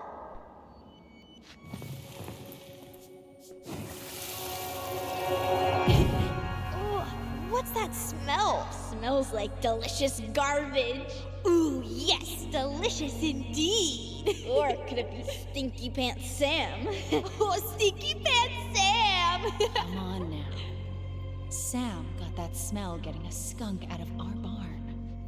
Be nice. A skunk? What did you do to her? Is she okay? Sure is. She just went hunting for food and couldn't get back out. All she needed was a little nudge to get her on her way. Sam Kansky, hero of skunk kind. I remember being super impressed by him, and it made me want to be a wild animal superhero too.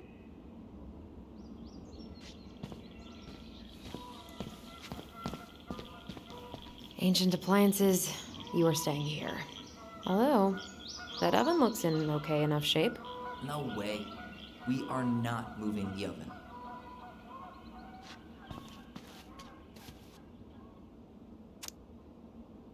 Dumpling cake. Ingredients: 1 can cherries, 1 can crushed pineapple, 8 ounces chopped walnuts, crusted by twins, chocolate chips for the cake mix. Ooh, I could turn this thing into a terrarium.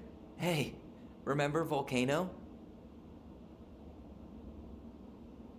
2 cups flour sifted, 1 teaspoon salt, 1 cup white sugar crushed out, brown sugar or half birch syrup, 1 teaspoon baking powder, 3/4 cup butter, no cold, use margarine. In a 9 by 13 inch pan, mix cherries and pineapple, sprinkle cake mix over pineapple and cherry mixture, sprinkle walnuts over top, walnuts crushed out, drawing of chocolate bar instead. Bake in 350-degree Fahrenheit oven for 35 or 40 minutes until golden brown. Every day, please, Mom.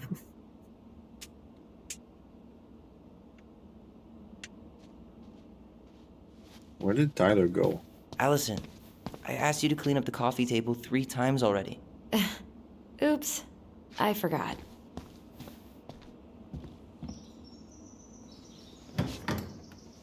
You hungry? We have a whole lot of nothing. I was hoping maybe you could make me one of those pickle and ketchup sandwiches.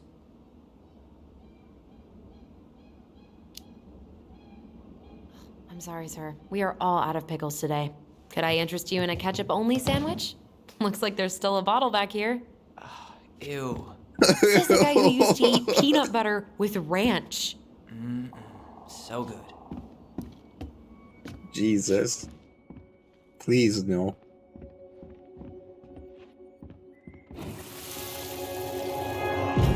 Lasagna! Lasagna! Finish your salad first.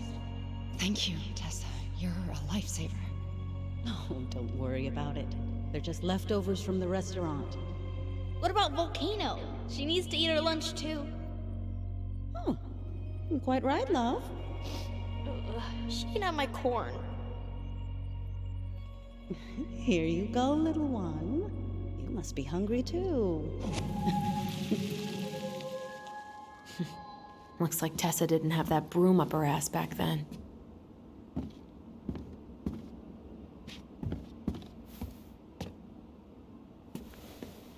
No? What's Hello. this doing down here? Goblins were here. Is that gum? Ugh. I guess that was probably me.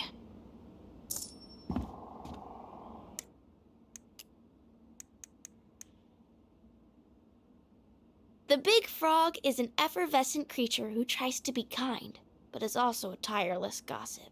The Ice King punished her once by telling her his deepest secret.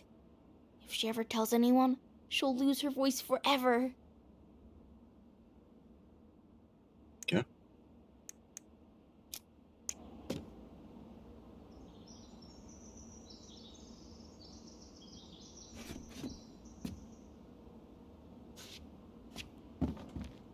What to do with this? I don't know. Could sell it. Maybe someone would be willing to refinish it.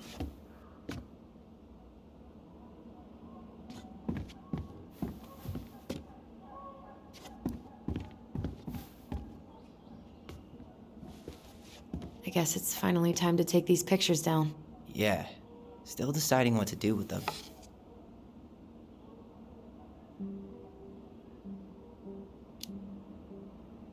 I mean, most of them are pretty happy memories. I guess. You look cute here. That's not me. I mean, it is, but But not really. I get it. it's just weird. Seeing myself like that again. Damn. Didn't think a picture could throw me like this anymore.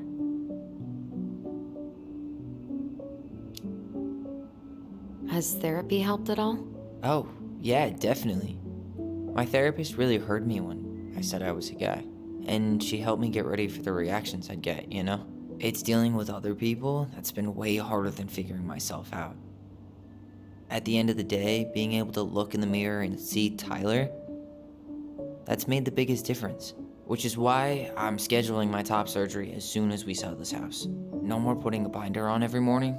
God, that sounds fucking amazing. Yeah, totally. Just so you know, I'll be there to help out when you do. Whatever you need. Thanks. All right. What's your verdict, Ronan? You know what? I'll keep a few. To remind us how far we've come.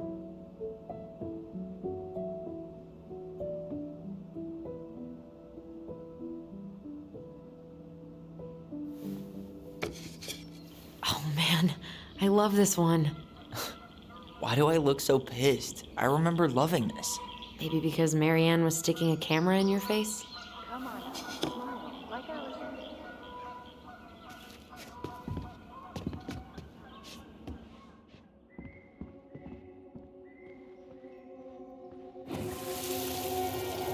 Come on, honey, smile, like Allison. Hold up your fish. It's not my fish anymore. Allison stole it.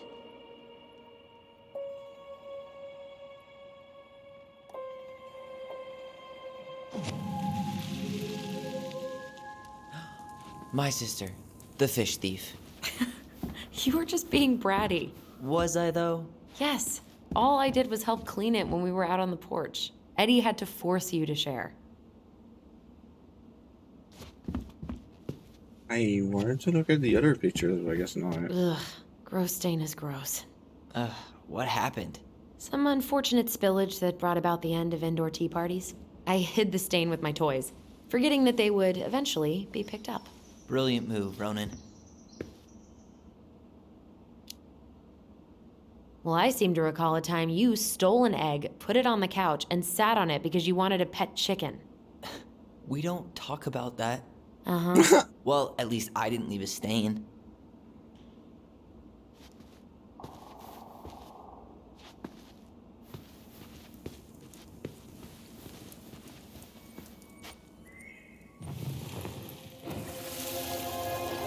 Steady now.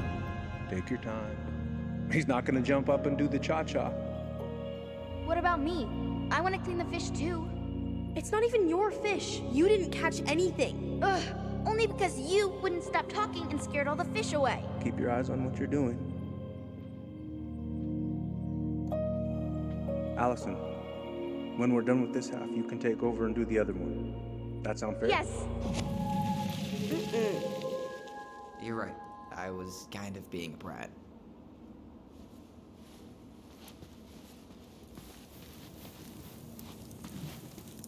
All right, I'll clean it up. Thanks. While you do that, I'll check out the furniture. I'm guessing you want to keep the coffee table?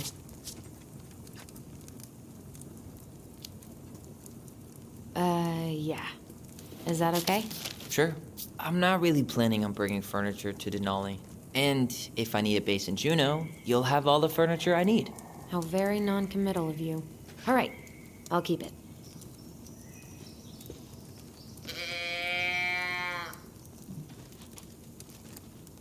Are you gonna keep doing that? I really like that armchair.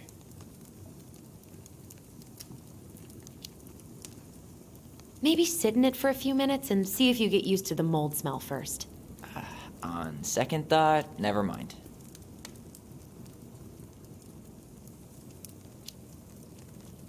Another one for the landfill.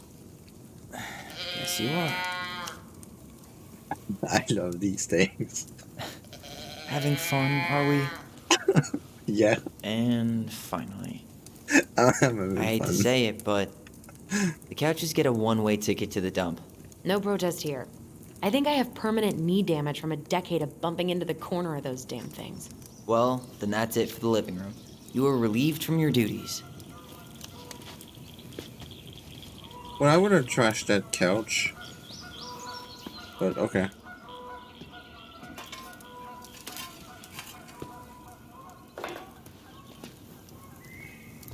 Hey, Allison, come take a break with me. Sure. That's a nice face. I wonder if my horse figurine is still in there. You're welcome to stick your hand in there to check. Starting the fire again? Yeah, I'm gonna boil some water. You want something to drink? Alright.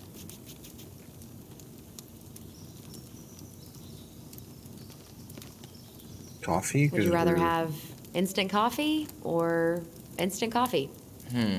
Nah, sorry. I'm more of a tea person. Get it? Tea. As in, How long like have you it. been waiting to make that joke? longer than I'm willing to admit. I am so glad Eddie came through on the caffeine. Shh, did you hear that? The Ice King is sending us a warning. I like that joke though. It was a good joke. Fantastic joke.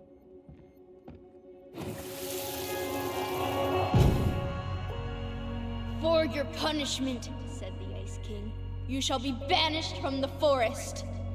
And if you dare come back before the new moon, you shall feel my anger in your gut. Hear it in the wind. Whoosh! Do you think the Ice King would really react that way? He may be intimidating, but he's always fair and never mean. Oh, yeah, you're right. Maybe he tells the goblins to help the people they hurt instead? Great idea, sweetie. Why don't we think about it at dinner? I'll put everything away for safekeeping while you go wash your hands. Can you put them in the binder so they don't get stained? Of course, love.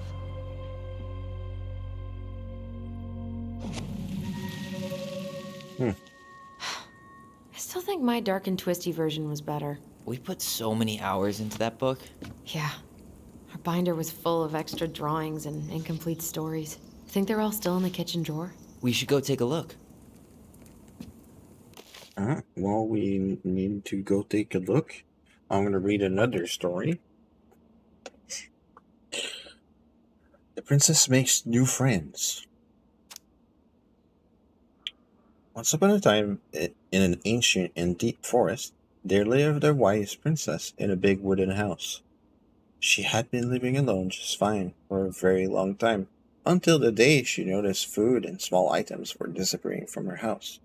The thefts went on until the day her last cake, which had been made with the last of her eggs, the last of her fruit, the last of her nuts, and the last of her flour, well, that last cake was stolen too. And now she found at the scene of the crime were two trails of tiny feet in the spilled flour, leading to a hidden hatch in the floorboards. The princess did not try to open the hatch, nor did she try to break it. She was too tired and too hungry. All she could do was cry in silence, alone in a big wooden house hidden in the ancient and deep forest. She cried for a long time, until evening arrived, and then she cried some more. Suddenly a tiny voice came from under the house. What is that noise you make? It asked. We do not like it, not one bit. I'm crying because you two are mean to me, whoever you are. You stole all the food I had, and I would starve before the end of this long and cold winter. The hatch opened just a peep, revealing two frowning faces peering out from the darkness of their hideout. But we are hungry too, said the second creature. We have been hiding in this cave for a long time, and now the winter is upon us and we need food. The princess dried her eyes and smiled at the two goblins. If we were friends, we could share the cake you stole from me. The two thieves spat and smirked. A friend? What is that? Princess frowned, for she realized that the two tiny thieves were as lonely as she was. A friend is someone you love and care for, someone you would never hurt. We never hurt each other, and we care for each other, said the goblins at the same time. Does that mean we are friends? Yes, that's exactly it. And if we were friends, you would not hurt us. Of course not, friends trust each other. The goblins shook their little heads. We trust no one, for no one trusts us.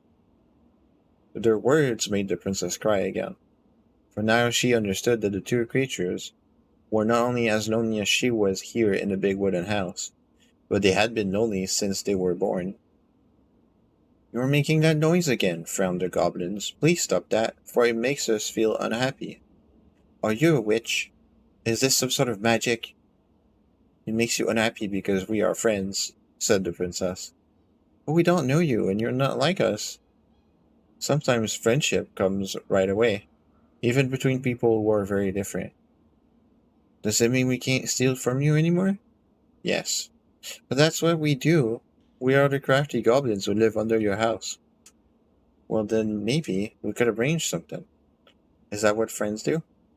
Yes, I believe they do. And this is how the princess met the crafty goblins and how they became friends.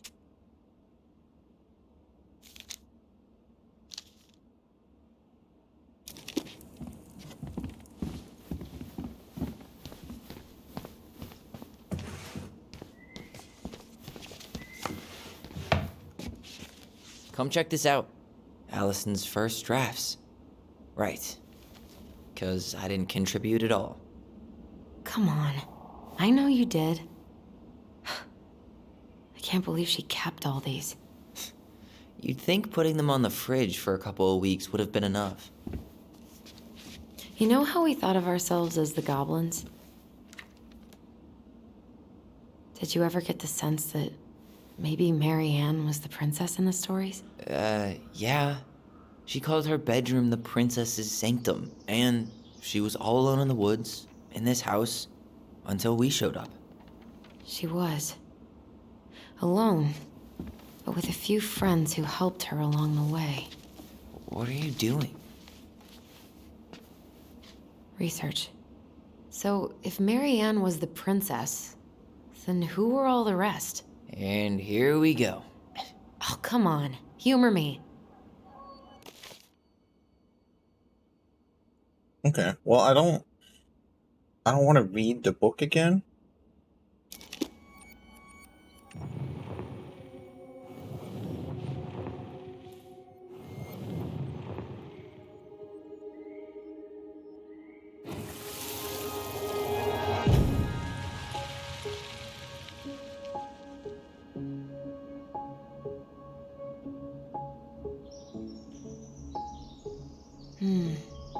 Pelican. She was the most generous one.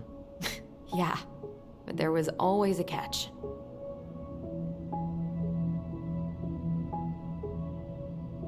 You go here.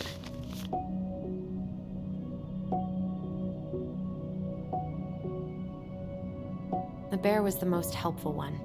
He was always around. Stalking her? What? No. I mean, he was kinda always there, lurking.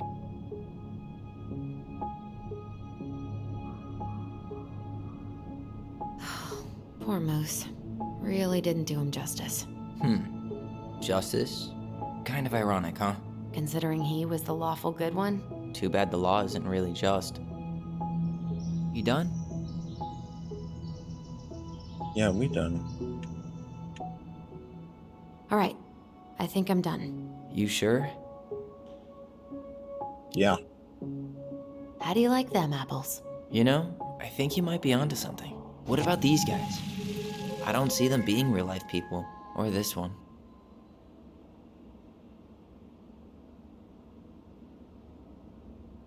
Yep, totally Marianne. Why a princess, though?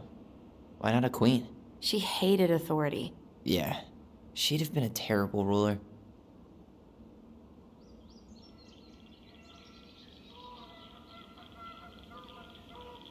The specific human attributes you have assigned to these forest animals are truly thought-provoking. Indubitably.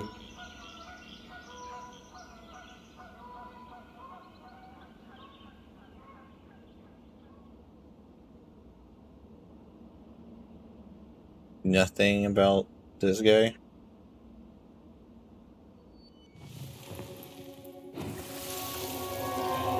You better hurry, or the Mad Hunter will catch us! We need to hide. This way. What's going on? I don't know. Is he here?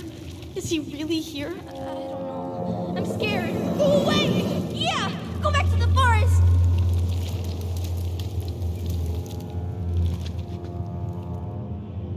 The fuck?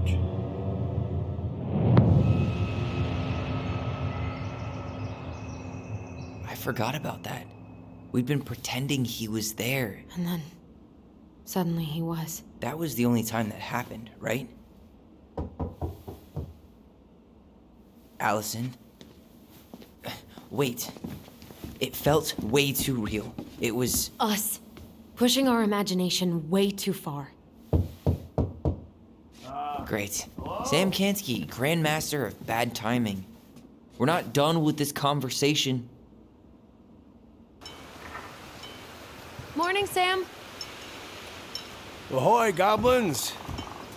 I ran into Chief Brown, who said you were starting to clean up on the house this morning, so, I kind of figured you might need some supplies.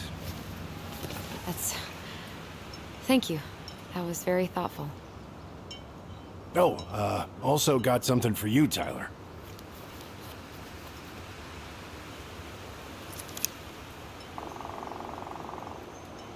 Every man needs a good knife. There you are. Thanks, Sam. Good. Good, yeah. Good ketchup. Oh, and before I forget, for the lady of the house.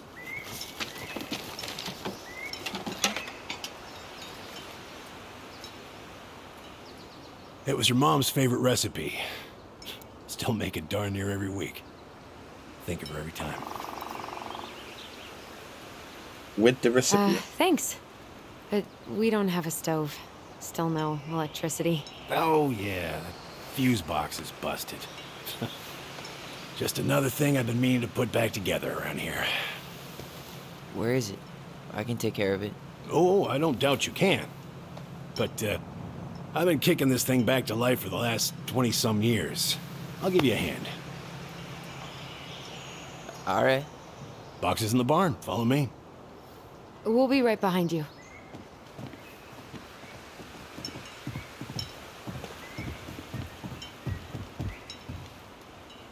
That's really, really nice of him.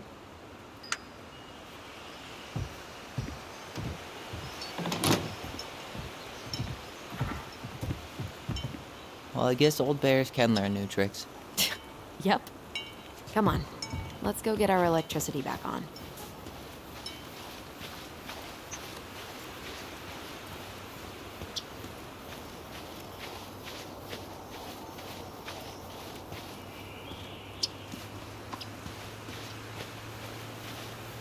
So, how's school? I graduated already. Outdoor studies. Oh, outdoor studies, huh? Well, it's a good thing I came along when I did. You know, I built this here barn for your mama.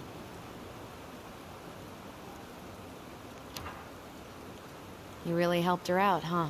Now, you know, just a few chores here and there as I was glad to help. Your mother, no. I could never bring myself to leave her high and dry. Anyways, I'm gonna find that darn key.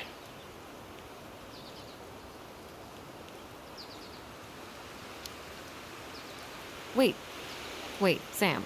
You have more of our keys? Yeah. The one for the barn's called a railroad key. See, it's got this special tip that you can... Fascinating. I'll take that off your hands now. Well, I, figured I might still need to do some maintenance, so, Nope. We're good. Thank you. Fair warning. Door's a bit temperamental. Haven't you been taking care of this place? You didn't oil the doors? What? You think I just hang out here all day or something? Here, son, give me a try. Good. Okay, when you twist it as far as you can to the left, give it a nice little jerk. Damn it. No shit.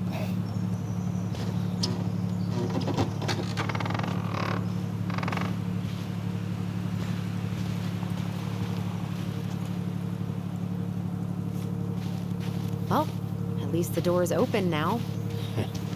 Yeah, that's easy enough to fix. Now, that fuse box. Oh, no. You and you are going to clean up your mess. I'll take care of the fuse box. But I didn't do it. I'm not asking. Go on. Okay, we could read another story. I know we kind of just did, but I just want to stop forgetting to read them.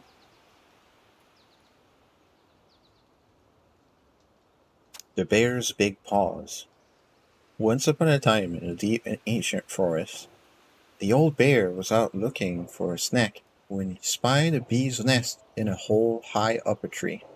The tree was dry and brittle, but the old bear was hungry, so he made his way to the nest. But when he got there, he found his giant paw couldn't fit into the hole. Determined, he tried to force it inside, but the effort caused the branch below him to snap. The old bear tumbled to the ground and landed with a painful oomph. He laid there, stunned from the fall, when all of a sudden something bit him. The bite was followed by another, and another, and another. Carpenter ants were swarming up his legs. You see, they had been nesting in the branch, and they did not appreciate being forced from their home. The old bear howled and jumped to his feet to dance around as he swatted and snapped, but his big paws couldn't do much about the tiny ants. When he had finally managed to squish or scare them all off, the old bear heard someone laughing. The crafty goblins had seen the whole thing. "Clumsy old bear," they teased. "Those big old paws aren't good at anything, are they?" Then they sped off, leaving Old Bear's pride hurting just as bad as his body. He lumbered through the forest, hungry and sad. "Maybe I'm just a clumsy old bear," he moaned, "and my big old paws aren't good at anything." At that moment, the old bear heard a sad noise. "What's that?" he wondered, and he followed the sound to where a mountain goat stood atop a boulder high up a hillside. "Old bear!" she cried. "Old bear, please help. My kid is stuck." Hold enough. A tiny mountain goat was trapped inside the stones, bleeding sadly. The old bear began to walk toward them, and then stopped. "I'm probably just going to make it worse," he thought. Then the goat kid started to bleat even louder, and the old bear put away his fear. He climbed up to where the goat was trapped, careful of where he stepped and trying not to think of how he had only just fallen out of a tree. Every now and then, the ground would slide away from under his feet, but he kept going. When he reached the goat kid, he put his mighty paws against one of the boulders and began to push. At first it didn't budge, but he dug in and pushed even harder. Finally, the boulder parted just wide enough to let the kid scramble to safety. The old bear released the boulder and let out a roar of triumph. "Thank you," gushed the mama goat, and she and her kid bounded off up the mountain.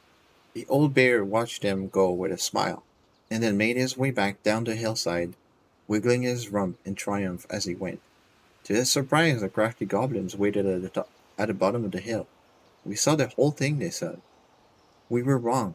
You aren't just a clumsy old bear, and your paws are good for helping others. The old bear forgave the goblins for doubting him, because he had doubted himself just as much. He never again thought his paws weren't good at anything, even though sometimes they weren't always great at everything. And that was how the old bear proved that his heart was bigger than his paws.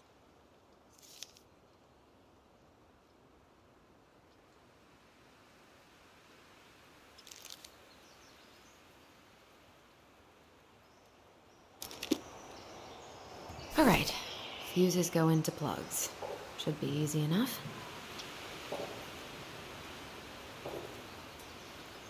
All right, let's take a look. Look at what? The whole jam needs to be replaced. Nah, just need to sand that part down. You could refinish the whole thing, but that's a lot of work for an old war.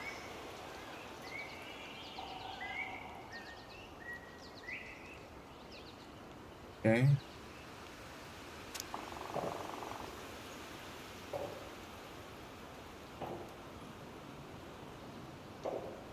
Pass me that handle. Yeah, sure. Thank you. Oh, shit. Oh. What happened? You okay?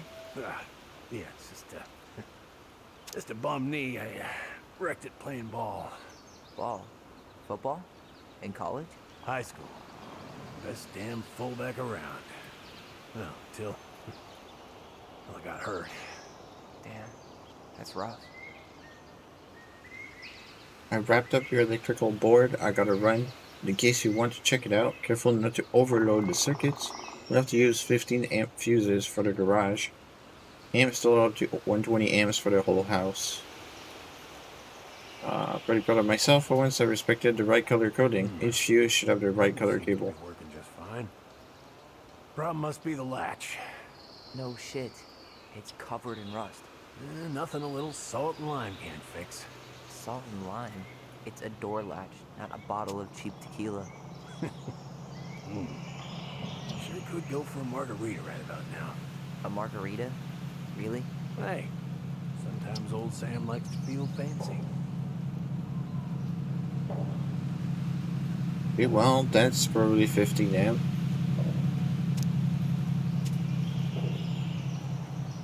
Since it's the same color. Let's try this one.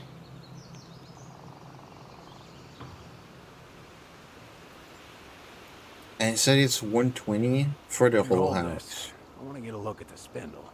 Shouldn't we get this cleaned up before we put it back together? So there's 90 left. You two got any bear insurance? What for? You and your gun are always around. Oh, not always. And you can't fend off a bear with smart-ass remarks, you know? We're not getting a gun, Sam. Yeah, so 320 and 130 should do, right?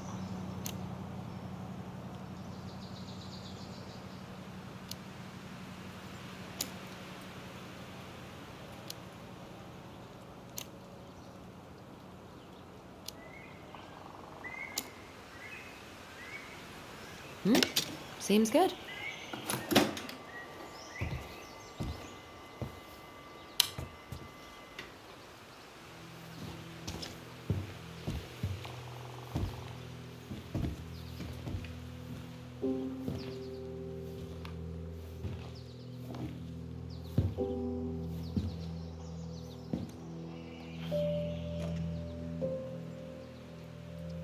You damn fool. Everything okay? You two look like you got this all in hand, so,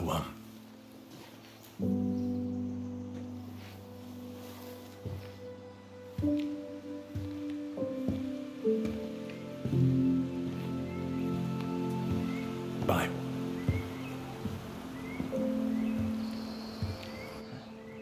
What was that about?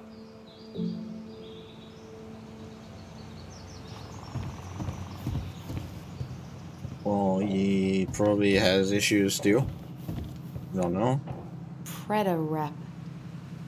What's that? Wolf pee. Ew, what? Do not spill it on your shoes. I sense a story. Well, if by story you mean using it at fireweed to get rid of some rats, and then spilling it on my only pair of shoes, then yes. Hey, it was not funny. Sure thing, P-boy. I wonder why Sam got so upset. Oh, he probably forgot he was all out of bourbon. Hey, that's not cool. Sam has a serious problem. Sorry, it was a low blow. He really freaked out when he saw that gun rack. Remind me to take it down later. Hey there, little buddy.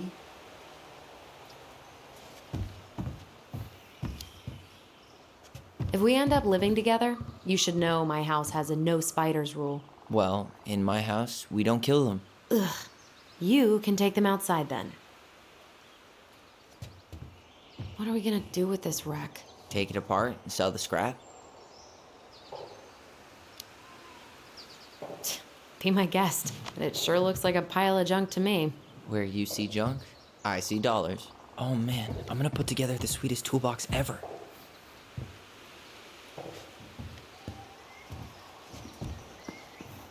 Huh, look at this.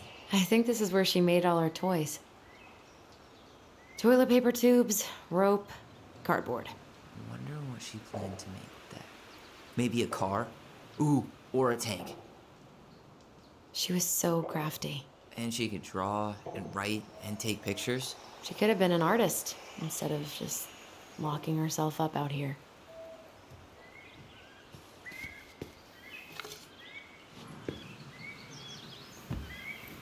What did you find? Do you know who that is? Yeah. That's Carol, Eddie's mom. I've seen other pictures of her, but never this one. Man, look at Brown. And Marianne. She looks really happy. Can I? Careful, the glass is broken. Are you okay? It stings. Let's go see Mom. But she'll get mad. We weren't even supposed to be here.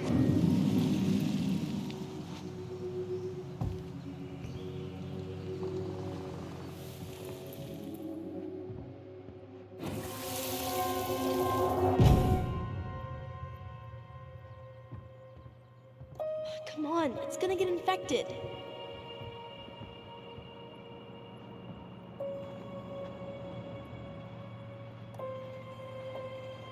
I don't want to. She said not to disturb her and Eddie.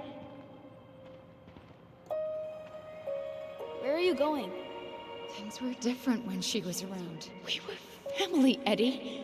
How could you do this to me? Shh. Look, I had to make that call. What were they talking about? I can't figure out what's going on. I don't know, but I remember that whatever Eddie had to do, whatever that call was about, it was tearing him up. Tearing him up? He was being a total cop, and Marianne got pissed and threw him out. Here, I'm gonna show you what I remember. There's more. I can feel it. I like the snow prints.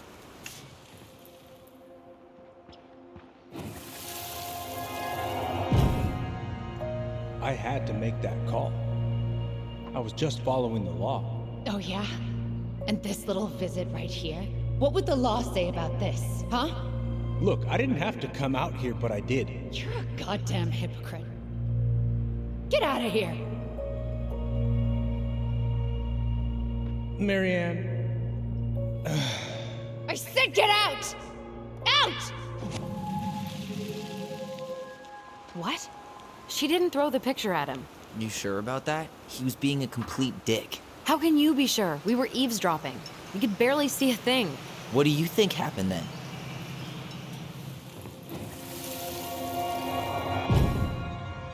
Look, I had to make that call. I was following procedure, what I'm legally required to do. Then why are you here? Pretty sure this isn't procedure. I wanted you to hear it from me. Please leave. Marianne, I'm sorry. Please just go. How do we keep remembering the same things so differently? It was a long time ago, and, well, memory's a tricky thing. Wait, when did that happen? I'm not sure. I think it was the exact same day she attacked you. That's what I thought. Uncle Eddie said he hadn't seen Marianne for weeks. Yeah, that was bullshit. And what was all that about following the law? What was he doing here exactly?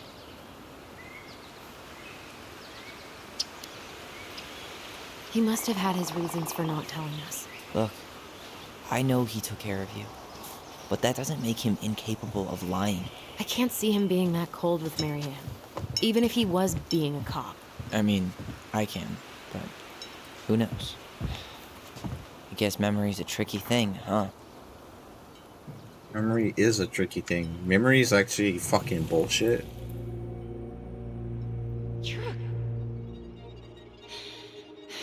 Get out. Get out. Goddamn hypocrite. Get out of here. You're a goddamn hypocrite. Get out of here. Get out.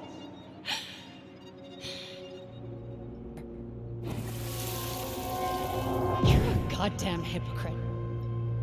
Get out of here. Get off my property right now.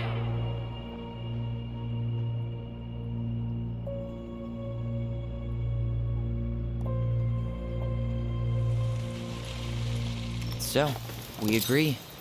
Brown came out here and bullied Marianne the same day she attacked us. And then lied about it. Now what?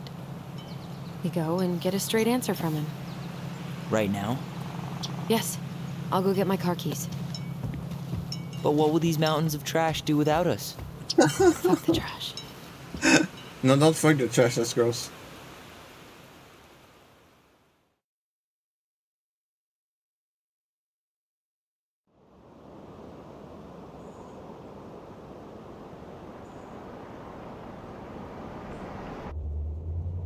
Man, I can't believe Brown lied.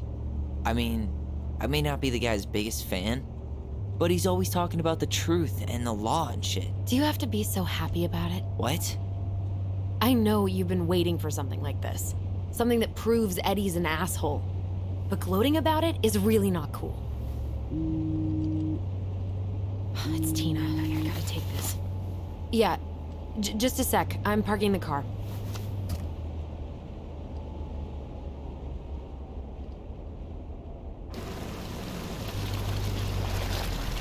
Good. Stop in the Guess I'll car. just You go take the stretch phone my call. legs then. No, just give me a sec.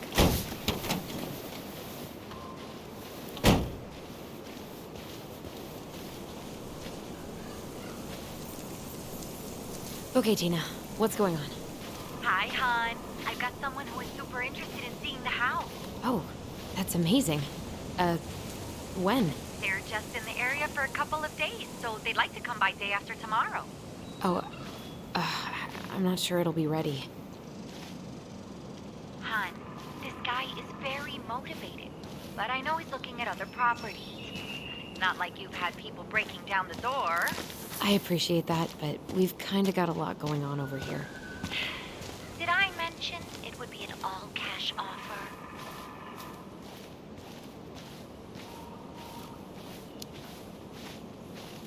It's not the right time. A cash offer, Allison. I'm sorry, but it'll be a total mess. I don't want to waste anyone's time. Okay, well, you tell me when you're ready. God, I'd love to be able to make something like this. That's a nice carving. In a few weeks, you'll be able to climb to the top of that waterfall. With an ice pick.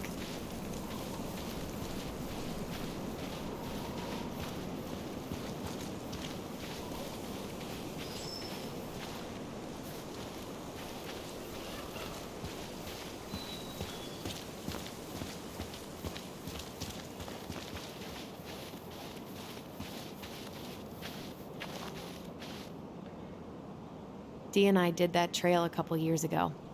We drank ice-cold beers when we reached the summit. Whose votes are you looking to win out here, Tom? The Bears?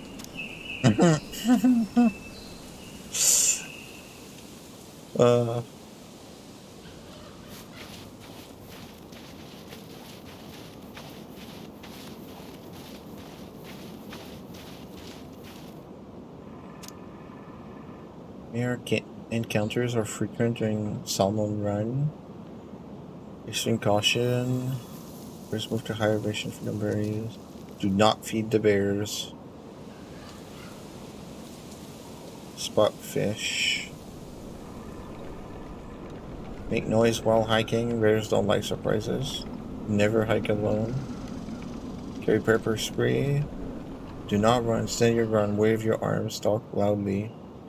Not climb trees or poles. Extremely efficient climbers.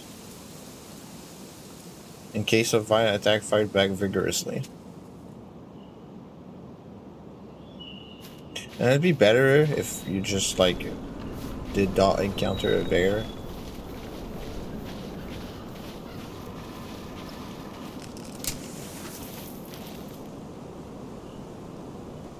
Who was that?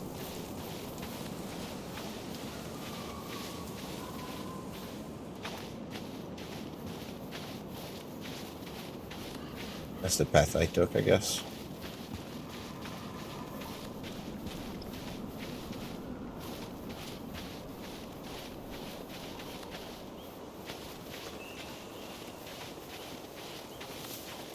The artist really nailed this one. Dorian Key. Kinda rings a bell.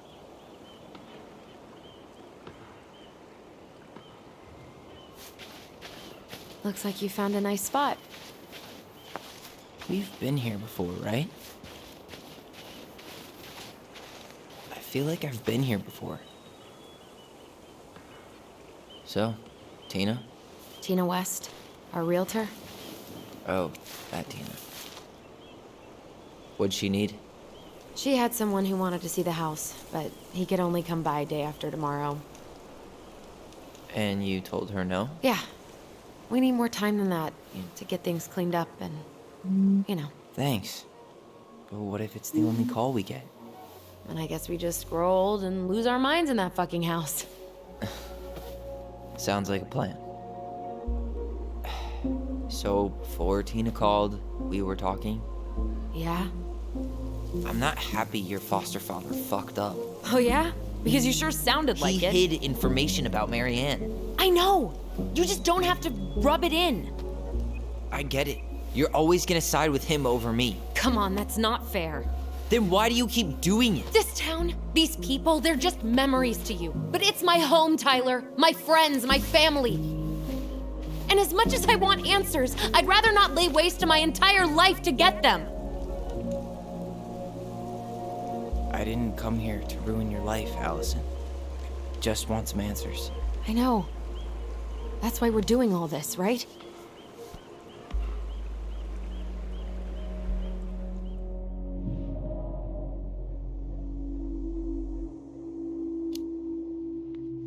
Our hometown looks pretty picturesque from here, doesn't it?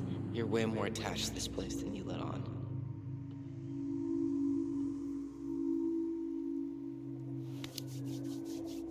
So, you really want to live somewhere super secluded like this? Alone in a cave, speaking for the trees? I do. Is it really that hard to imagine?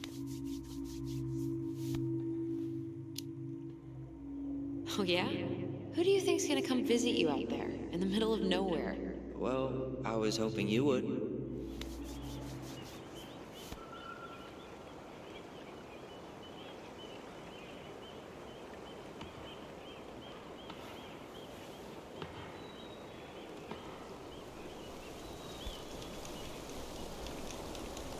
You feeling that, Ty?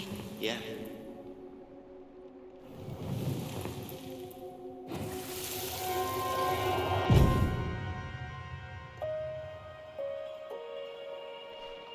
Found you! North Star! Okay, now you're the star and I'm the compass.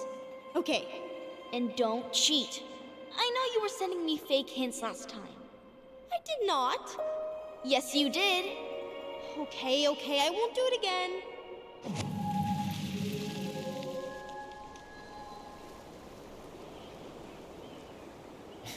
You were always accusing me of cheating. Because you totally did. It was a cool game. Guessing where you were just by feeling what you felt.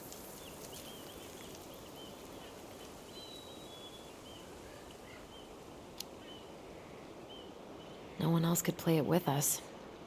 That was the beauty of it. For real? You never wanted any other friends? Nah, not really. I mean, we had each other. That was enough for me. So, not too disappointed I turned down our chance to be billionaires? Nah, all that money would have made me soft. And I've spent way too many years polishing my edgy side. You were right to call me out earlier. I was being a jerk about Eddie. I'm all for enjoying the wins as they come, but maybe not at the expense of my father figure. I'll try my best.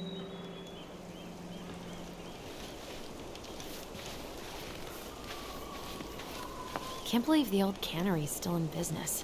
Plenty more fish in the sea. For now.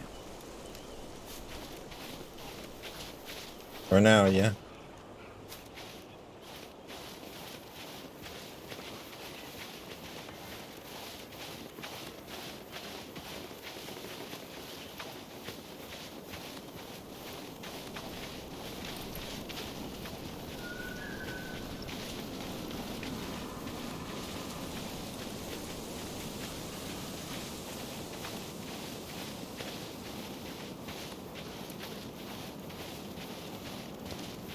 Hey, look what I found.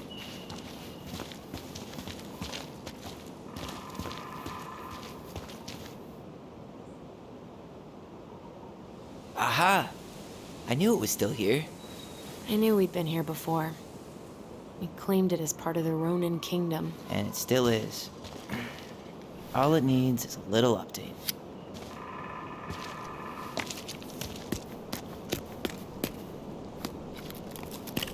What are you doing? What I wanted to do back then, but I didn't have the guts.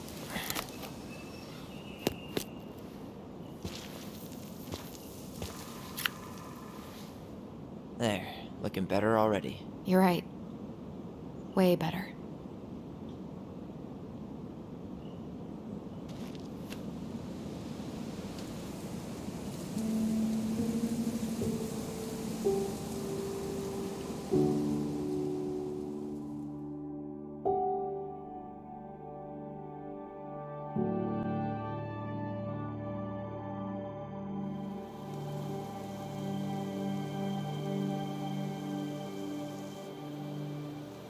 So, what's the plan?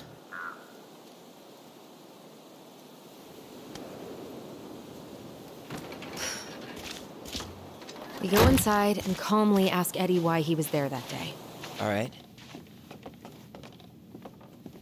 Let's try to let him get his side of the story out, okay?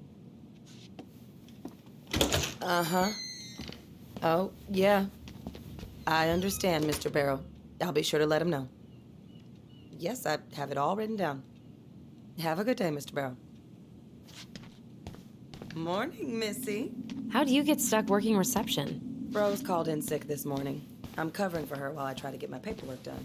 What are you doing here? Just checking in with Uncle Eddie. I'm guessing from the identical features that this is Tyler? Tyler, Denise, Denise, Tyler. Wilson, could you tell Officer Vincenzi that I'll be... Oh, good morning, Allison. Hi, Uncle. I'm gonna take Dr. Torres' statement. No need for Vincenzi to come back to the station. He doesn't seem like he's in the best of moods. Yeah, I don't know what's going on, but he's been a little off all day. Good luck. Great. He has an excuse to brush us off. I'm sure he'll make time. Hey. He speaks. How's Delos treating you so far? It's been good to see Allison. She's been talking nonstop about you lately. I know she's happy to have you here. Hey, been meaning to say, Allison showed us that article you wrote for the Juneau Daily last year. You were spot on. The state needs to be giving way more money to youth centers. Fireweed was lucky to have you. Thanks. I spent a lot of time fighting for more outdoor activities. Made some enemies in the administration over that one. But the first time those kids summited Mount Roberts, man, they were so proud. It felt great. I know exactly what you mean. I volunteer sometimes with the JCE. You know, give lectures about police work, lead group talks when I can.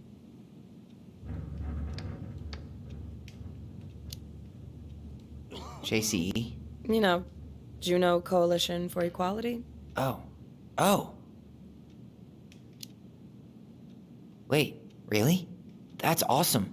Yeah, and I don't mean to preach, but the kids in those groups, be it Fireweed or the JCE, they need people who really understand them. People who know where they're coming from and will fight for what they need. Anyways, sorry for the rant.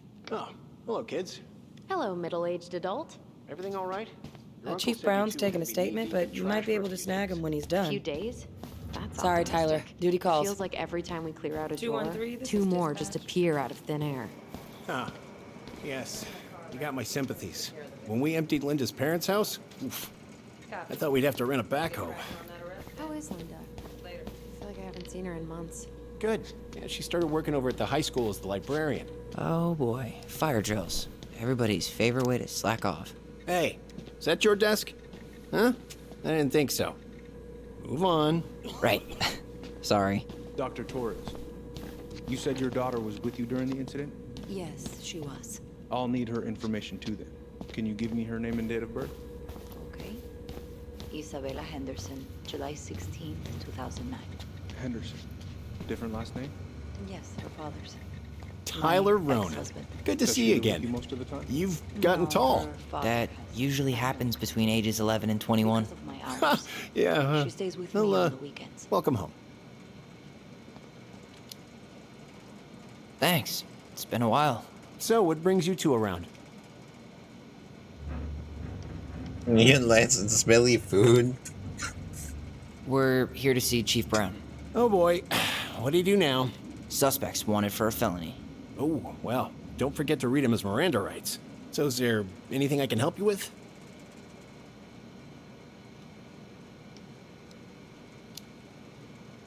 You might actually. Is there any way we could see the file for our mother's case? Well,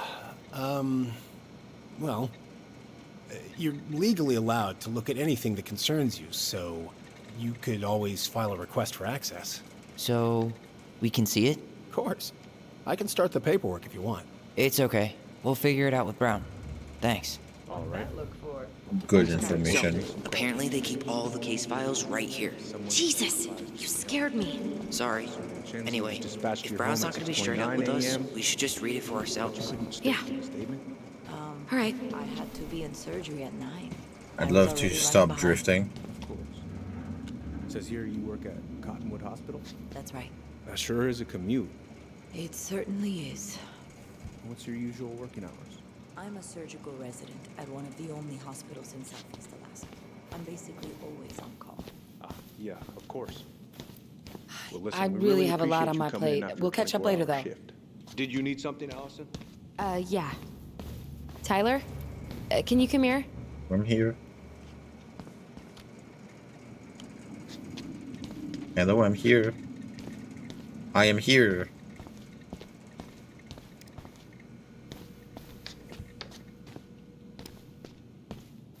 Morning, Chief Brown.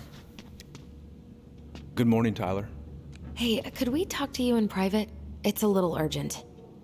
Can you excuse me for a second, Dr. Torres? What's going on, you two? We'd like to see our mother's case file. We talked to Greg's. We were hoping to file a request for access. Today. Excuse me. Come on.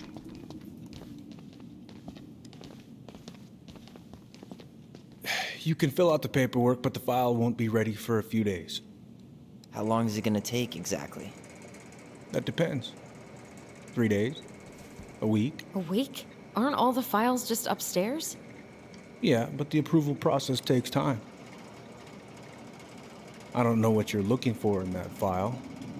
I was the officer in charge of the case, and there's nothing you two don't already know. Look, guys, I've got a victim waiting to finish her statement. We can file the access paperwork later tonight, all right?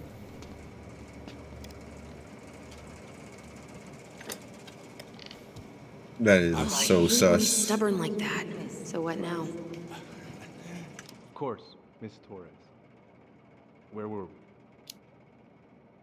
Well, he's obviously not going to give us the truth. So I say we go get it ourselves. Where do you think they'd stash her file? I don't know. The archive room? Maybe Eddie's office?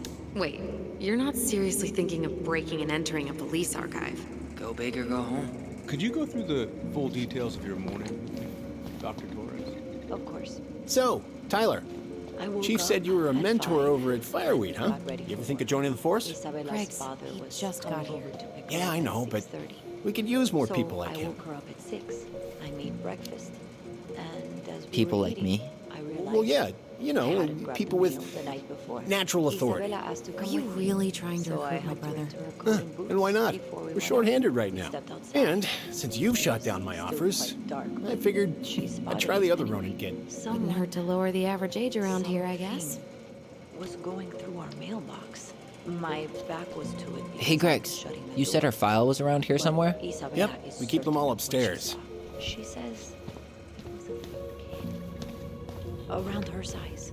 She shouted at them, but by the time I turned around, they were gone. Hey, what are you two up to over there?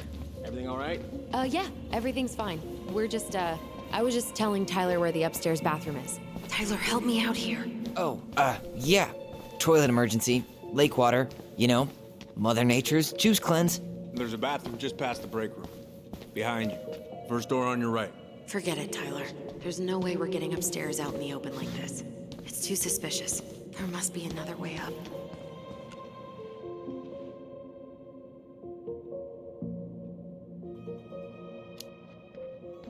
There was a fire drill notice on Vincenzi's desk. Are there any kind of fire exits? Oh my god. Why didn't I think of that? Lobby, now. Could you go through the full details of your morning with me, Dr. Torres? Of course. I woke up at 5. All right. Let's see. There. Fire exit. It opens up to a staircase on the side of the building, but it'll definitely be locked from the inside. If one of us were to create a diversion, the other could slip upstairs and open the door. And since you're the troublemaker, I nominate you as the one to make a scene. Wait, really? Got a better idea?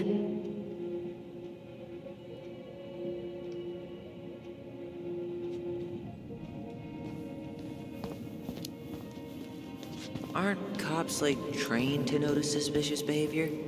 I'm not exactly an amazing actor. Figure out something simple and commit. I have faith in you.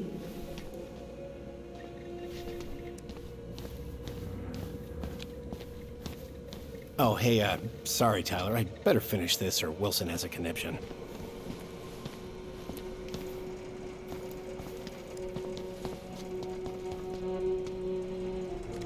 Guess I probably can't trip the circuit breaker, but I could turn the lights off. Just go. Improvise.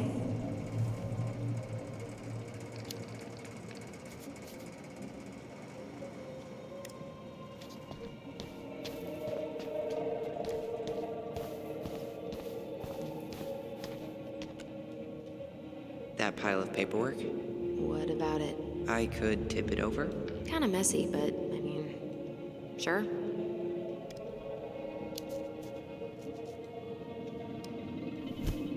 Jesus, Tyler, what happened? Sorry, I wasn't looking where I was going. Just leave that there.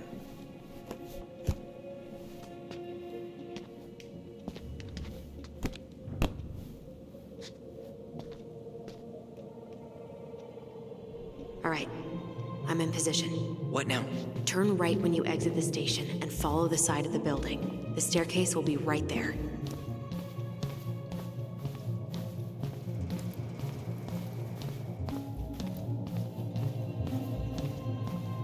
You heading out?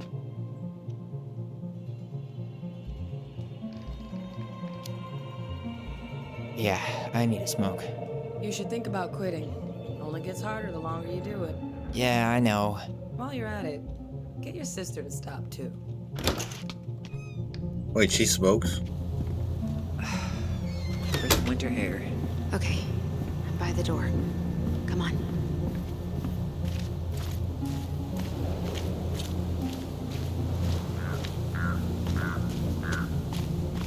Was that red warehouse part of the whole chicken farm business? You know it. It's a shooting range now.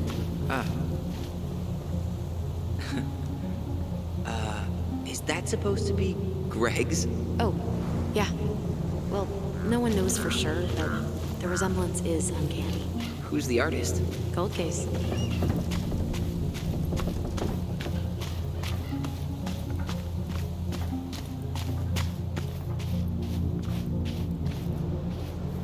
Fire exit's right behind me. I know. I just don't want to miss a fucking figurine or something.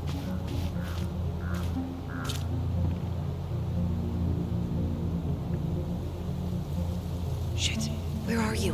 Right here. Open the door.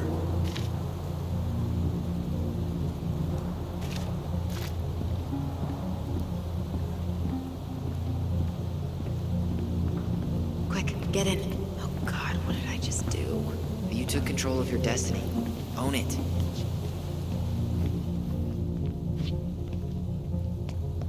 There's no alarm on the fire exit.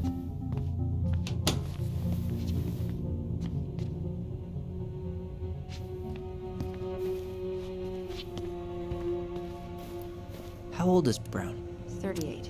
Oh, wow. Graduated really young. Youngest officer to ever join the DCPD. If Eddie catches us in here. There's no turning back now.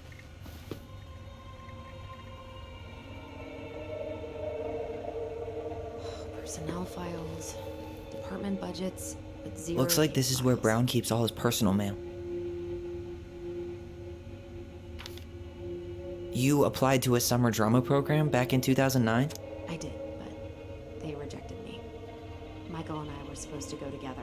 He went, but I was stuck here for the summer with no one but Justin Beaver for company. Why? Well, this letter says you got in. What the hell? So he just turned it down? I'm sorry, Allison. Shouldn't be surprised he's lied to me in the past. Jesus. Okay. Yeah, that's shit. Why is Brown on a first-name basis with the director of Fireweed? Oh. What'd you find? It's an invoice. Eddie Brown, you'll find enclosed the final invoice for resident Tyler Ronan. The Fireweed administration would like to thank you for all of the support you've given us over the years. I knew Eddie pulled some strings to send you there, but that's a lot of money.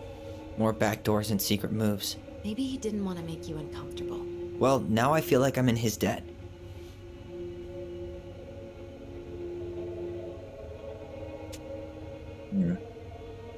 Yeah. Well, he was paying for him. So I guess. Looks like he's working with the Office of Child Services on the case. None of our business. Indeed. But the other two or something. You finding anything? No. Huh. The Dallas Police Force is getting a new officer. This guy has a record, and not a short one. Why is he even in the running? Shh. Eddie has a really hard time hiring people out here. I don't think he has a choice. There's always a choice.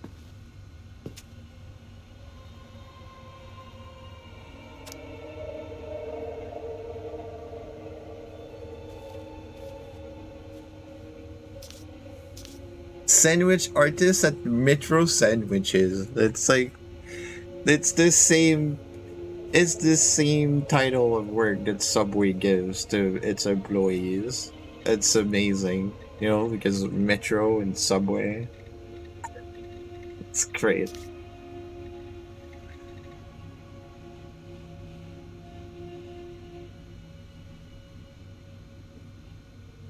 Are you sure you checked all the emails?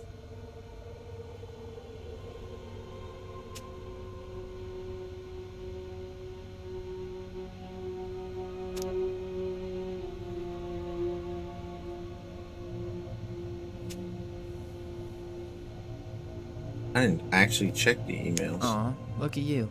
Allison Ronan. Perfect daughter. Can we stay focused, please?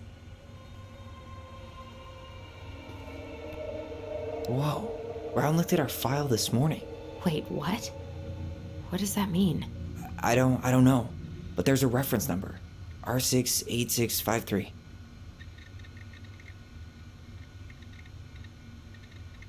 Yeah. I'm gonna put that in chat. Cause I got had earlier. I said the wrong date.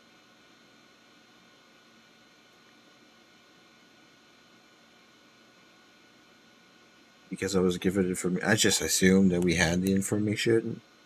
And I was wrong.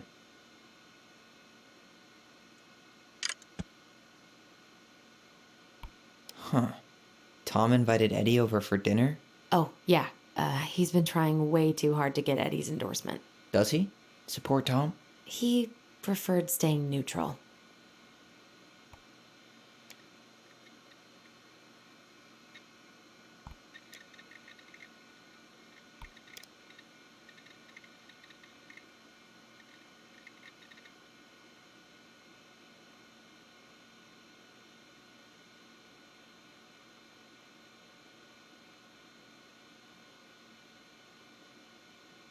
Okay. One of his emails mentioned the archives. That's gotta be where our file is. I think we stop here. Because it is late enough. Brown really wants everyone to know what a fine, upstanding citizen he is, doesn't he?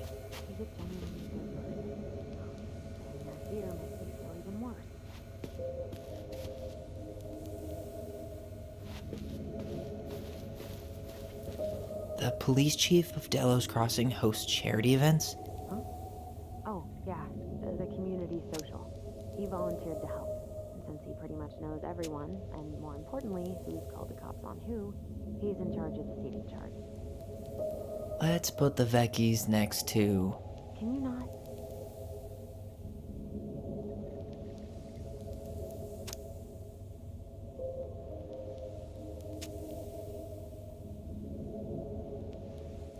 Okay.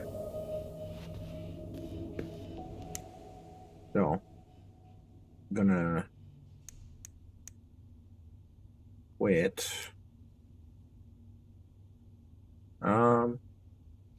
Yeah, I mean, there wasn't any unsaved progression. It just saved. And the fact that I wrote the case file in chat is, yeah, you know what? Actually, let's continue until we use that. And then stop.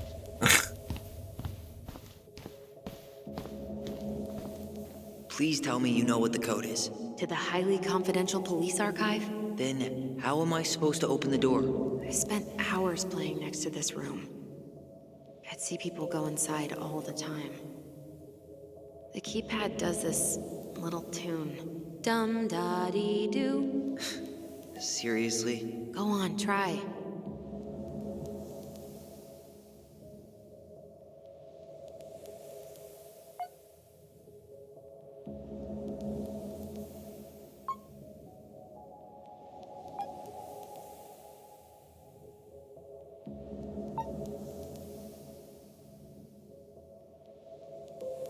I don't think that's the right order.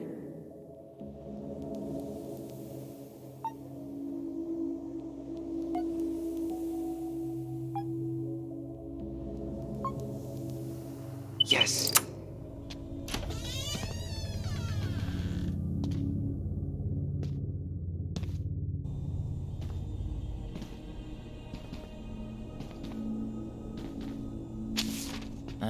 Looks like they're finally going digital. Oh, that's right. I remember Eddie complaining about this. They're gonna have to resort everything. Great. They've digitized their closed files, but only the ones before 1990. Meaning? Meaning our file is still somewhere in those boxes. Perfect. A room of scattered case files and a half-done sorting system. Yep. This is gonna be so fun for you. I'm gonna go keep a lookout. What? Why do I have to be the one stuck with box duty? Because if anyone sees me, I'll have a better excuse for being there. Reach out if you need anything. R68653. Look it up. Look it up, she says. Okay.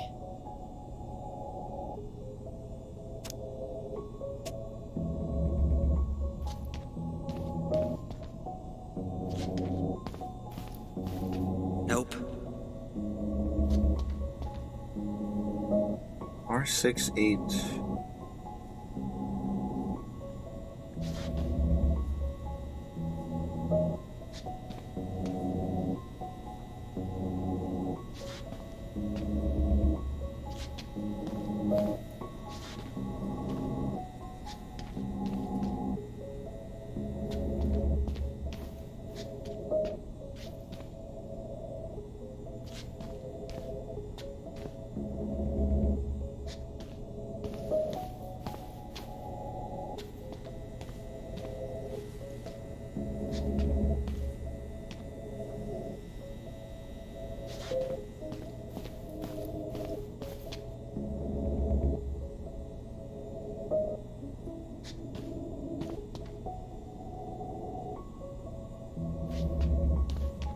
This?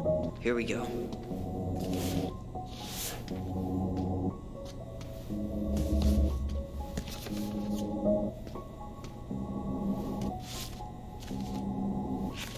Looks like a step-by-step record of the investigation. Notified by a partner of an incident at 12 Cannery Road. One female identified as Marian Ronan falling over deck into lake. Audio recording tape.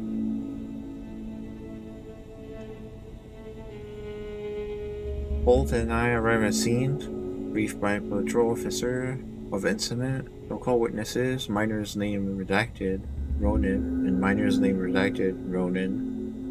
Children of Marian Ronan couldn't get a statement from them as they were under dire stress and shock. Children were taken under care of patrol officer. Coroner investigator arrived at scene, rolled prints of victims. Completed photographs of the scene and recovered an unlicensed Rassler 3121 shotgun. Bullets recovered from location, barn.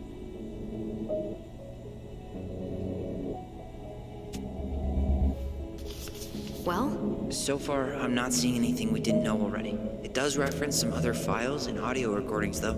You might be able to look those up on the computer. Even if our file hasn't been digitized yet, they may already have it in the appendix. We took possession of the body, cleared scene, interviewed children at the station, stated that after Ronan's hair was cut short by his sister, Marian Ronan threatened with a gun. Ronan fled from her. She pursued the child to the docks, stabbed Marian Ronan, who was still threatening the child, before falling over into the water. Witnesses state they called 911 shortly after. Brown canvassed at the crime scene, did not recover a pair of scissors claimed by Ronan. The 8B charged with homicide. Okay. So what are the things?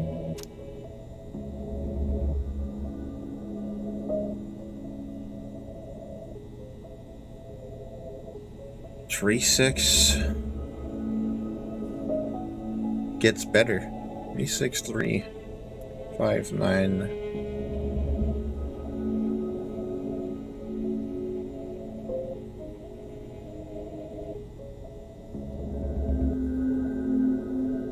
And 36360.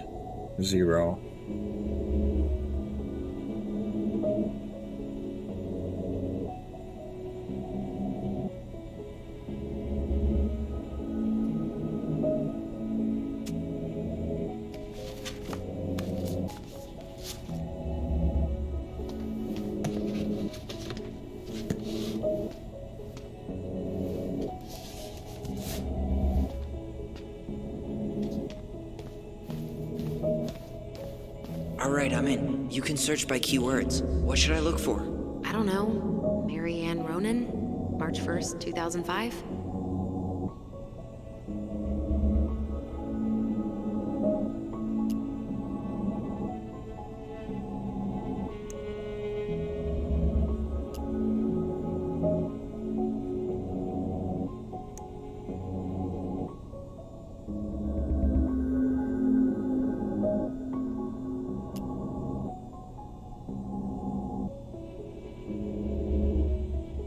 Oh, 61889.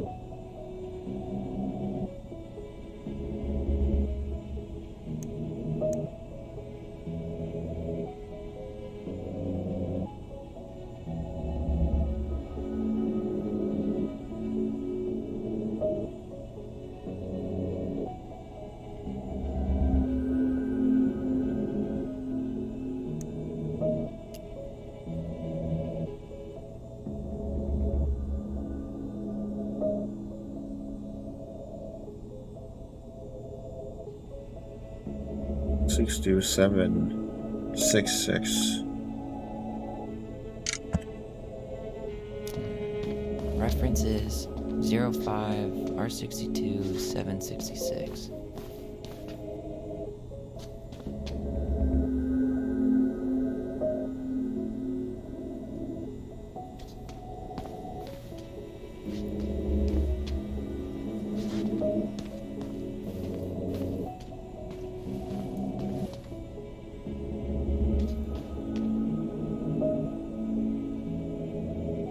Five stuff.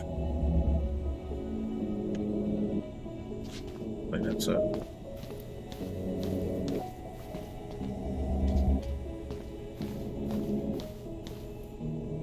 R6 dual. Yeah, that would be the other one.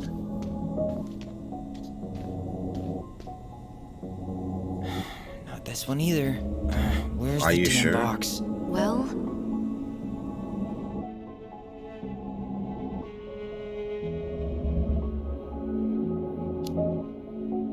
You know, it'd go a lot faster if you were here to help. well, it'd go a lot slower if we got caught, so... Like, I wanted to check the other Her one. autopsy report.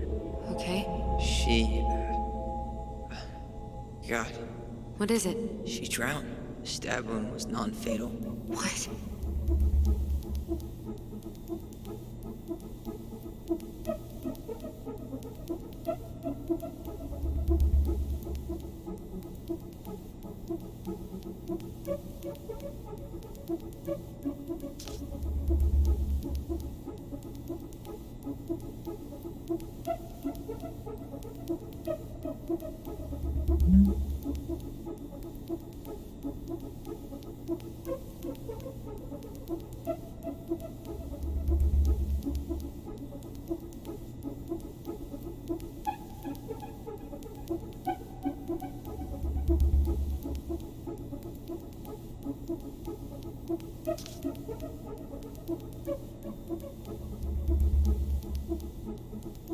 That would non-fatal.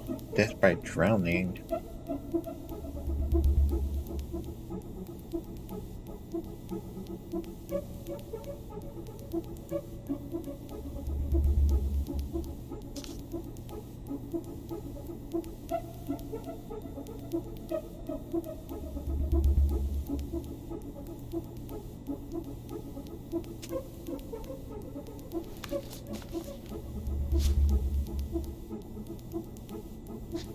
Can we look at the fucking...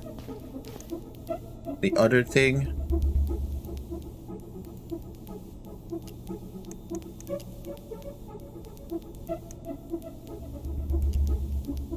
Okay, I need to check out 05 R61 880. There.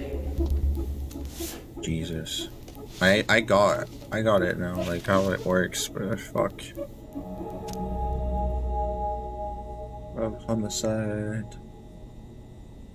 Unemployed. Victim threatened her child with a gun. Child stabbed her with scissors.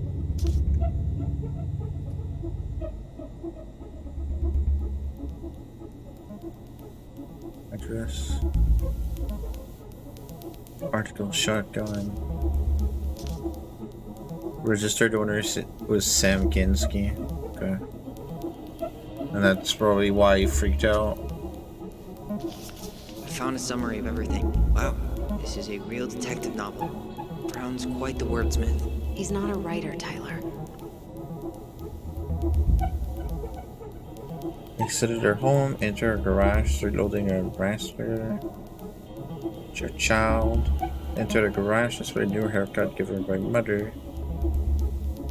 Witness statement. When she saw the child haircut, Marion became enraged, threatened with a shotgun, fled the garage towards the lake, calling for help.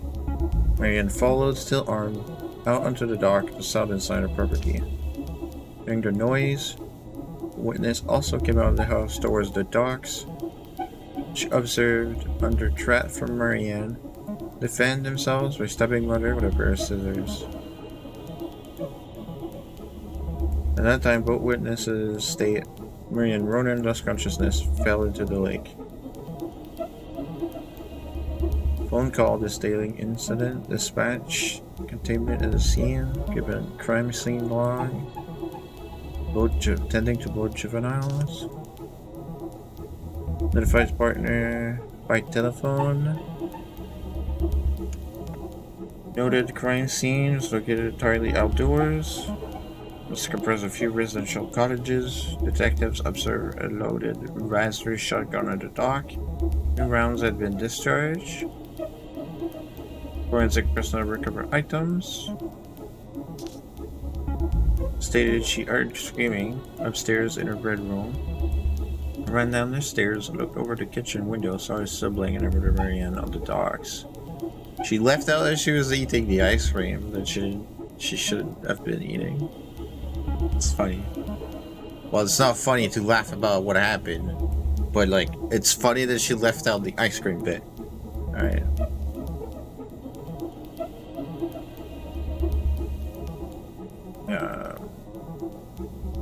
She was going to shoot.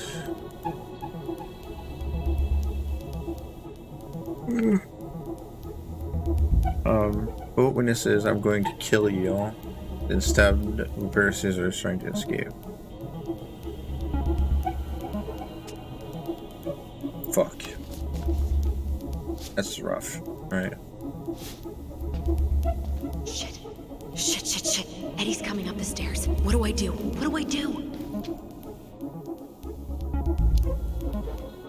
Stall him. No shit, Sherlock.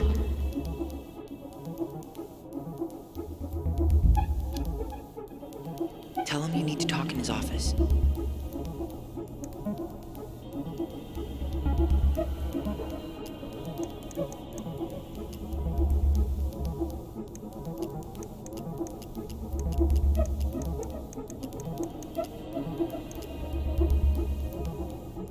Court order.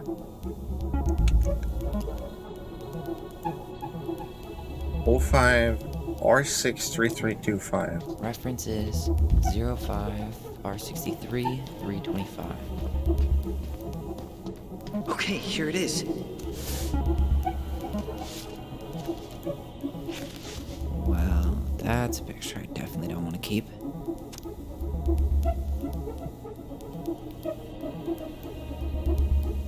Minor under 18 years of age, found probable cause to support the pending petition, or the minor having been determined delinquent or violation of probation. Preponderance of evidence that detention and placement outside the home of prior guardian necessary to protect the minors or others. It is ordered that the minor is committed to custody of the Division of Juvenile Justice for detention in a locked and secure facility such as Fireweed. Release of minor without further court order. Above is supported by oral findings entered on record pertaining to the clerk notes as otherwise noted below. A copy on this order. Okay.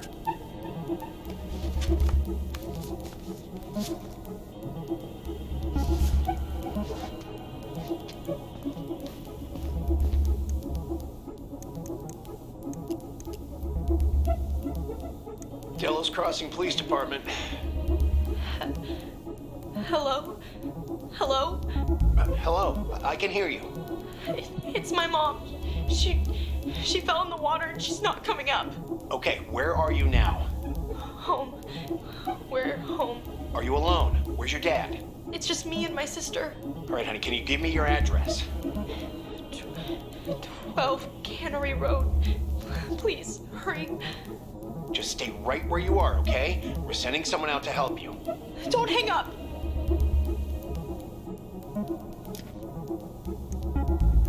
Yeah.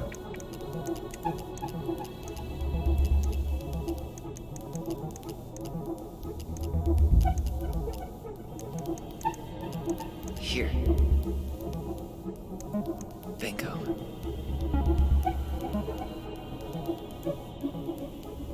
Okay, I need to check out 0501 COM EBR.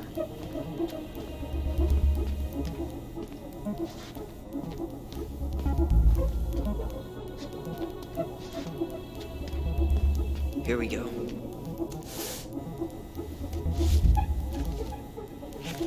Jesus. Unbelievable. Brown reported Marianne to Child Services. What? Where are you? What's going on?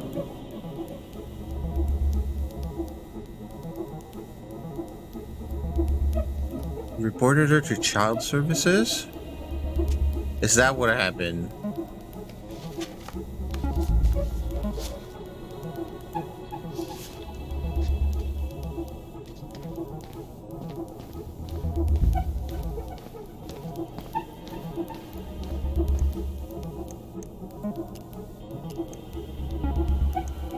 Got something. This is Officer Eddie Brown. Hello, Officer Brown. This is Simone Prue from the Office of Child Services. Hello, Mrs. Prue. I'm calling about the Ronan family.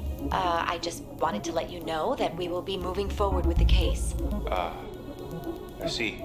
Is there anyone additional we should interview while we're in the area? Yeah, Samuel Kansky is a close friend of the family. Uh-huh. K-A-N-S... K-Y. Great. Your caseworker, Sandy Black, will be arriving on March 5th.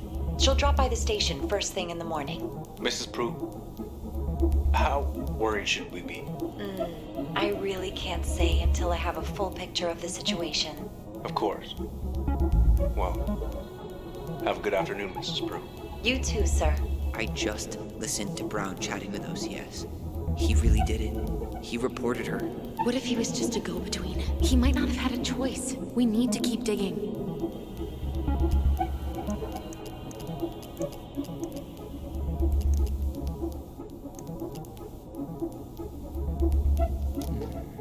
Reference is 05 R68 MISC.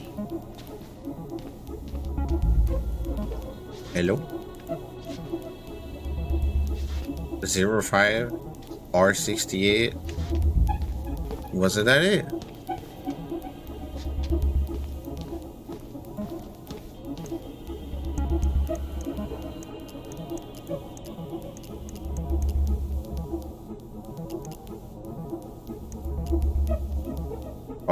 Oh, miss. Check out. 05 R68 MISC. This. There.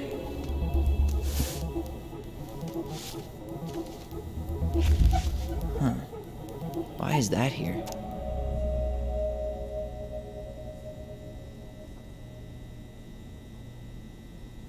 Concussion. Pressure in the head, headache, loss of consciousness, hospital release. Reliability. Following the patient. Tessa. Release. Following patient returns a release agreement. If yet understood, result release form.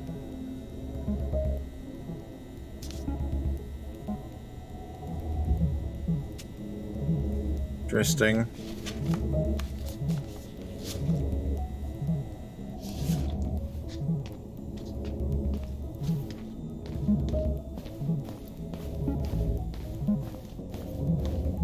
Tessa's name came up. Search for her?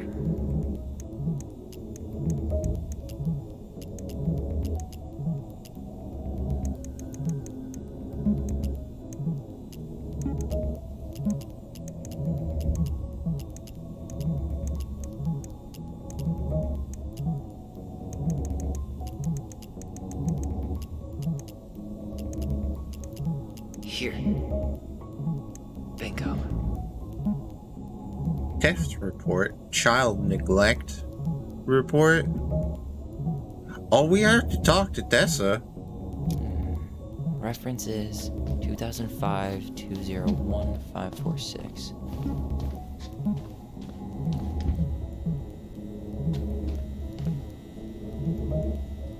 Okay, here it is. Wait, what the hell? Tessa accused her of child neglect. Shoplifting.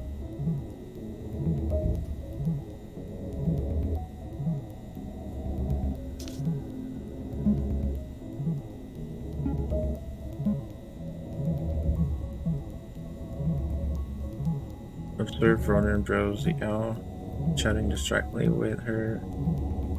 Found the cash register with eye contact. Wonder if she had any organic mosquito incense in stock.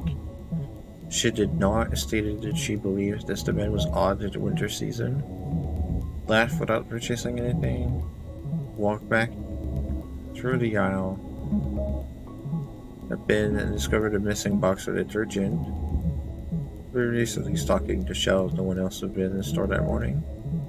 Ronan of shoplifting before in the past. Being accompanied possibly with the aid of Ronan's 2 children. The guilty of child neglect, they don't eat, are exposed to all kinds of inappropriate influences. What the fuck? With nothing substantial.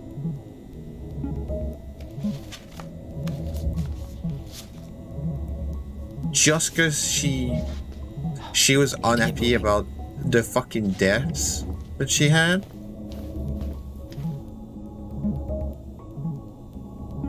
Okay.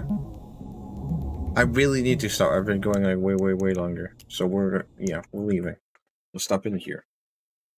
This is insane. I'll write down some notes, but we're done with needing the case files and shit. Yeah.